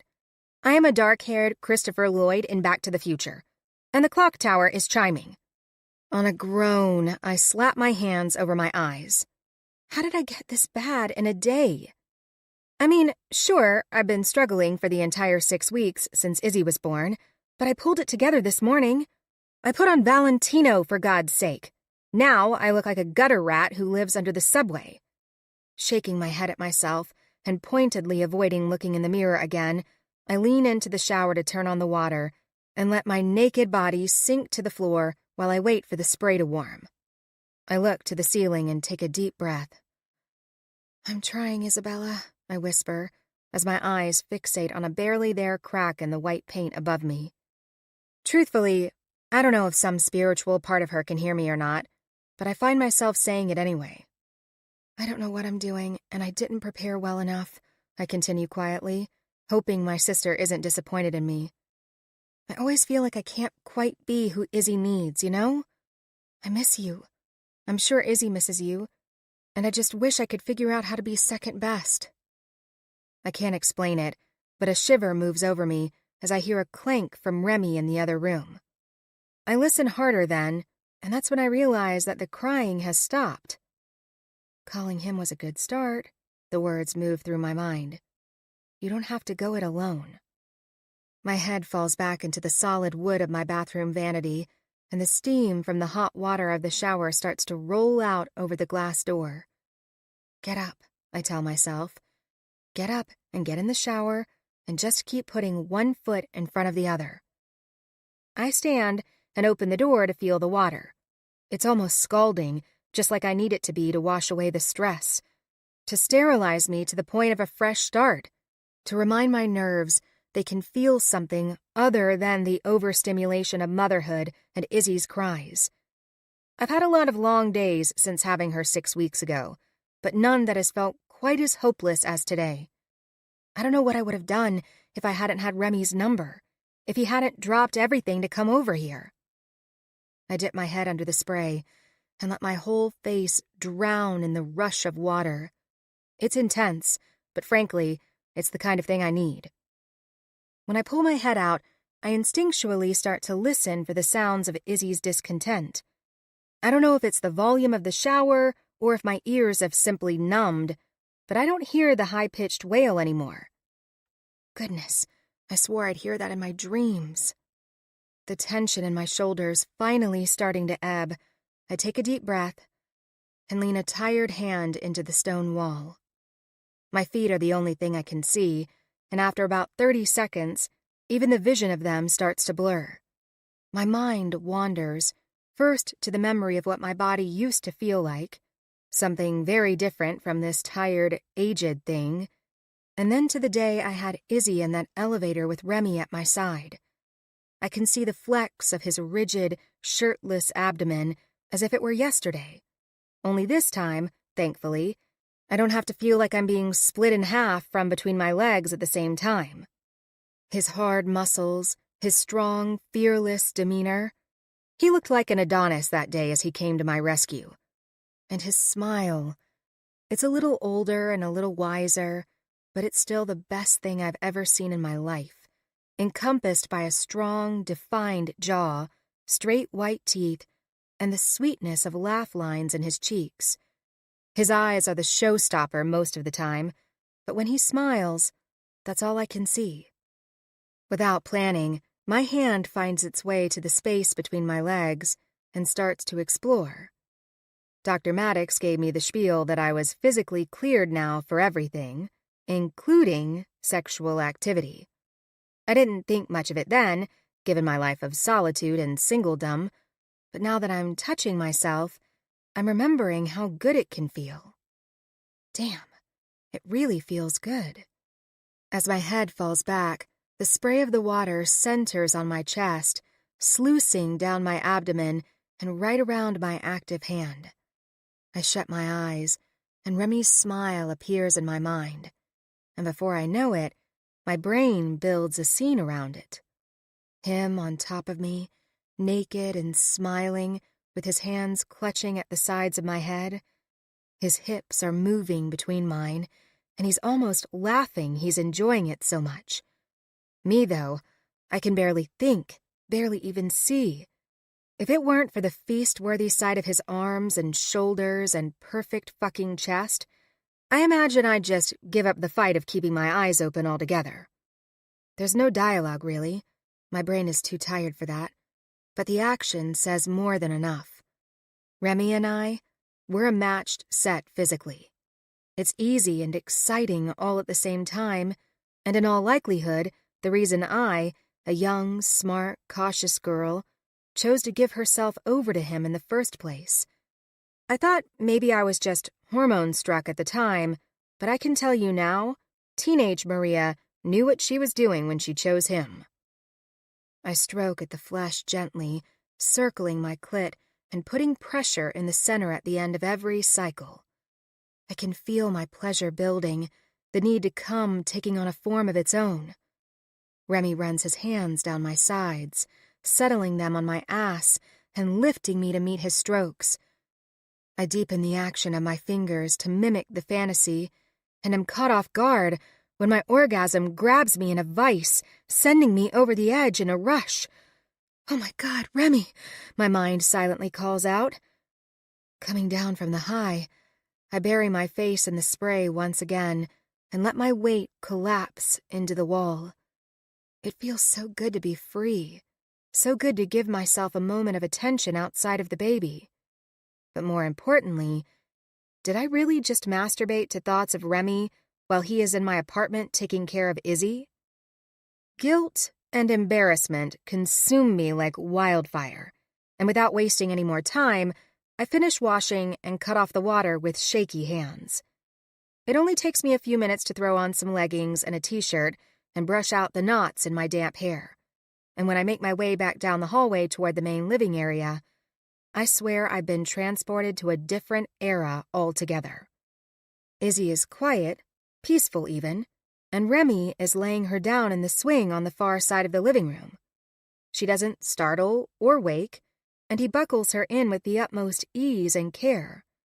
I watch silently, my disbelief so potent, I'm surprised it doesn't blow Remy over. When he turns around and sees me, he smiles. "Feel better?" he asks in his soft voice, just a notch above a whisper. My cheeks heat at the thought of just how much better I feel, and why I feel that way, so I settle for a nod instead of testing the control properties of my tongue. I cannot believe he managed to put her to sleep in the time it took me to shower. And touch yourself to the thought of him. "Sometimes they just need someone who's not so invested in their going to sleep," Remy comforts with a laugh. "You know?" I shake my head and flop down onto the messy couch like a rag doll. I don't know anything, Rem. Nothing at all. My brain is a vast, empty space at this point. He laughs, walking across the room and taking a seat on the other end of the sectional. "You should go take a nap. I can handle keeping an eye on Izzy for now, and when you wake up, we can go out and get some fresh air."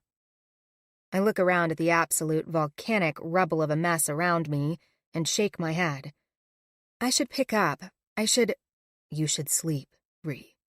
Don't worry about the mess. We'll handle that later. Get rest and get refreshed. You can't tackle a mountain without any energy. The concept of sleep is really tempting. Go. Rest. I promise I'll make sure Izzy is fine if she wakes up, but I have a feeling she needs the time too. And what? You're just going to hang out? I don't know if I can fall asleep knowing he's just out here, on my couch. College football is on, Remy says with a shrug. It's not like I'd be doing anything different at home.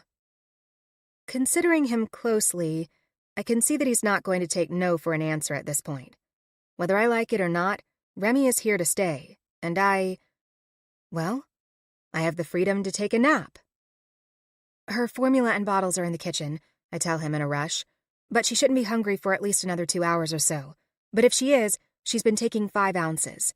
And she did have a little bit of a diaper rash, so use some of the Aquaphor that's near the diapers and wipes on her changing table if you have to change her. 5 ounces of formula, Aquaphor for diaper rash. Got it, he responds. But when I don't move, he adds, It's all good in the babyhood, Ree. Promise. I've got it covered. I nod then, succumbing to the inevitable and handing him the remote from the side table. If you need anything, I'll manage, he interrupts gently. Go rest. I nod again and retreat back down the hallway, climbing into the center of my bed and pulling the big white comforter over myself. I spend about 2 minutes feeling weird and wondering if I'll be able to shut my brain off, and then suddenly, and without warning, I'm out. Checked out from the world and any and all chaos in it. And it's all thanks to the handsome knight in perfectly washed-out denim in my living room. 14. Remy. When Maria comes out from her 2-hour nap, She looks like a different person. The light and life I've come to know in her eyes are back, and her shoulders aren't slumped toward the ground anymore. Izzy, on the other hand, is sleeping calmly in her swing that's remained at a gentle back-and-forth lull since I put her in it again 20 minutes ago. "She's still sleeping?" are the first words Maria says. Well, technically, she's back to sleeping after I gave her a bottle and changed her, I admit with a wink. "Feeling better?" "So much." She rounds the sofa and coffee table and takes a seat in one of the plush white chairs on the other side. "Honestly, I don't even know what to say to you. Thank you doesn't feel like enough." I smile. "No need to say anything, babe. Happy to help." I'd like to tell her that I wish she'd called me sooner, but on the outside chance that it adds to her stress, I don't. I don't want her to feel like she's failed somehow by waiting it out. She fought the good fight, and she called when she needed me. That's all that matters. Seemingly awakened from a deep slumber, she peers around the apartment, her eyes widening and catching on the mess. "Dear God, it looks like a bomb went off in here." "No, it looks like a child lives here.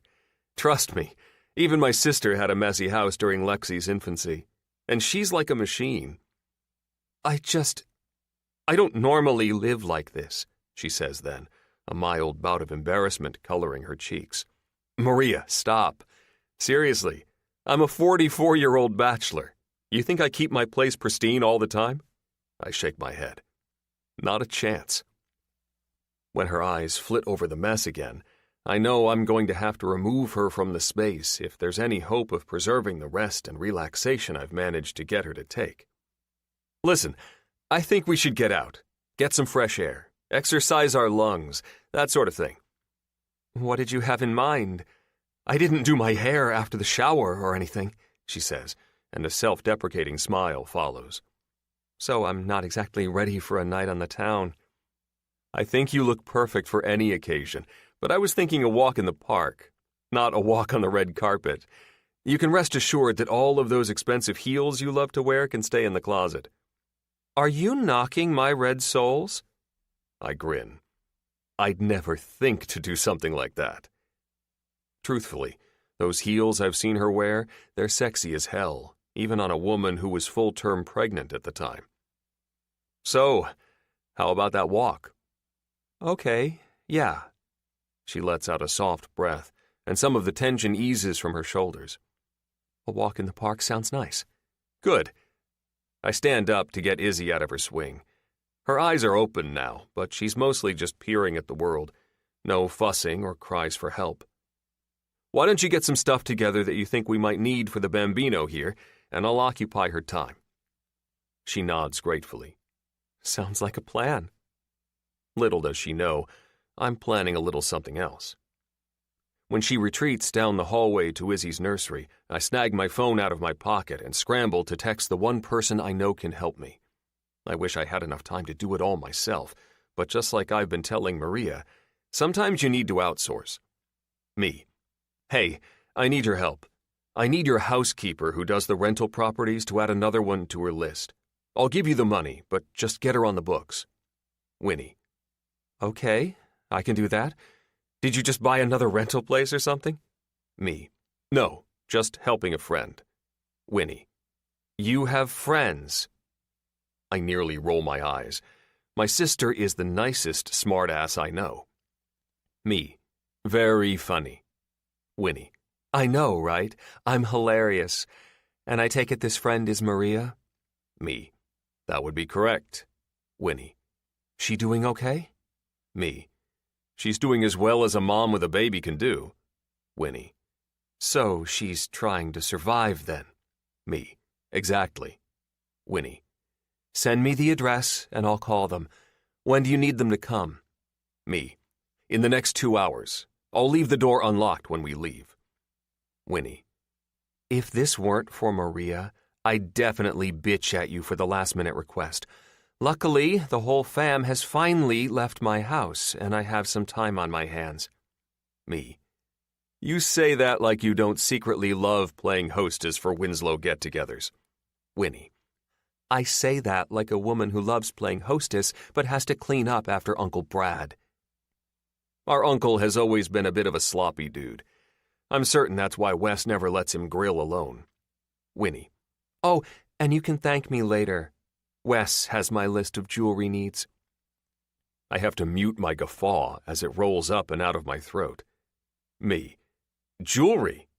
You take an awful high hourly rate for this stuff, huh? Winnie. It's all supply and demand, dearest brother. You need me, and I need jewelry. It goes hand in hand, really. I roll my eyes at her again, but laugh at the same time. Me. Send me a link and sizing. I think on it for half a second and send another quick text. Me. Lexi's too. Winnie. There's a reason you're my favorite brother most days. My smile is still engaged, and I'm shaking my head slightly when Maria comes back into the living room with a big diaper bag and a baby carrier, a little bout of curiosity pinching the skin between her eyebrows together.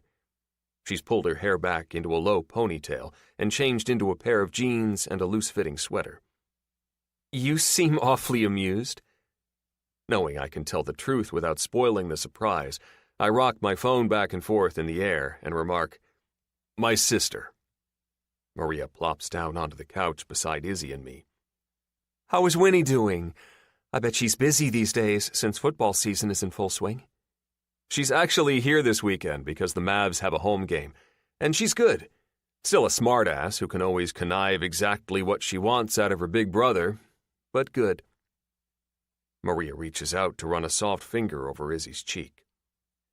Sounds like not too much has changed since the last time I saw her.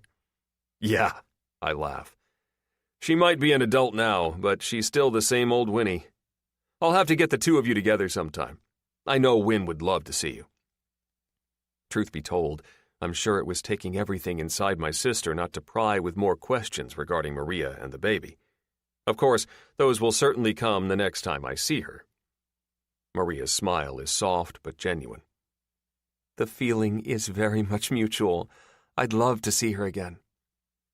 I reach out and grab the baby carrier from her hand, and once I'm certain Izzy is lying safely on her back between two couch pillows, I stand up to start strapping it on. Maria's eyes are wide and white. What are you doing? I chuckle, nodding down at my torso as I clip the buckle at the side. Putting on the carrier. You're going to carry her? Yeah, why not? Give your back a rest. I finish doing up the straps and then open the front wide to ready it. I bend down to scoop Izzy up, and once again, Maria's eyes take on a saucer-like quality as I load the baby into the carrier and fold it up to secure it.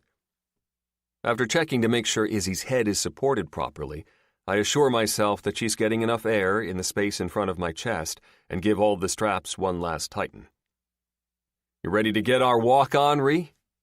Let's do it. Maria stands then, too, swinging the diaper bag backpack over her shoulder before I can stop her.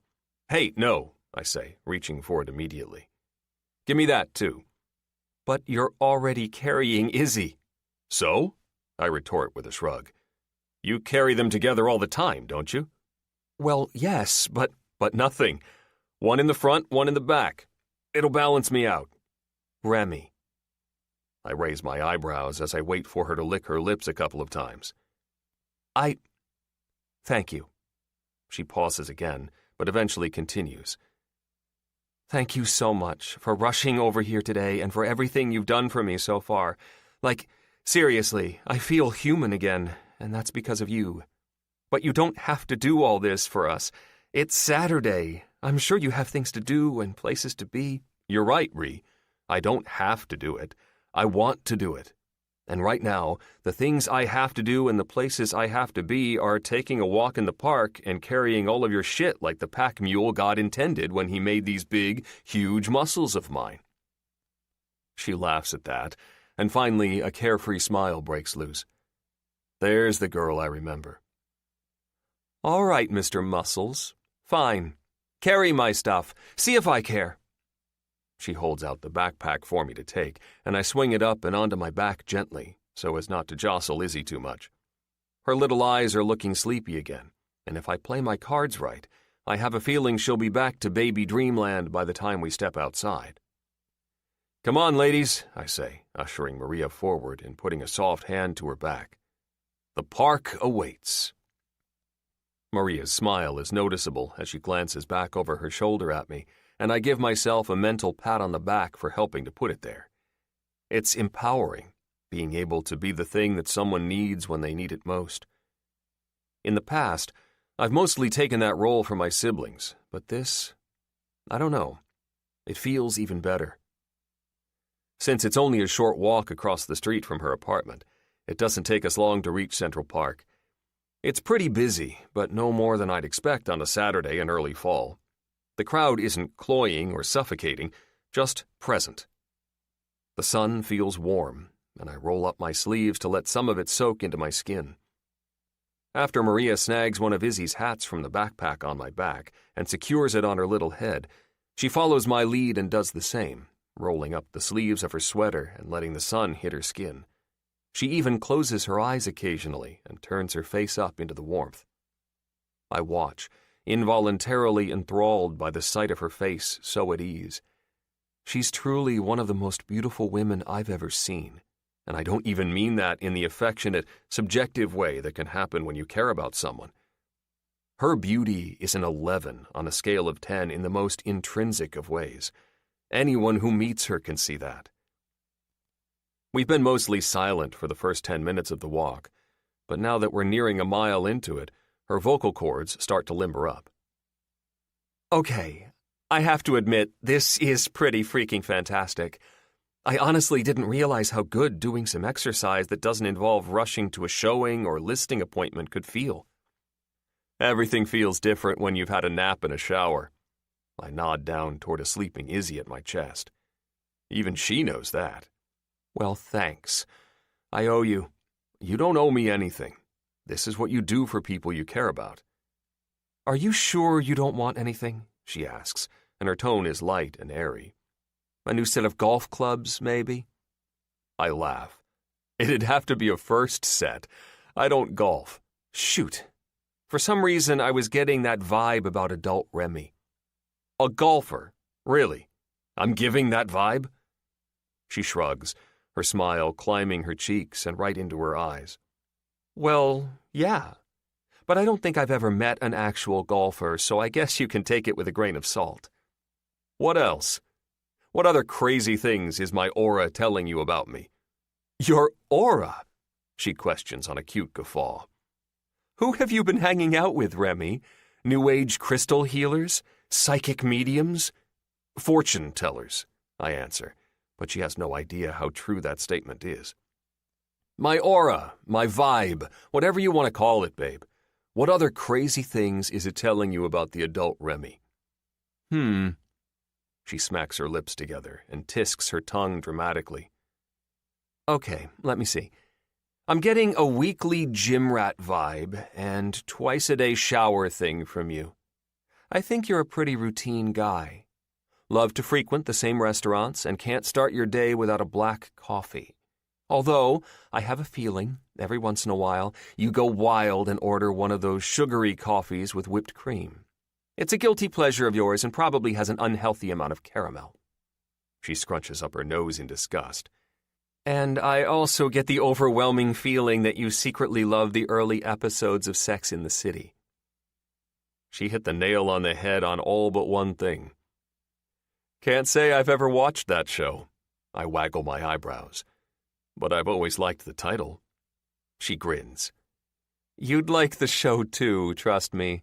Not in a, like, oh man, I love this storyline kind of way, but you'd, at the very least, get a kick out of Samantha." "Samantha?" "She's brutally honest, hilarious, and very sexually open." "Sounds promising for this adult me you envisioned. Maybe I'll fit in a few episodes after my next golf outing." Maria laughs. "What do you see about me, then, now that we're old?" I roll my eyes. "I'm old. You're beautiful." She turns her head to the side a little, just enough to absorb the compliment in some privacy, and my phone buzzes in my pocket.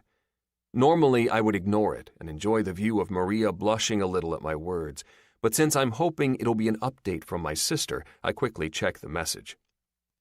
Winnie. Cleaners are going there next. Should be done by 6 or so. Perfect. Everything is going to plan. Me. Thanks, sis. I tuck the phone into my pocket and return my focus to Maria and her question. What do I think of her as an adult? I think she's fucking flawless. Okay, let's see. Maria Barros as an adult. I ponder for a moment, letting my eyes search hers as though all the answers are just inside. A bevy of secrets and clues just floating around in her pretty brown gaze. I think you stay up late sometimes, even when you know you have to be up early, just to rebel against your neat and tidy schedule a little. You watch late-night infomercials and order products that you end up donating or hiding in the closet when you see them in the light of day. And you still make time to watch that ridiculous soap opera General Hospital every day, even with how busy you are with work. She laughs. Hey, don't knock my show. General Hospital has some of the longest-running relationships I've ever known. I laugh, remembering just a tiny sliver of detail from our days of watching it together after school. Are Sonny and Carly still together? Not right now, but they have 7 kids and, as you know, are always on again, off again. Aha! I declare. So I was right. You do still watch it. Not every episode, she defends through a giggle. I don't have the time, but I catch about 1 every 2 weeks or so, and it's easy enough to keep up. I love that. Makes me almost feel like we're kids again. Maria's eyes hold mine as we walk, and I have to glance away to make sure we don't bump into anyone in our path. We've gotten pretty deep into the park at this point, and when I see something up ahead, I can't resist having a little fun. Stay right here, I tell her as I start to climb the giant rock in Central Park, her eyes widening to the point of strain. Remy? She calls, clearly concerned by my climbing while wearing Izzy, but I know with 100% confidence that this moment will be worth her temporary freakout. I'm also a pro at this rock from back in my wild childhood days. My brothers and I utilized it often for sneak attacks on one another. It's fine, I call back, being careful with my foot and handwork as I pick my way to the top. Izzy coos a little in the carrier at my chest, having just woken up and enjoying the ride. I promise, she's liking it. Remy, she's 6 weeks old. She'd probably like razor blades and needles if I let her. I laugh at that. I can't help it. Maria has always been funny, but I'm pretty sure she's gotten even funnier with age. You're right, Ree. We'd better be careful, I call down as I climb. Forget preschools. Let's start looking for a good toddler rehab. I don't appreciate your jokes right now, Remington Winslow. Oh, wow, I whisper down at Izzy. She must be serious. She's using her mom voice. I can't hear what you're saying, but I just want you to know I can tell you're talking about me. I laugh and turn around carefully to wink down at Maria. I was just telling her how beautiful you are. You're so full of shit. I pretend to cover Izzy's ears as I make it to the top and turn around dramatically. Language, Maria. There are little ears here. I hope your dry cleaner is good with blood. I chuckle as I grab my phone out of my jeans pocket and search until I find what I'm looking for.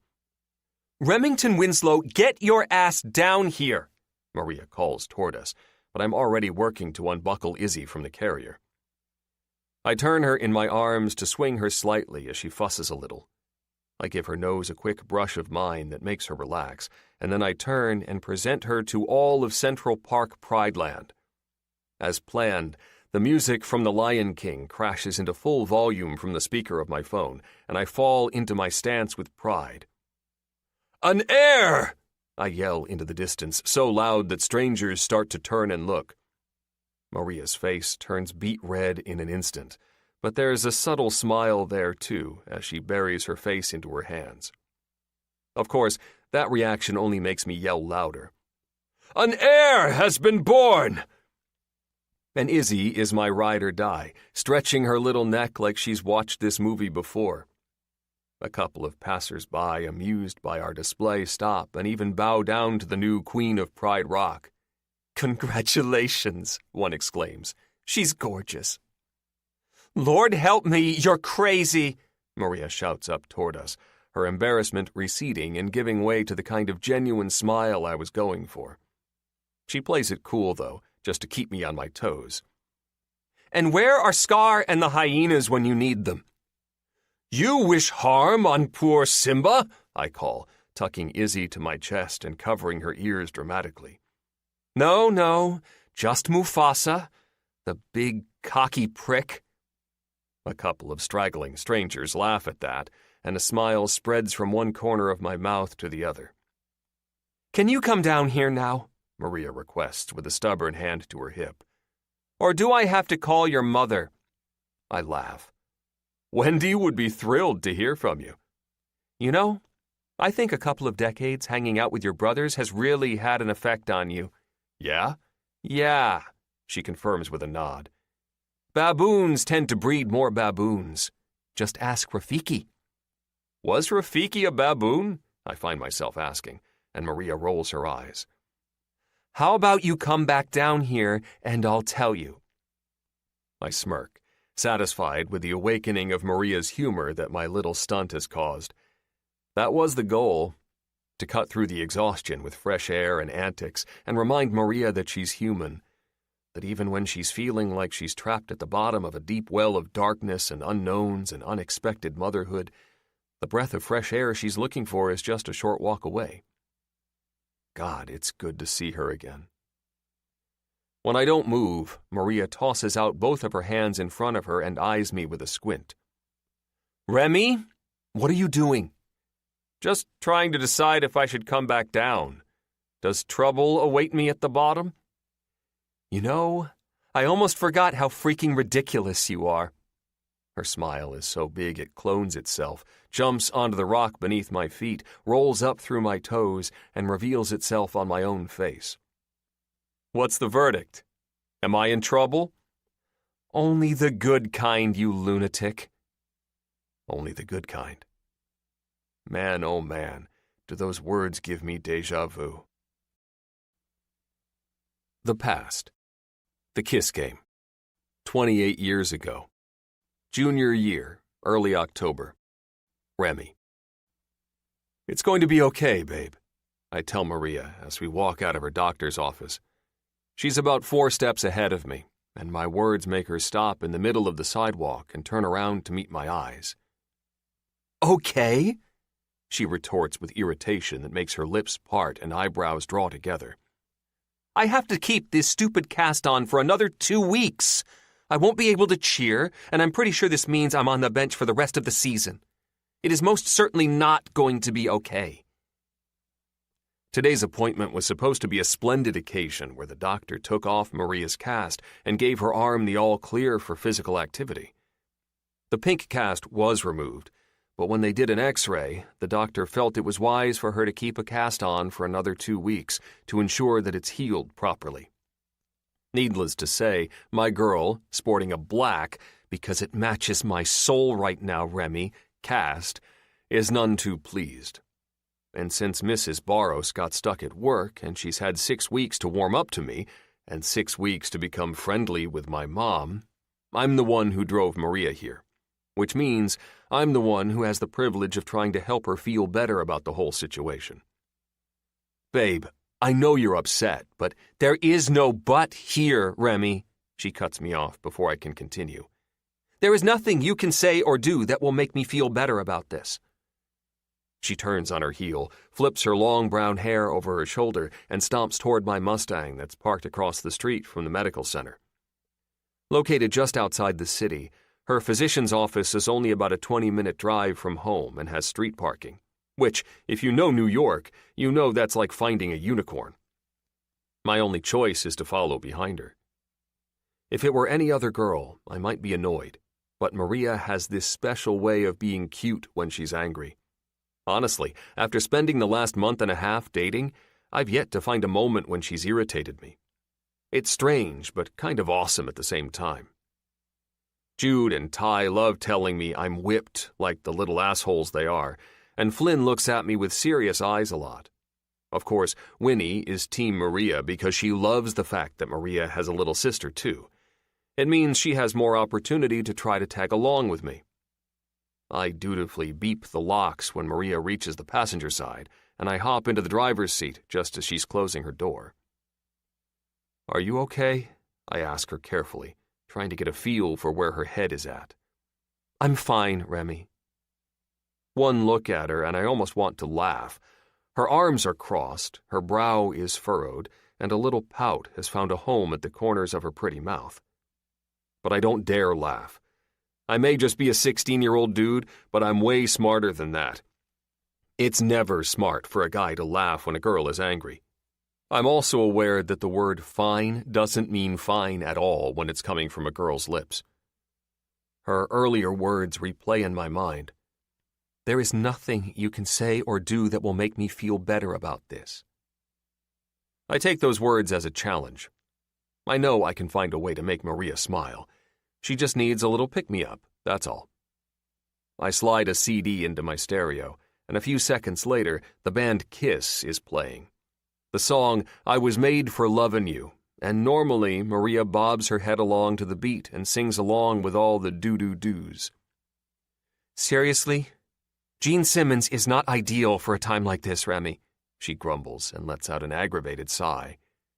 Her eyes stay fixated on the windshield, even though, with the car still parked, the scenery isn't changing. I grin. Okay, fine. No Kiss. Truthfully, songs from this band have a bit of a history, one that Maria utilizes every time she's trying to get me to kiss her. I know it sounds crazy, but I'm the one who isn't ready for our first official kiss. Well, I am ready. Trust me, I'm ready. But I just want to make sure she's ready. She's a little younger than me, and I don't know. She's not like any of the other girls I've dated. She's different, special. I don't want to fuck any of it up. And Gene Simmons and his band have spurred a game of kiss between the two of us. Maria puts on one of their songs, trying to get me to kiss her, and I kiss every part of her face but her lips. It drives her nuts. But man, it's kind of amazing at the same time. Although it's probably also dangerous because it drives me nuts, too. So nuts, in fact, that by the end of the night, I have to throw my ass in a cold shower when I get home. Let me tell you, blue balls aren't a myth. They are the real deal. I slide in another CD, but this time the new song doesn't cause a volatile reaction from Maria. It doesn't exactly make her turn all happy either, but still, it's progress. It's a Supreme's Greatest Hits CD, and the song currently playing is called Baby Love. I start to sing the lyrics out loud, giving my best Diana Ross impression. I even do a few doo-wop-style dance moves from the driver's seat, but all I get is the side-eye from the pretty girl beside me. Okay, yeah, it's time to bring out the big guns, the song Maria calls her happy song. CD switched again, new song on, and Maria crosses her arms over her chest when the opening beats I know she knows like the back of her hand begin to play. "Man, I love this song," I say, and she refuses to look in my direction. "It always makes me happy. It's almost like it's my happy song. You know what I mean, Rhea?" When she doesn't say anything, I add, "It's too bad my favorite singing partner is mad at me. Marvin Gaye is feeling a little lost over here without his Tammy." "I'm not mad at you, Remy," she says quietly, but still loud enough for me to hear over the music. "I'm just mad in general." I don't respond. Instead, I hold up an air microphone in front of my face and start to sing the opening lyrics. Maria rolls her eyes, but it only takes another 10 seconds before she's watching me. And the more I sing, the more I notice her shoulders start to relax away from her ears. "Was I being mean to you earlier?" she eventually asks me over the music, and I shrug. "A little, maybe." "I'm sorry," she apologizes with a small frown, and I hold out an air microphone toward her. "Don't worry, Tammy. I know just the way you can make it up to me." The hint of a smile starts to show on her lips. Come on, Rhea. You know you want to. Her smile is visible now, and she pretends to take the air microphone from my hands. And then we sing our hearts out. Eventually, both of us fall into it so much we have to share the same air microphone. Maria giggles when I really go nuts and start trying to mimic Marvin Gaye's voice, and by the time it comes to an end, she can't swipe that pretty smile from her lips. Hell yeah. I knew I could cheer her up. Just call me the world's best boyfriend. You just couldn't let me be mad, could you? She asks, turning her whole body to face me. Nope, I smile. Am I in trouble now?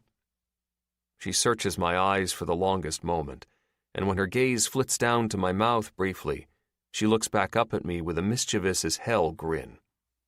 Only the good kind. The good kind of trouble? What does that mean? It means I'm going to kiss you, Remington Winslow. Maria has never actually said those words to me. She's hinted at them, but never voiced them in a way that made me feel like she was ready to take the bull by the horns. Yeah? I gulp. And when are you planning on doing that? Right now. Right now? Holy shit. She reaches out to place her hand on my cheek, and I don't miss the way her fingers shake a little, vibrating against my skin. I half expect her to hesitate, to let her nerves get the best of her. But she surprises the hell out of me.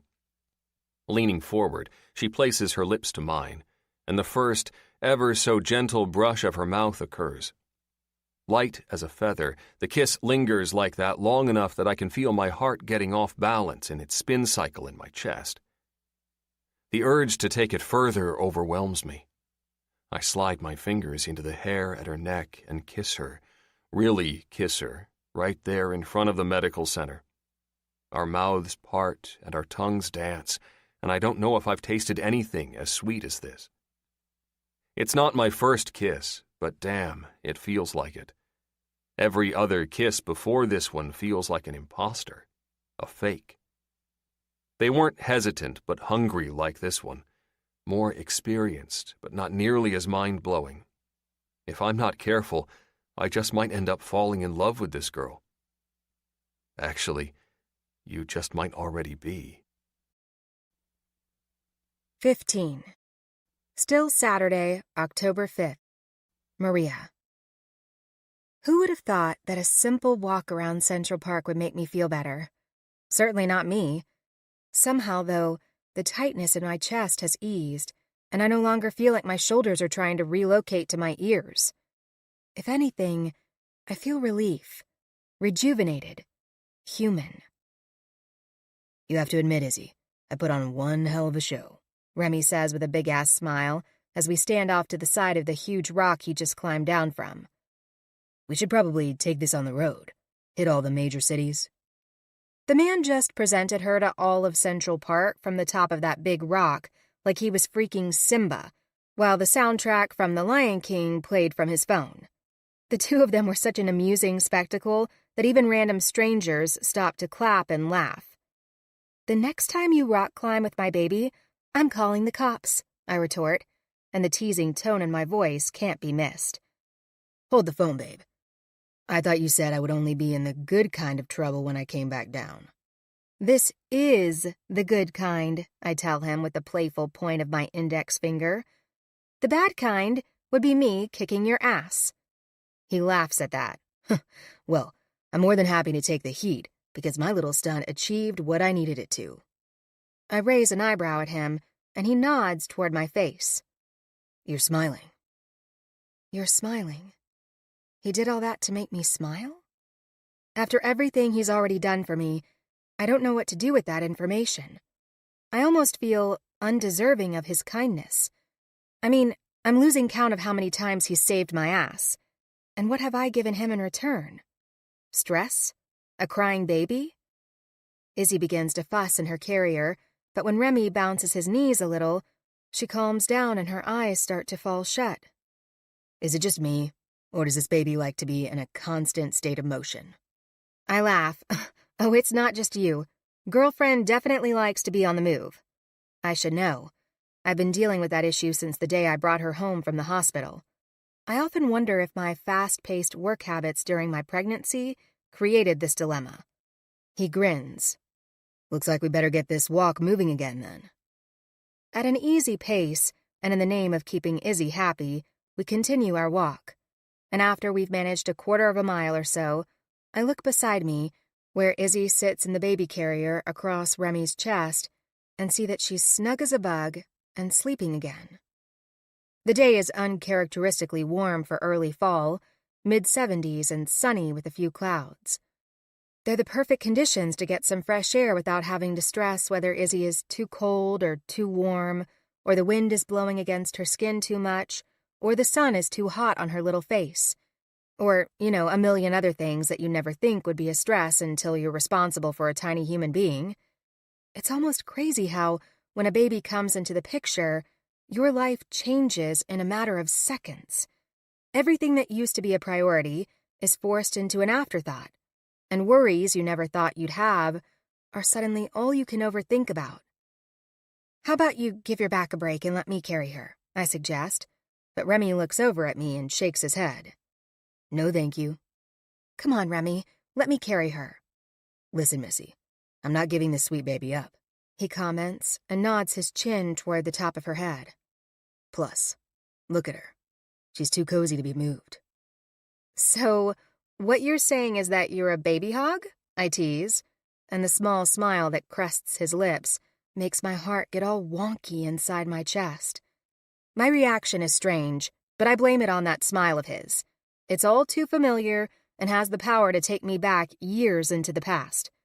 When it comes to this little cutie, yes, I am most definitely a baby hog, he answers. Plus, I think me and Iz are quite the adorable sight. No doubt the ladies of Central Park are appreciative. Oh, so what you're really trying to do is pick up hot chicks with my baby? Yeah, right. He winks. Why would I want to pick up hot chicks when I'm with the two most beautiful girls in the world? Are you trying to charm me, Remington? Because it's starting to feel like you're tossing an awful lot of smooth talking my way today. I quirk a defiant eyebrow at him, and he just shrugs one shoulder. That depends. On what? Is it working? I roll my eyes. When I was 16? Most definitely. But now? Not after I got to look at myself in the mirror before we left my apartment. Don't be ridiculous, he retorts. You're freshly showered and gorgeous. I might be showered, but I'm still a sleep-deprived, overworked, postpartum mess of anxiety, I correct him. I'm surviving. That's about as far as it goes. Seriously, this isn't even me being insecure. It's my current reality. There is no way on God's green earth that my current frazzled state lands me in the top 1 billion of beautiful women. Being a new mom is not easy, especially when the term new mom holds so much more weight than I ever thought it would when I first found out I was pregnant.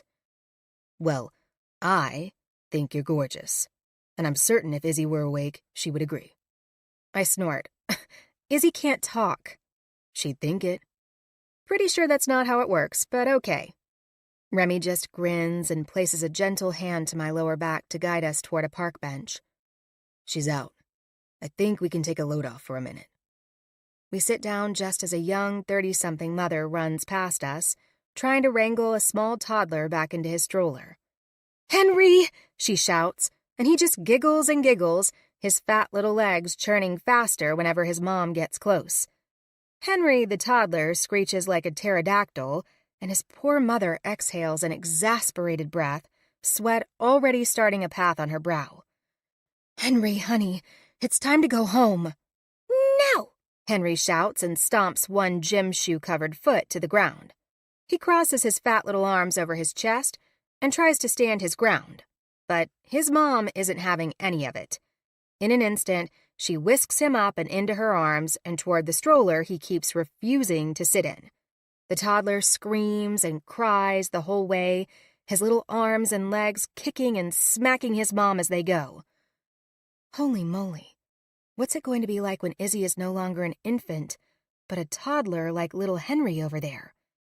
Will she be just like him? Screeching and demanding and not listening to anything I tell her? God help me.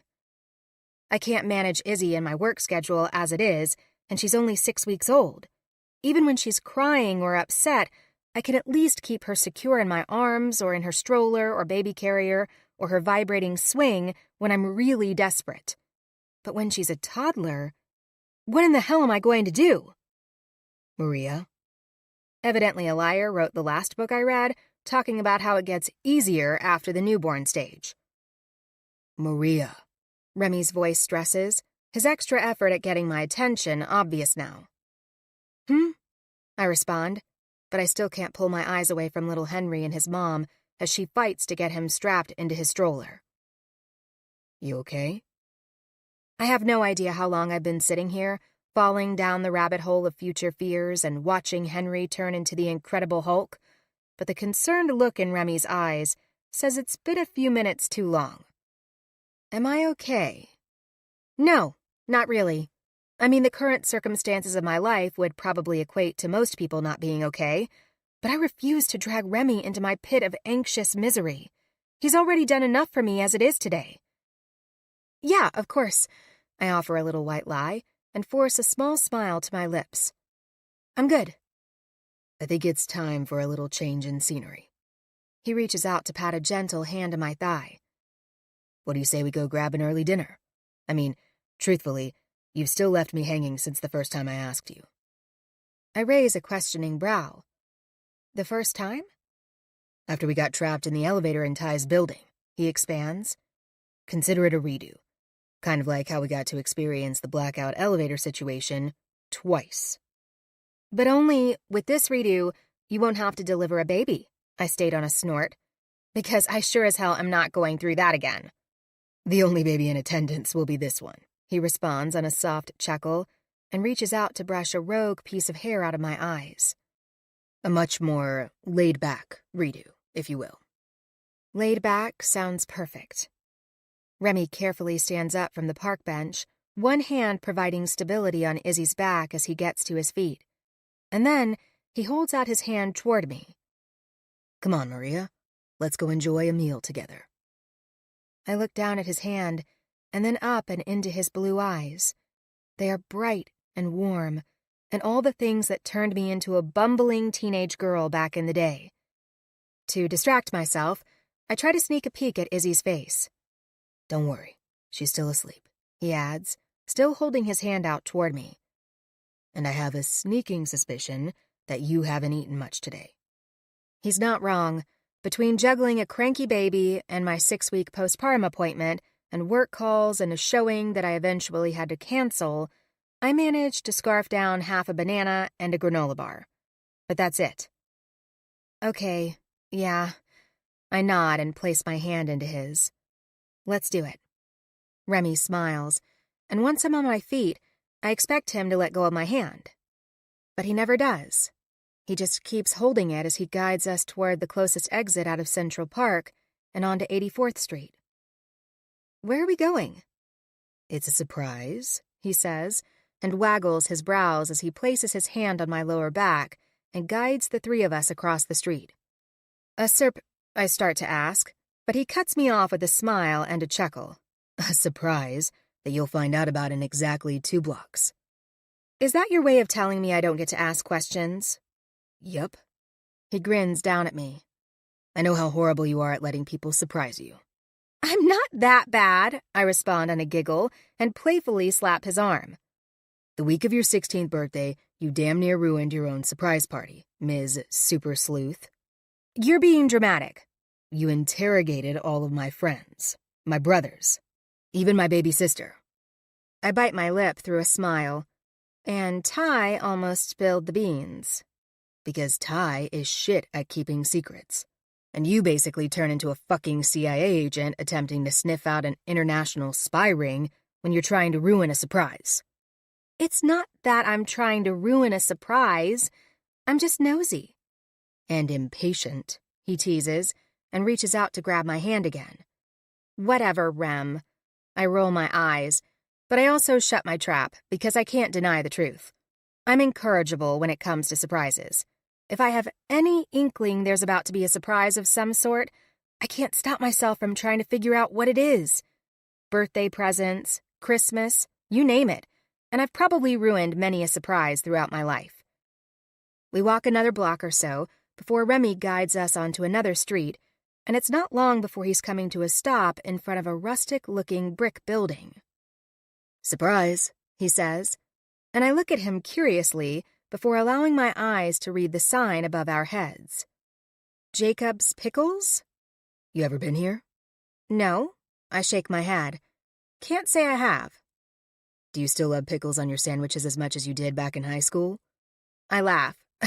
"I can't believe you remember that, but yes."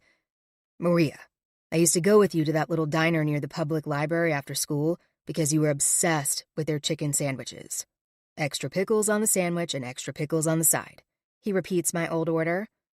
"I even recall a few times you convinced me to play hooky at lunch just so I could help you satisfy your crazy pickle cravings." "Excuse me? Crazy cravings?" I put a hand to my hip. Pickles on chicken sandwiches are everything.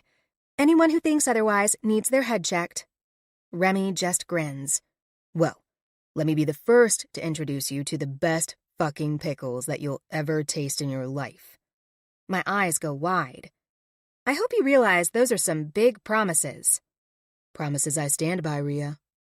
Not Maria, or Ree, but Rhea. That's what Remy always used to call me back in the day. He was the only one to use that nickname, and when I was a high school girl with first love in her eyes, it felt like everything. It still kind of does.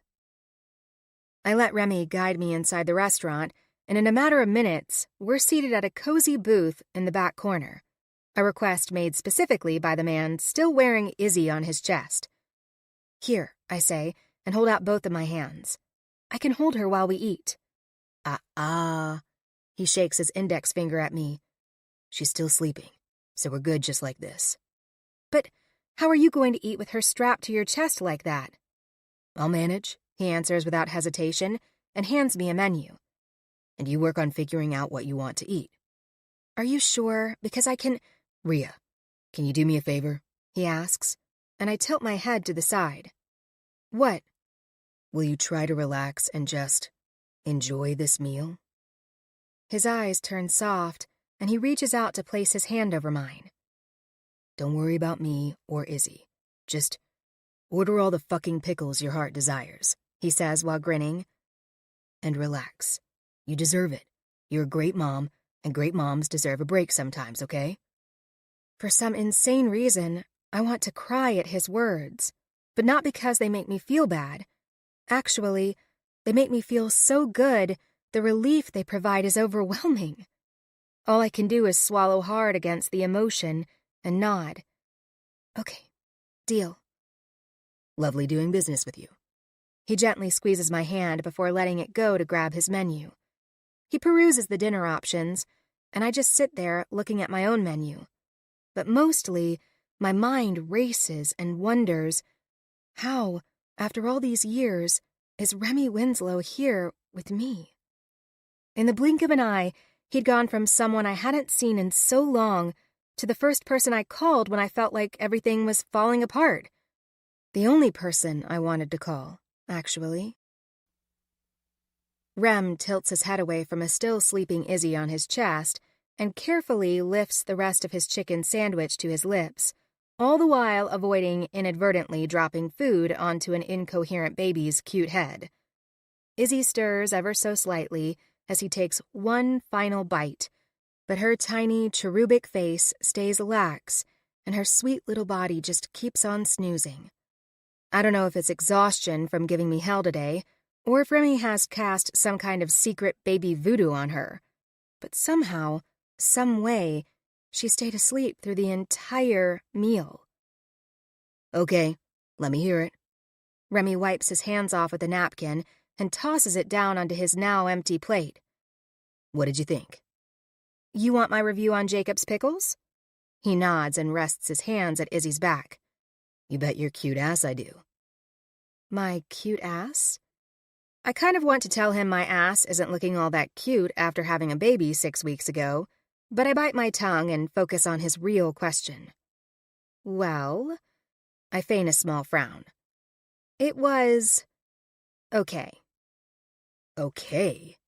He narrows his eyes and nods pointedly toward my plate. My very empty plate that used to hold 7 different flavors of pickles, French fries, and the best flippin' chicken sandwich I've ever had in my life. My surprise was just okay. Yeah. I shrug and bite my lip to fight the urge to smile. I mean, I appreciate the thought behind the surprise, so I definitely give that 5 stars, but the food, I shrug again. It was okay. You're so full of shit. He laughs, outright, and then he reaches out across the table to gently run his finger along the side of my cheek. And I know this because this dimple right here is your tell. I do not have a tell. I quickly lift my hand to cover the traitorous dimple in question, and immediately his mouth turns up in a megawatt, proud as a peacock's smile. Oh, but you do, Rhea. It's that dimple right there, and it only reveals itself when you're lying. How would you know that? Because I know a lot of things about Maria Barros. He waggles his brows. All sorts of awesome things, in fact. Watch yourself, buddy. I playfully point a finger at him, because I just so happen to know a lot of things about Remington Winslow, too. He chuckles at that. We had a lot of good times back in the day, didn't we? Yeah, we definitely did. Oh man, did we ever. Instantly, my mind joins the stupid dimple and its traitorous behavior and goes straight toward memories of what it was like to be the girl on Remy's arm, to spend nearly every waking hour with him, to be the person who made him laugh and smile, to be the girl he kissed and touched, to experience what it felt like to have Remy slide inside me. Stop it. Still, even though I know it's not good for me, I can't stop myself from taking in how painfully cute he looks, sitting there with Izzy. He was right. The ladies of Central Park were definitely appreciative of this view. Honestly, it's almost criminal how perfect he looks with Izzy, or how good he is with her. Like a baby whisperer, but only so insanely attractive that every pair of ovaries within a 100-mile radius is at risk of exploding. Hell, he should probably be restricted from walking around like this in public. He's a danger to biological clocks everywhere. When his phone vibrates on the table, he lifts it up to check the screen for a brief second before setting it back down. But other than that, he doesn't say anything. Doesn't even respond to the sender. What do you say we start heading back to your apartment? I nod, assuming he probably has somewhere he needs to be. Lord knows his Saturday plans probably didn't include spending it with a frazzled mom and her baby. I think that's a solid plan. Izzy is going to need to eat soon. Rem makes quick work of getting and paying for the check, and before I know it, we're back on the street and heading toward my building. And it's not long before we're at my apartment and I'm unlocking the front door. But when we step inside, I stop dead in my tracks. Clean. Everything is clean. I look around my living room and kitchen and even head into the guest bathroom to find it so clean I could probably eat off the tile floor. I think I've been robbed, but only they didn't take anything. They cleaned. Remy's soft chuckle fills my ears, and when I walk out of the bathroom, I find him easing Izzy out of her carrier and putting her still sleeping body in her vibrating chair by the couch. So, I have a bit of a confession, he says, and his mouth morphs into a slight grimace. Don't be mad, but I hired someone, very trustworthy and highly recommended by my sister, mind you, to come clean your apartment while we were out today. Mad? I question. Why would I be mad? I feel like 1,000,000 pounds of stress have been lifted from my shoulders. Really? So, you're okay with this? Remy, are you kidding me? I retort, and walk toward him to wrap my arms around his waist and hug him tightly. Just, thank you. You're welcome, he whispers back and hugs me tighter. So, you also won't be mad that I made arrangements for the same very trustworthy cleaning team to come to your apartment once a week and clean. I lean back and search his eyes. You have too much on your plate, He adds, and taps his forehead against mine. and I know it's not a lot, but I just want to help you however I can. This man, what am I going to do with him? I'm in awe of him. This day was a dumpster fire. I was stressed to the max and overwhelmed, and I felt like I was failing at being a mom to Izzy, failing at work, failing at pretty much everything, and all it took was one phone call to Remy for him to swoop in and turn everything around. He was everything I needed him to be. You're pretty awesome, you know that? I whisper toward him, and he searches my eyes, our bodies still wrapped up in a tight embrace. So are you. He whispers back, and his blue eyes flit down to my lips. Our bodies are the closest they've been in I don't know how many years, and it just does something to me. Out of nowhere, a surge of arousal makes itself known in my belly, and I find myself stepping even closer to him, sliding my hands up his back and wrapping them around his neck. Our eyes meet again, and his hands are wrapped around my waist, and my breasts are now pressed up against his chest. And I don't know what we're doing, but I know that I really like how it feels to be right here in Remy's arms. And I like how it feels to have the warmth of his body next to mine. And I really like how it feels to be this close to him. Maria. He says my name, but it's not in question. It's for something else.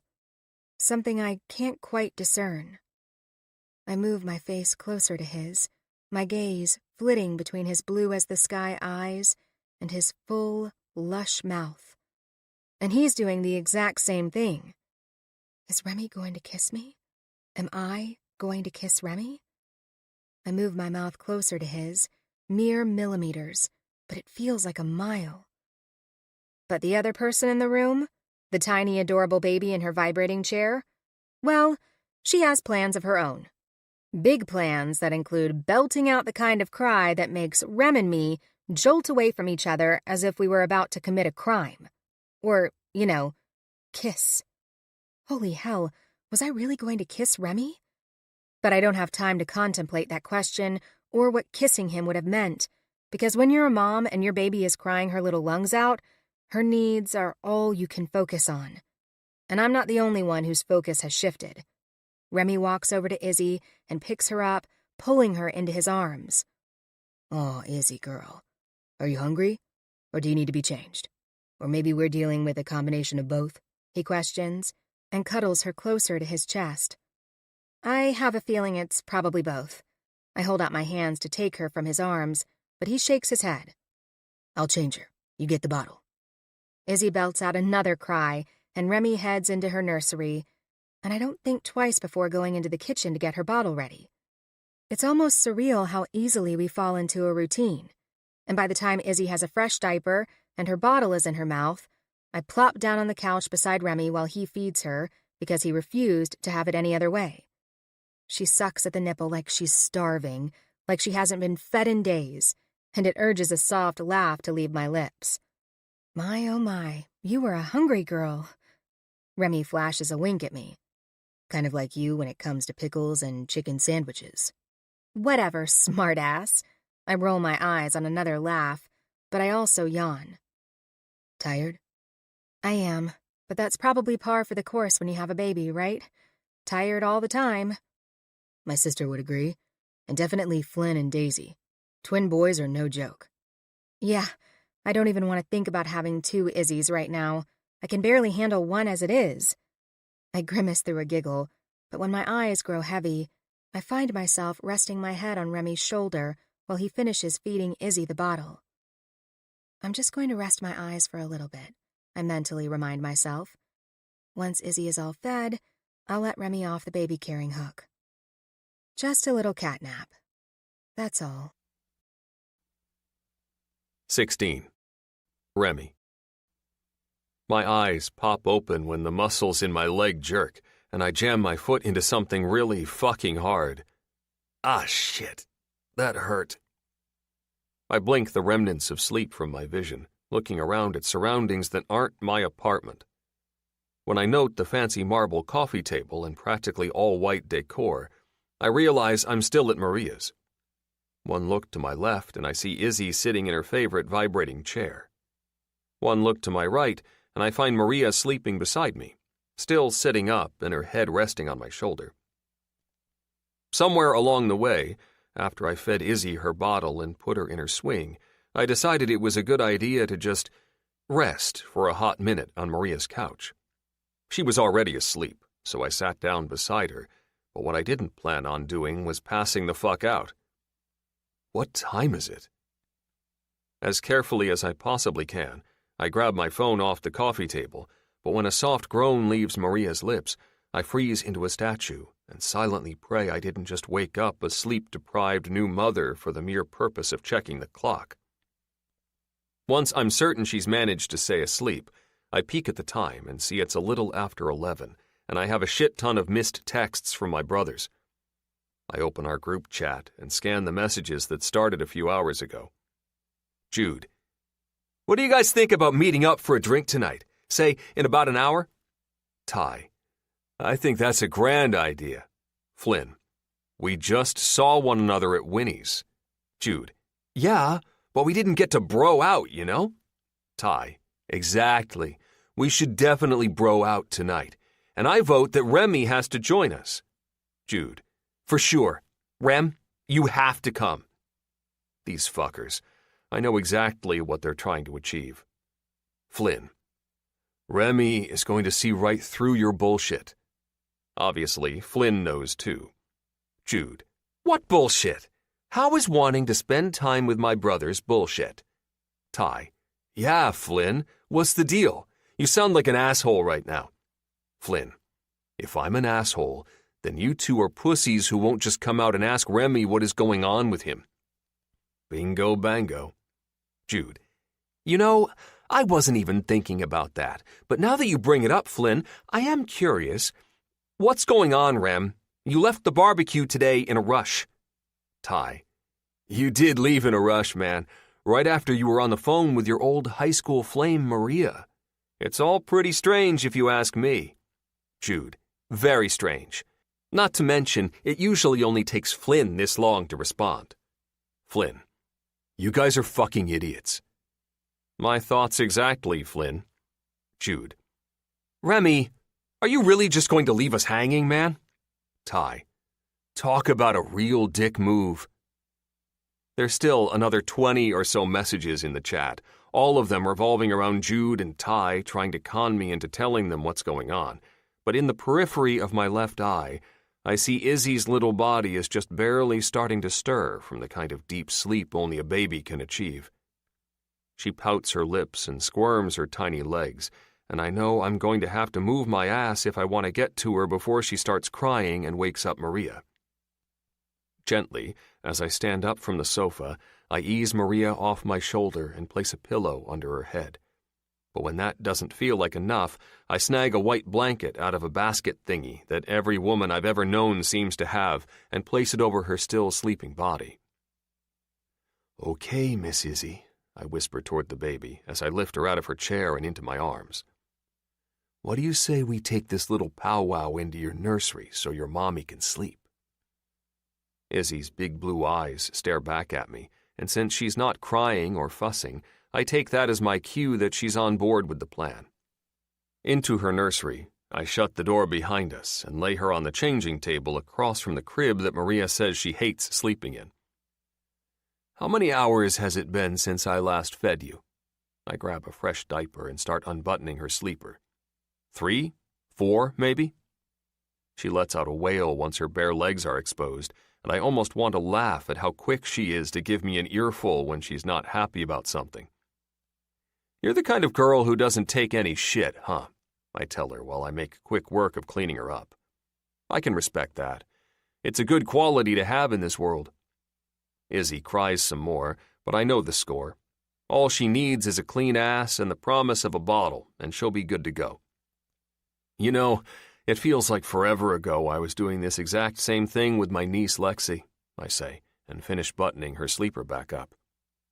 She's much older now, almost 11 to be exact. But man, oh man, she's something special. Crazy smart. Hilarious. Lexi is one of my favorite people in the world. You'd love her. I lift Izzy into my arms and cuddle her close to my chest. A few more cries leave her little lungs, but eventually she settles down and appears content with just staring at me, her blue eyes looking almost too big for her face as she tries to understand the world around her. Don't worry, busy Izzy. You're something special too. I know we've only known each other for a very short time, but trust me, you are. I stare down at her and take in all the little details that make up this tiny human being. The way her nose has a little rounded curve at the end, the way her lips are so full and so adorably pink, and the way her little brow furrows in the center and the hint of a dimple appears in her cheek. Just like Maria's. My mind drifts to the almost kiss in the kitchen. Fuck me. How did that happen? It was like 1 minute she was hugging me, and the next she was staring up at me with those pretty brown eyes of hers, and a rush of feelings I haven't had since I was a rowdy teenage boy consumed me. Between one breath and the next, I'd thought of 100 different ways to kiss her, touch her, lick her, fuck her. And if it weren't for Izzy belting out her need for a bottle, I don't know what would have happened. You have some seriously interesting timing, little lady, I tell her, and sit down in the rocker beside her crib. I honestly don't know what would have happened if we hadn't been interrupted. It goes without saying that I still care about Maria, but I don't think you ever stopped caring about the first person you fell in love with. And young Remy Winslow was obsessed with Maria Barros, consumed by her, in love with her. At one point in my life, she was everything to me. All of that mixed in with the now makes it hard to distinguish my current feelings. Izzy girl, sometimes in life, things don't turn out how you expect. She just blinks her big eyes at me. It's not necessarily a good thing or a bad thing, though, just the reality of life. I reach out to caress my thumb over the soft skin of her cheek, and she reaches up with her tiny hand to wrap her fingers around mine. Damn, you're cute. You know that? I grin at her, and she starts to suck on her bottom lip. And probably hungry too, huh? I stand up from the rocker and hold Izzy secure in my arms as I toss her dirty diaper in the diaper pail. Now, before we go out into the kitchen to grab your bottle, you have to make me a promise, okay? We need to stay as quiet as possible so your mom can keep sleeping. No offense, but you've been a bit of a handful lately. Izzy wiggles her little legs. Do we have a deal? When she just stares up at me, I take that as her silent agreement and head out of the nursery and toward the kitchen to make Izzy a bottle. And as I pass by the couch, I'm elated to see Maria is still sound asleep. Looks like we're about to have a sleepover tonight, Izzy, I whisper to her as I step into the kitchen. Surely, as long as I keep the bottles coming, you won't mind, right? When her tiny butt lets out a loud fart against my hand, I take that as her approval. My phone buzzes in my pocket as I prep Izzy's bottle, and I take a quick glance at the screen to see more messages from my brothers. A lot more messages, in fact. I decide it'll be best for them, and especially for me, to put them out of their nosy-as-hell misery. With my free hand, I type out a quick text. Me. Listen, you crazy fuckers, I'm a little busy tonight, but I'll give you the scoop soon. Just like with my sister and my mom, at one point, Maria was a big part of their lives too. They deserve to know the truth, deserve to know the circumstances surrounding Maria's life, deserve to know that two people who were a part of their youth are no longer with us. Jude. Fucking finally! Ty. How soon? Me. I can free up some time tomorrow after I take Lex to the Mavs game. More texts vibrate through, but when Izzy squirms in my arms, I ignore them, put my phone back in my pocket, and look down at her. Keeping you happy and giving your mama rest is the priority tonight, sweetheart. Everything and everyone else can wait. 17. Sunday, October 6th. Maria. For the first time in I don't know how long, I wake up simply because my body decides it's time. Not because there's a tiny human screaming, or a cramp in my still recovering uterus, or because I had a dream that babies suddenly can't breathe if their moms are asleep. My body's clock finally got to ring its own bell, and the feeling is somewhat disorienting. I rub a hand on my face and sit up, only then realizing that I'm not in my bed. Instead, I'm on my couch, and the waistband of my jeans has officially fused itself to the center of my stomach. Ow, I mutter, rubbing softly at the harsh indentations in my skin. Looking from side to side, sleep confusion still clinging to the edges of my consciousness, I search the room for something. There's something important, something I need to... Oh my God, Izzy! I have a baby named Izzy! I shoot up to standing like I'm a bullet being shot from a gun, her empty bouncy chair making my heart kick into overdrive. Where is she? What in the hell time is it? How did I forget about her for even a second? I run from one end of the living room to the other, thought and strategy both things of the past. The sun is so bright it blinds my sensitive eyes, tripping me out even more. Holy shit, it's morning already? On my next panic jog from one end of the room to the other, I catch sight of the clock beneath the TV. 9:03 a.m. Oh my God. Oh my God! It's then, in a desperate effort to prevent self-destruction, that my brain calculates the events of last night, and I remember that Remy was here. Oh yeah. Is he still here? Does he have Izzy? Please God, let him have Izzy. Remy! I call out, and sprint into the kitchen, for what, I don't know, only to backtrack and make a beeline toward her nursery. Remy! I shout, my voice rising with panic. Did something happen to them? How in the hell did I sleep through at least 2 of Izzy's feedings? Is she okay? Is she alive? Holy shit, I'm the worst mom in the whole wide world! Instantly, tears prick my eyes, and my bottom lip quivers. Remy! Emotion hovers along the edges of my voice as I move like a mad woman down the hallway, turning to crash through her door like the Kool-Aid Man, when a hard body stops me and pushes me back and away from the door slightly. I'm right here, Remy consoles, his 2 strong hands working gently on my shoulders. Where's the baby? I nearly shout. Is she okay? Did something... Hey, it's okay. She's okay, he reassures in a hushed voice. I just fed her a bottle about 2 hours ago, and she's sound asleep in her crib. Her crib? Somehow, he got her to sleep in her crib? Izzy never wants to sleep in her crib. What kind of Twilight Zone have I woken up in? Just take a deep breath, Rhea, he adds, with the kind of gentleness in his voice that could melt concrete into a puddle. Izzy is fine, I promise. Okay. I nod and inhale, but all I can manage is an unsteady breath. Okay. I put a hand to my chest and try like hell to slow my racing heart. I just panicked when I woke up and didn't know... His face is gentle with remorse. I'm sorry your morning had to start with an adrenaline rush. Definitely not how I was hoping it would begin. I nod. I know he didn't mean to cause this. Hell, if anything, I should be thanking him. I just have to get my body to open the memo somehow. Thankfully, under the coaxing of his firm hands, the tension in my shoulders eases, and the cloud of fear hovering around us starts to dissipate. Okay, yeah. God, his hands feel good. I let my head fall back and take a final deep breath, expelling all the rest of my worry at once. There's my girl, Remy remarks on a whisper, bringing a smile to my face and my neck back to upright. And that's all it takes to kick my heart back into an uncharacteristic rhythm. Remy is practically naked. I'm talking bare chest, wet hair, water dripping down the firm muscles of his stomach and biceps naked.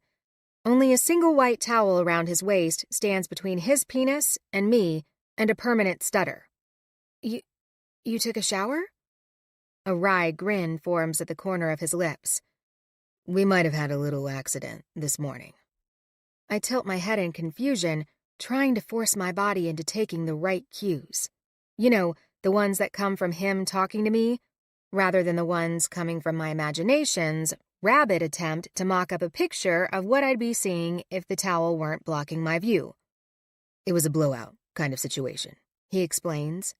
But despite my best efforts to stop perving, I'm still hardly listening. Good God, the mussels.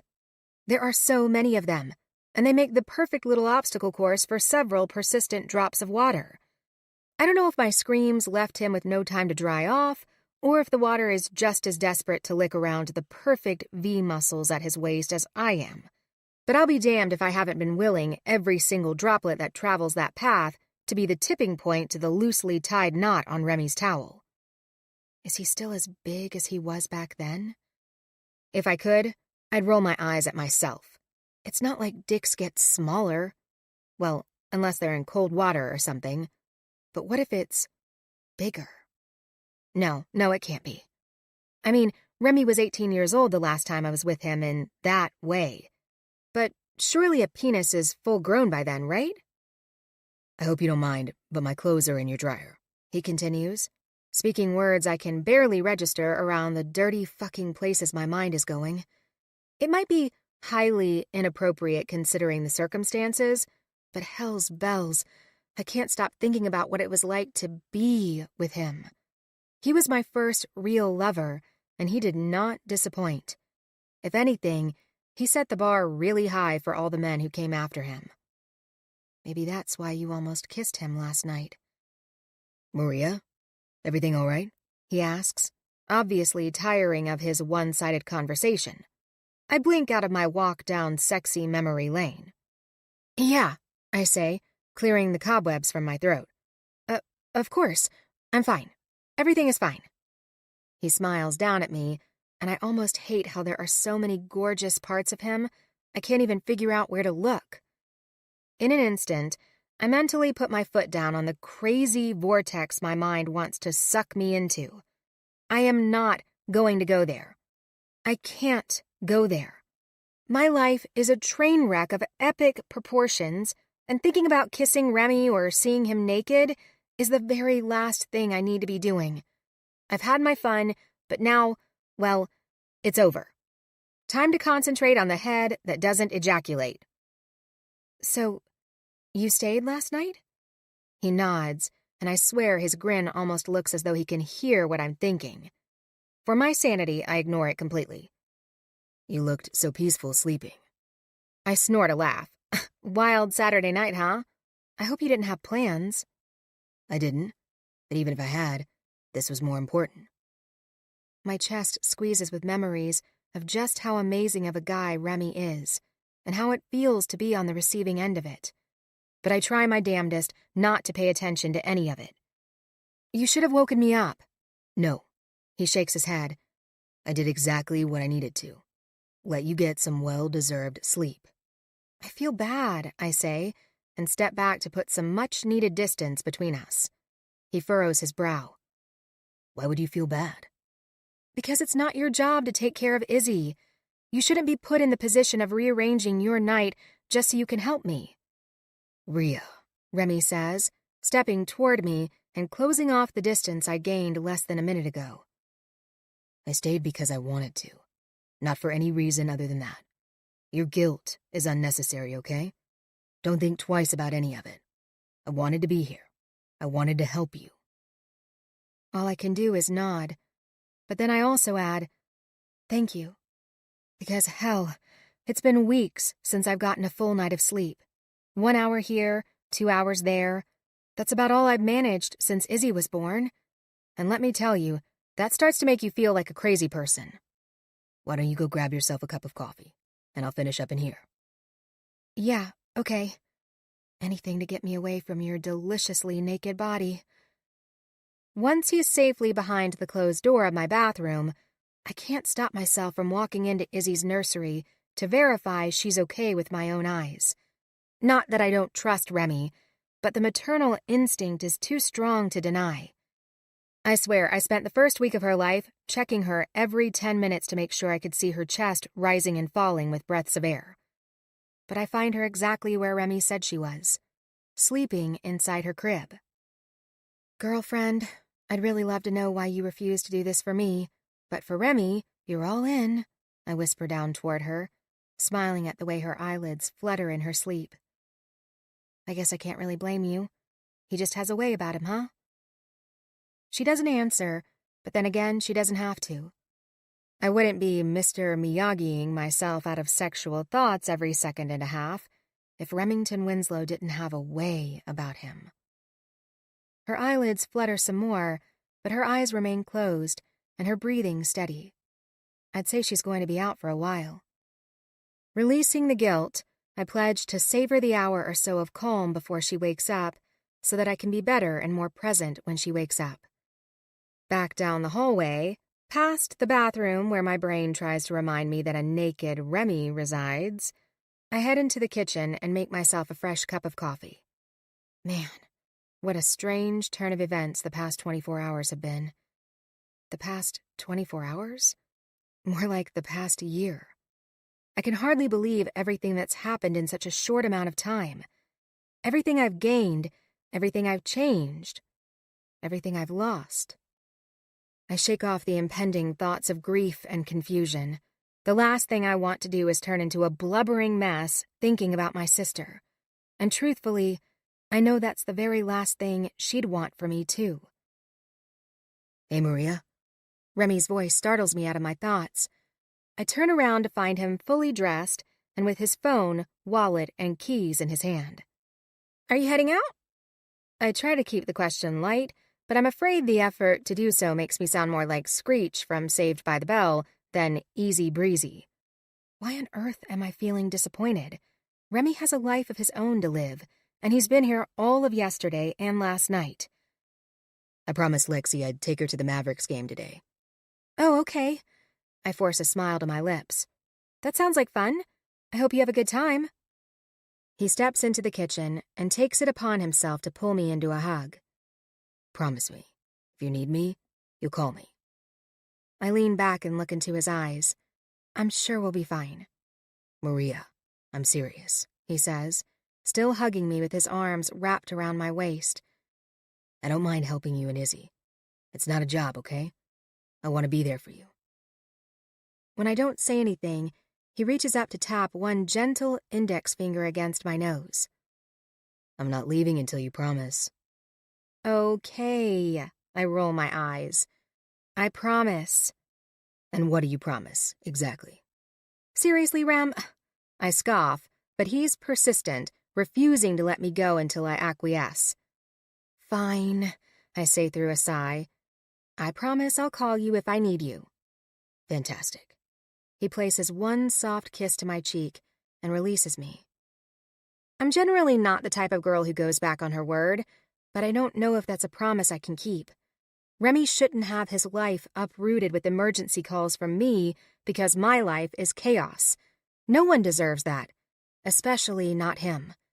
And selfishly, I'm not so sure I'll be able to stop myself from getting used to having him around. 18. Remy. Lexi and I show our VIP passes to the security guard at the secret backdoor entrance to the Mavericks Stadium, and he nods and gestures us through with a nonchalant wave of his hand. My niece's petite hand latches onto mine as she all but drags me down the long hallway. "In a rush, Lex?"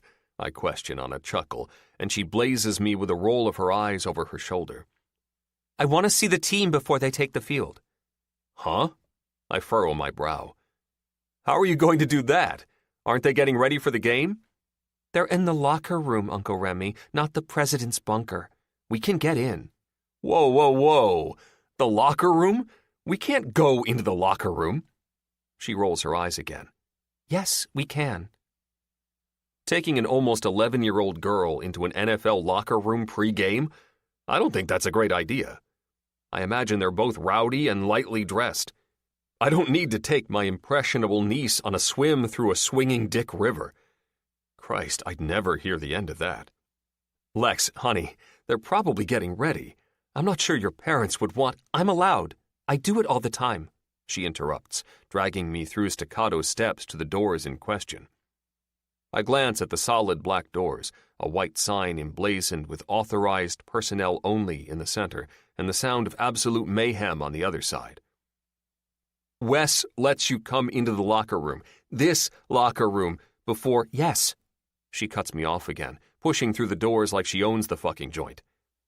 Hurriedly, I reach out to stop her momentum with my hands on both of her shoulders, and then I slide one hand over her eyes so I can scan the room for the kinds of things a young girl shouldn't see. There are a few bare chests, but pants appear to be on. Thank fuck.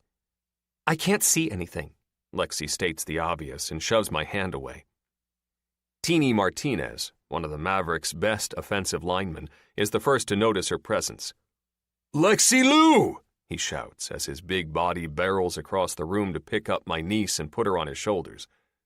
"Boys, we can all relax now. Our good luck charm is here." I guess Lex wasn't bullshitting me. She really comes in here before the games. An authentic laugh spills from her lips, something Lex reserves for only the worthiest of times, and I watch on in amusement as she's carried around the room to give high fives to some of the Mavericks' star players. Quinn Bailey, Sean Phillips, Cam Mitchell, Leo Landry, and nearly a dozen others. They're all joining in on the fun, smiling and slapping Lexi's hand, despite the fact that they're scheduled to take the field in less than 30 minutes. "How many TDs, Lex?" Sean, the Mavericks' leading wide receiver, who also flexes into the running back position, asks. Statistically, you've been averaging 2 touchdowns per game, but Philadelphia's defense is number 2 in the league, and they'll be double covering you, which makes the probability of you meeting your average below 30%. If it wasn't already obvious, she's a bit of a statistical genius. Feelings don't matter so much when hard facts are on the line. I can't help but smile at the disappointed look on Sean's face. Cam Mitchell, otherwise known as the best tight end in the league, bursts into laughter. "Uh-oh, Sean. Looks like I might have to pick up your slack today." Sean flips Mitchell the middle finger behind his back and feigns a pout at Lexi. "Come on, Lex. How you gonna do me like that? Double covered or not, you know I got the skills, girl." "I think what our girl is saying here, Phillips, is that you're going to have to get your cocky butt in gear today, bro," Teeny comments, still holding Lexi on his shoulders. Of course, my niece just shrugs, stone-faced and not affected in the least. The girl lives and breathes numbers and the kind of mathematical concepts most grown-ass adults can't comprehend. If these fuckers weren't ready to hear the hard truth, they shouldn't have asked. Quinn Bailey, the Mavs QB, reaches up to take Lexi off Teeny's shoulders and squats down to converse with her face to face. "What do you think, Lex? Are my guys going to pull out a W today?" Philadelphia's defense is going to be tough. She taps her fingers to her chin. They're averaging 4 sacks per game, and when they played Seattle, they shut down touchdowns and only allowed 2 field goals. They started out the season in second to last place, and they're coming off a 3-game rally. Rallies have a statistical tendency to give an advantage. Quinn just grins. "So, what you're telling me is that we need to come to play." She nods, and Quinn reaches out to place both hands on her shoulders. "Don't worry, Lex. We've come to play." The smallest hint of a smile crests her lips as Bailey stands up to face the rest of the team. "Ain't that right, boys?" he shouts at the top of his lungs. "We came to play! Hell yeah! Fuck Philly!" Just as my brother-in-law Wes walks in through a door on the opposite side from the one we entered, the team starts chanting "Fuck Philly" in perfect synchrony. He shakes his head on a laugh and walks over to Lex and me. "You brought my daughter down here to listen to my idiot football players drop F-bombs?" This is an important part of the pregame. Lex rolls her eyes for what feels like the 100th time today, and I just shrug on a laugh as I reach out to shake Wes's hand. She insisted, man. Pretty much refused to go to our seats without stopping in the locker room first. Not to mention, she said you let her do this. "Oh, she said that, did she?" Wes grins at Lexi. "I guess I should just be thankful you chose to come down after they're mostly dressed. You and me both." I glance down at Lexi, figuring she has some kind of response to that ready to fly from her lips, but I notice she's no longer paying attention to us. Instead, her eyes are busy looking around the locker room, taking in each player as they finish getting ready for the game.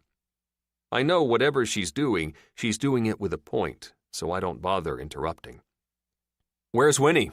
I ask Wes instead, and his smile is both exasperated and amused. "Probably in the PT room, making sure everyone's getting taped up exactly how she prefers." I smirk. "Isn't that a physical therapist's job?" "You'd think since we hired one of the best physical therapists in the damn country, she'd be able to relax a little, but you know Win. She likes to keep the reins tight." "I trust you know this from experience?" I tease. "My sister keeping you on a short leash?" Wes just chuckles, too far gone in love with my sister to even think twice about my jab. "She can keep me on as short of a leash as she wants." Back in the day, when Winnie first started dating Wes Lancaster, I was suspicious. Hell, I wasn't easy on him at all. But she's my baby sister, and I'd seen the bullshit she'd been put through in the past. Her relationship with Lexi's biological dad was real fucking rocky up until a few years ago. You know, back in the day, Jude and Ty would have given you some serious shit about that comment, but now that they're in the same sappy fucking state of love as you, I think I'm the only one left to comment. Wes waggles his brows. "And don't you think it's time to fix that, Rem?" "He will," Lexi chimes in, and I look down at her in surprise. "Excuse me?" "Your personality shows traits of being a thoughtful caretaker, especially to the females in your life. Psychologically speaking, in order for you to feel fully content, you need to find a partner who not only makes you happy, but whom you feel like you can take care of. It's a pro-social behavior that is considered a positive personality aspect by psychologists most of the time. However, it can also be considered negative if it leads to burnout, stress, and self-sabotaging coping mechanisms." "I'm sorry, what?" I question, just as Wes snorts. "Lex, have you been reading your mom's old med school textbooks?" "Yes," she answers matter-of-factly. "Lately, I've been finding human behavior and psychology incredibly stimulating." She looks up at me and pats my arm. "Uncle Rem, most psychologists would say your biggest obstacle in finding a potential partner is that you need to find someone whom you want to take care of out of love but not obligation, and someone whom you will let take care of you, too. There needs to be a balance in relationships." Wes looks at me with raised eyebrows and the kind of smile that's a little too fucking amused. "Well, now that you've psychoanalyzed me, how about we start heading back into the stadium so we're in our seats before kickoff?" Wes chuckles at that. "Things getting a little too real for you, Mr. Caretaker." I purse my lips and discreetly flip him the middle finger. And Lex, well, she's already walking around the locker room high-fiving the players and giving her final game day advice. "We'll meet you down here after the game?" I ask Wes. He laughs more. "Nice avoidance." "I'm not avoiding," I retort, "but I'm also not going to take relationship advice from a kid. A really smart kid, mind you," he adds with a smug grin. "Hell, Thatch takes advice from Lex all the time. Because Thatch is a fucking lunatic." "I won't deny that," Wes chuckles, and I can tell by the way he's looking around the room for someone in particular, his mind is already forming a plan. "Hey, Gossip Girl, your giddiness to replay this conversation to Winnie is almost showing." He smirks. "You and I both know Win would have my ass if I didn't tell her all about this, especially the look on your face while Lex was psychoanalyzing you." "I didn't have a look. Trust me, you had a look.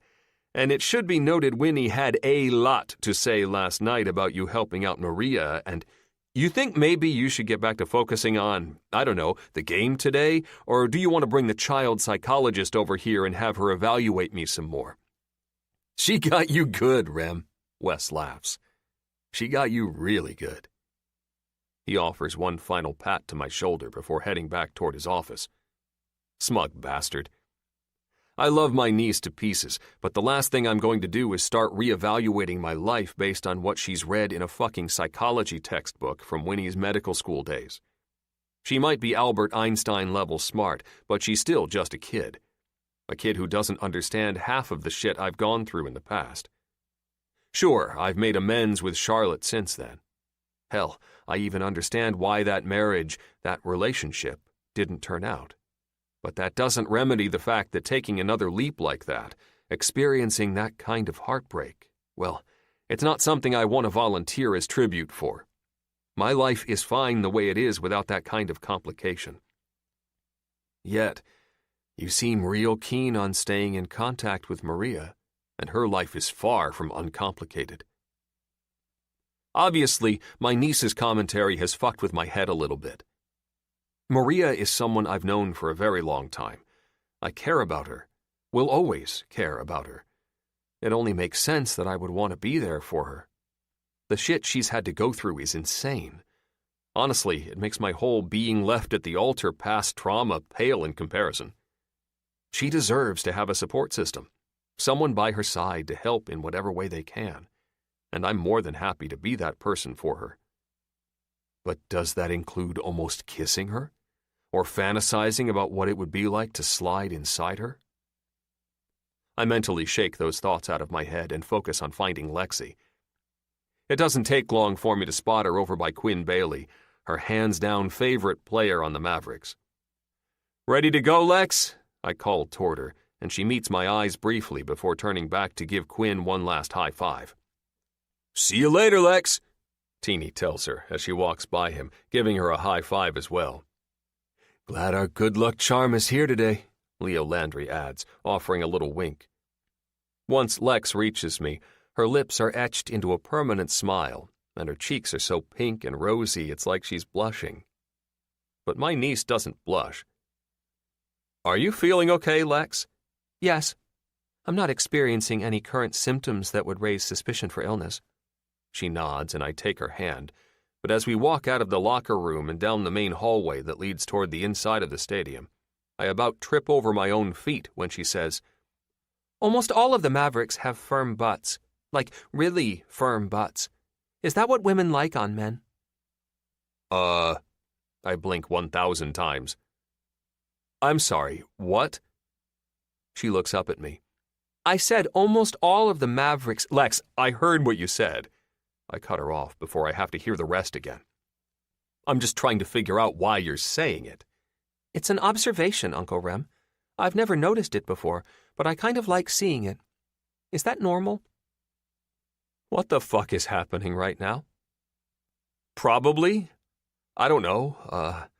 I pause, and instead of facing this head-on like a man, I quickly pull our tickets out of my pocket and decide it's a conversation she should have with her mother. "What seats are we in again, Lex?" She lets out an exasperated breath. Uncle Rem, we're in the same seats we always sit in, first row on the 50-yard line. "You know, kid, you're lucky you've got friends in high places," I comment, trying like hell to keep this conversation heading as far away from football player butts as I can. "When I was your age, never in my life did I get to sit on the 50-yard line at an NFL game.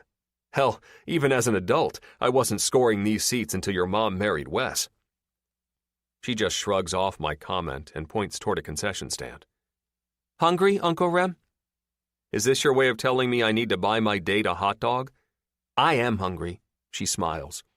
I would like a hot dog plus a soda plus a bag of M&Ms. "Man, you're an expensive date," I tease.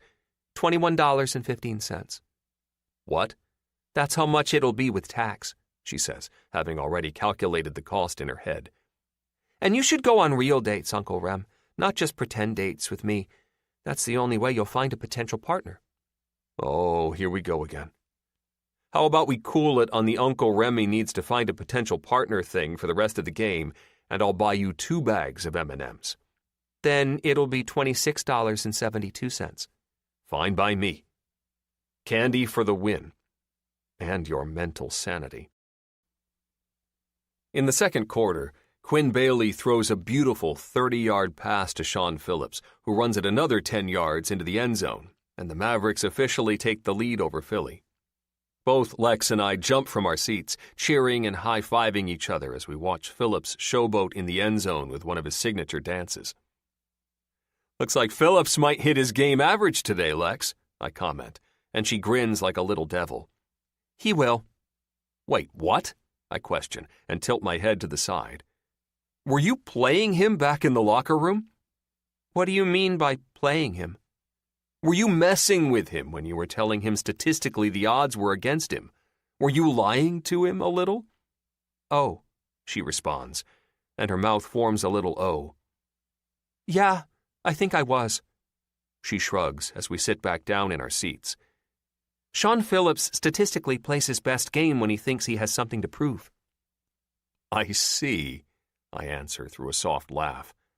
No wonder Wes loves when she talks to his players. She's fucking brutal. Uncle Rem, I need to run to the bathroom. Oh, okay, I say, and start to stand up, but she lifts one hand toward me. I can go by myself. Well, shit, that's a new one.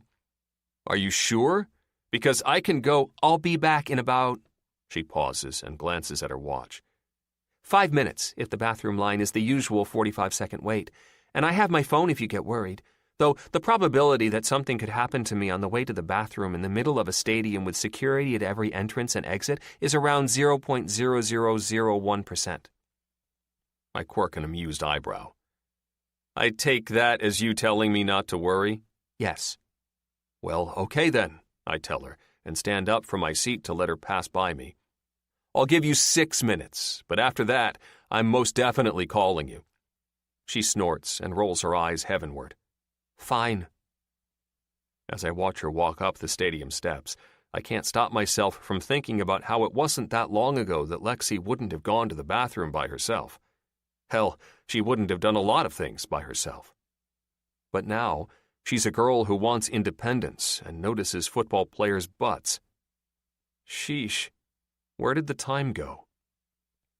I turn my attention back to the game, and when the Mavericks force Philly to a 4th down punt, I find myself pulling my phone out of my pocket and checking for any missed messages or calls. But the odd sensation of disappointment fills my gut when all I find is one text from the illustrious Cleo and a boatload of messages within the group chat with my brothers. I prioritize by level of sanity, checking the least crazy first. C. Memories are there for a reason. Looks like she's back at it again. I almost want to laugh. I know exactly what she's trying to do, but I'm not taking the bait today. Quickly, I shift into my brother's chat. Ty. $50 says Bailey hits Mitchell for a TD. Ty. P.S. Remy, when and where are we meeting tonight? Jude. Yeah, Rem. What's the plan? And you're wrong, Ty. He's going to Phillips. Ty. So, you're taking that bet? Jude. Of course I fucking am. 3 minutes later, Jude was gloating like a prick when Phillips scored that touchdown. Jude. Ha ha ha ha ha! Touchdown! Phillips in the end zone. You owe me $50, sucker. Jude. Oh, and hey, Remy, if I don't hear from you by the time this game is over, I'm coming to your place. Ty. I second this plan. Flynn. I am not a part of this plan. Finally caught up on all the messages, and while I appreciate Flynn's solidarity, I'm actually good with their plan. It'll be better for me in the long run if I just get it over with, rather than suffer through thousands of text messages like these. Me. Actually, my place works. Meet me there around 6. Jude. Perfect. Ty. Count me in. Flynn. I am now a part of this plan.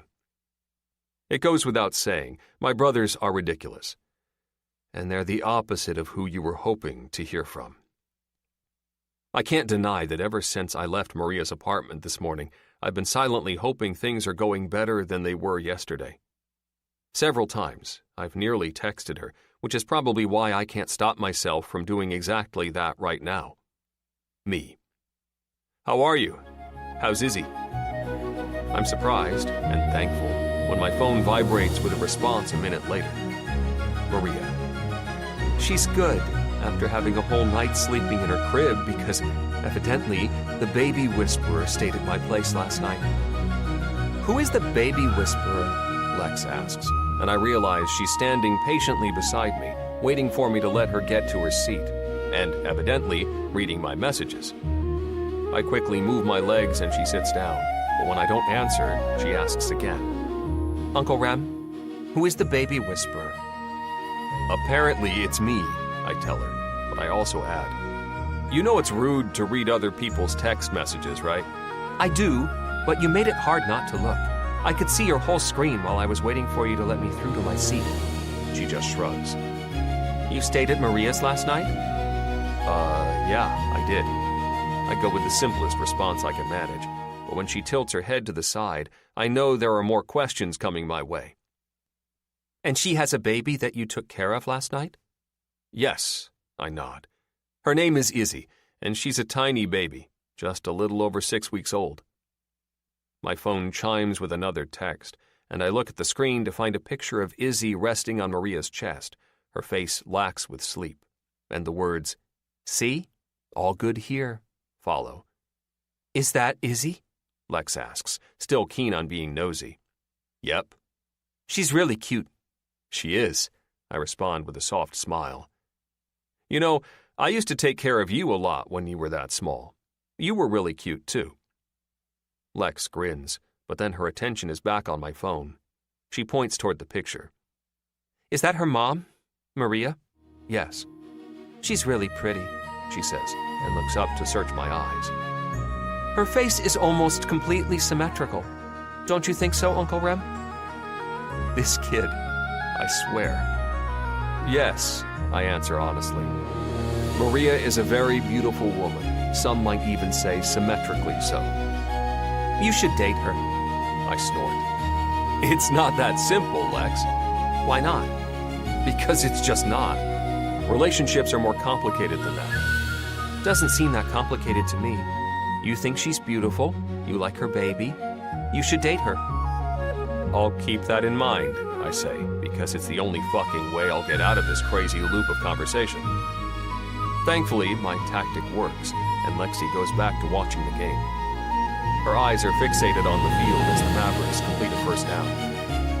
While the nosy little eavesdropper's eyes are busy, I snap a quick picture of her and send it to Maria. Me. This is where the baby whisperer got all of his baby experience.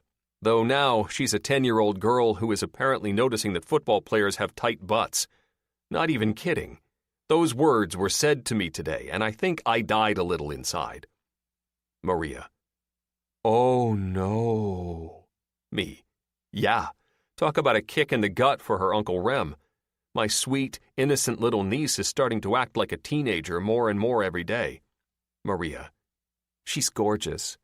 It's almost crazy how much she looks like Winnie. Me. Definitely wins mini-me. Maria. Now you should go back to enjoying the game. I promise all is well over here. Me. You trying to get rid of me? Maria. LOL. Just go enjoy the game with Lexi. Me. Before I go, I want to remind you that you promised to call me if you need help. I'm expecting you to keep that promise. Maria. I'm rolling my eyes at you right now. Everyone is rolling their eyes at me today. I probably shouldn't feel so damn amused by it. Me. Because you're stubborn. Maria. And you're relentless. Me. Bye, Maria. Maria. Goodbye, Remy. A soft laugh leaves my lips as I shove my phone back into my pocket. If I know Maria at all, I know that she'll do just about anything to avoid asking for help. Which is why I'm going to keep checking in on her until she gives in, instead of waiting for her to ask. 19. Tuesday, October 8th. Maria. Sweat dots my brow, and my arm aches as I finish blow-drying the last few pieces of my dark hair. I love my hair, I really do. I've been blessed with the kind of thick locks most women would kill for. But let me tell you, it's no easy feat getting this hair of mine to dry in a practical amount of time. And it's even harder now that I'm not the only person I have to get ready. I steal a glance at Izzy in the mirror, still calm and quiet in her bouncy chair, thank God, and then check the clock on the far side of my vanity. With only an hour left until my showing across town, I'm going to have to move double time. More sweat dots my brow, and I stop mid-brush to fan my face. Holy hot tamales! I shouldn't be sweating like this fresh out of the shower, but that's what 45 minutes of blow-drying will do to a girl. Confident my hair is as good as it's going to get, I add a little extra deodorant and spin on my bare feet to look directly down at my girl. Her cheeks pull up in what I'm convinced is a barely there smile, and my heart clutches. I don't know that I'll ever get over being the center of someone's universe. I don't have time to get sentimental and teary-eyed right now, though, so instead, I get sassy. Girlfriend, we have got to get our asses moving if we're going to make it to the showing in time, I tell her with a hand to my bare hip. I have to get dressed. I have to get you dressed, and then I'm sure you're going to want to eat. She sucks on her bottom lip. Oh, I know, honey. Food is always your top priority, I say, and reach down to pick her up. It's mine too. But today, we have to do clothes first. Into the walk-in closet of my bedroom with Izzy on my shoulder, I grab a bra, underwear, my favorite black Chanel pencil skirt and matching jacket, and a black silk top to match. Normally, I'd go with a white or soft pink blouse, but spit up is a real and constant hazard in my life these days, and black hides mess better. I walk back out to my room, and the clock on my nightstand glares at me with hard facts. I only have 40 more minutes to get us dressed and get Izzy fed if I'm going to have a full 15 minutes to get across town, which honestly is pushing it. Sure, to most people, even me a year ago, that sounds like plenty of time. But once you add a baby into the mix, time seems as if it evaporates. Come on, Maria, pick up the pace. I gently lay Izzy in the center of my bed while I get dressed and slip on some heels, and then I pull her back into my arms and head into her nursery. What are you going to wear today? I muse as I scan her closet for options. A pink onesie with kittens? No. A yellow dress with bumblebees? Nope. Balloon onesie with "I'm a floating baby" in big letters on the front? Hell no. All you have is frilly lace dresses and sleepers with cute animals on them, I say out loud, as I run my fingers along the clothes hanging in her closet. This isn't the vibe we need right now, Is. All these things scream, "I'm a baby," and Eleanor hates babies. I need a power suit, a pencil skirt, a sporty blazer at the least. It sounds crazy, I know, to want to dress Izzy up like a business professional, but since leaving her alone in the apartment isn't exactly an option at this ripe age, I'm kind of in a bind. The last time I showed Eleanor Waverly an apartment, when she spotted the 4th bedroom that was being used as a playroom, she said, "Ew, I hate kids." Nerves clutch my belly. Man, I hope she doesn't get pissed that I'm bringing Izzy with me to this showing and, curse her out or something. People don't cuss at babies, right? I'd push this off onto one of my new agents, Daniel or Brenda, but they are not ready for someone like Eleanor.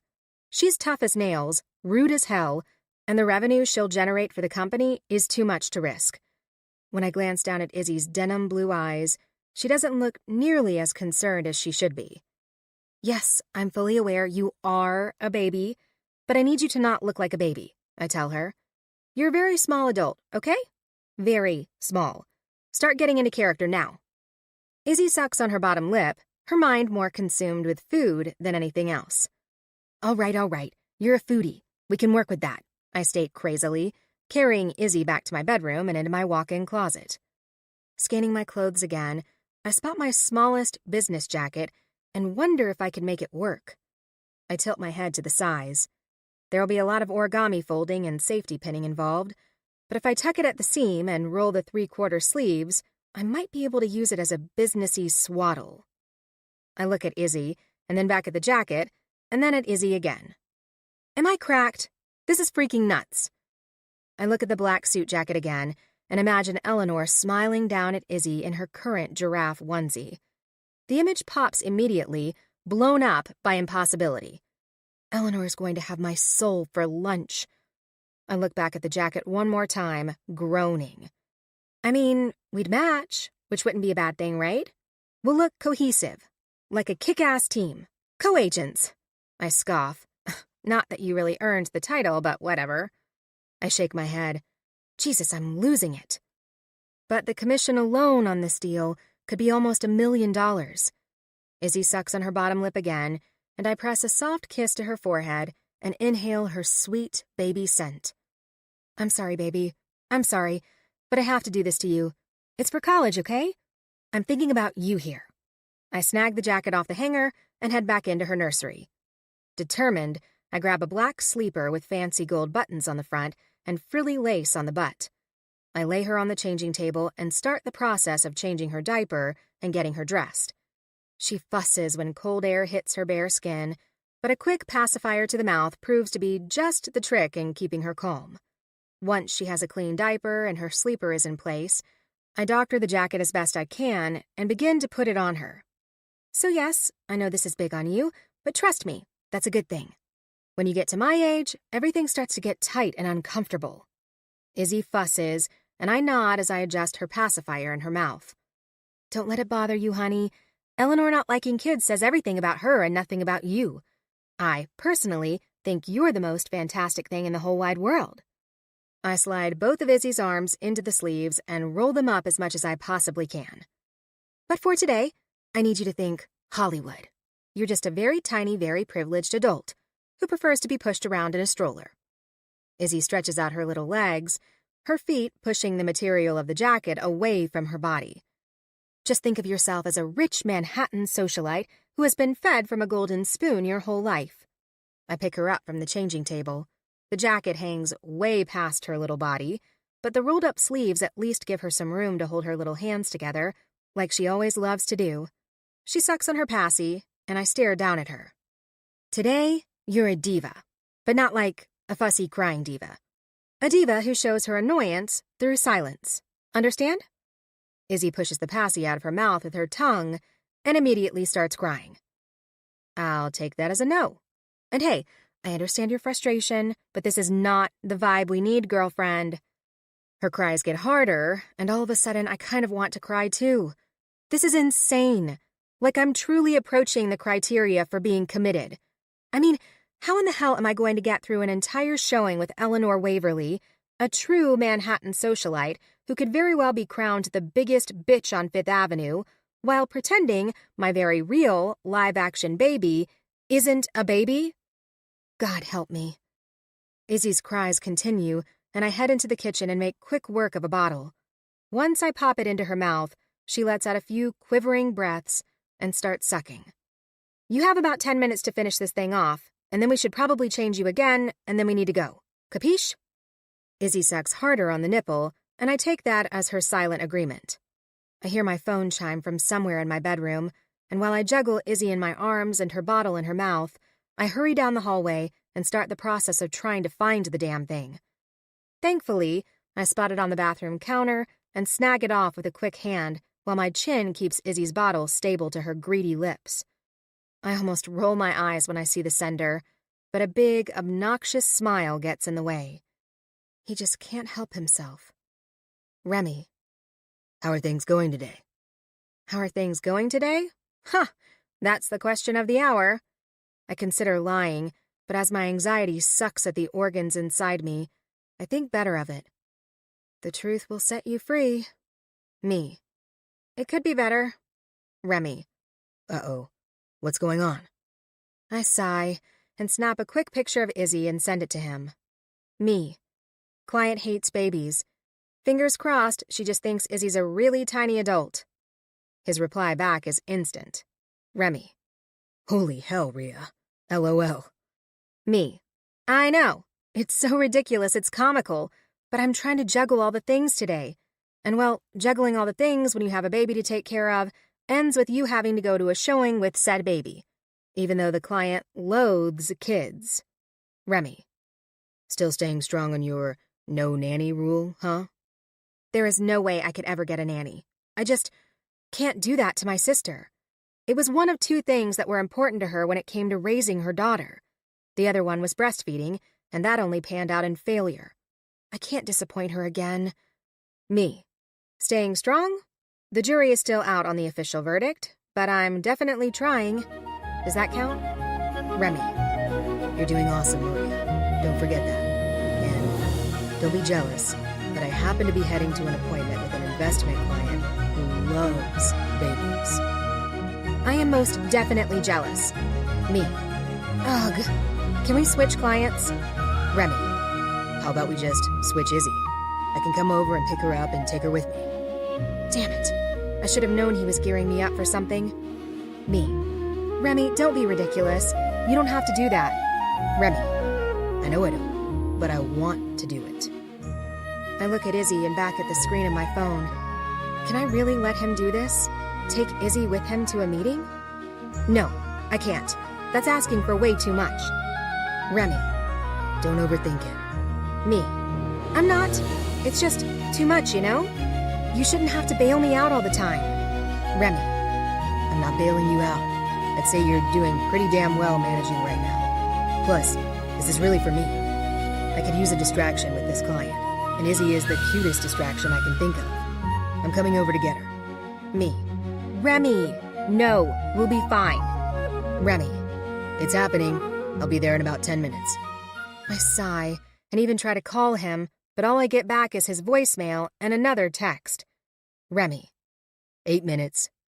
I look at Izzy, who has just finished up her bottle, and blow out a breath.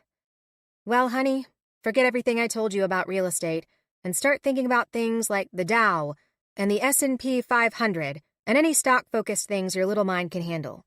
Looks like you'll be specializing in investments today because Remy just can't help himself. The thoughtful bastard. 20. Remy. As I step onto the elevator and hit the button for the 20th floor, my phone pings in the back pocket of my jeans. I check the screen to find a rambling text message from the woman I just saw about 30 minutes ago. Maria. Are you doing okay? Is Izzy behaving? God, I hope she sleeps through your meeting. I mean, even people who love babies don't necessarily want to deal with a screaming baby in the middle of talking about their investments. I start to text her back, but when Izzy fusses a little from inside the baby carrier against my chest, I stop and glance down to find her little face scrunched up into a grimace as she attempts to suck on the material of the ridiculous suit jacket Maria dressed her in today.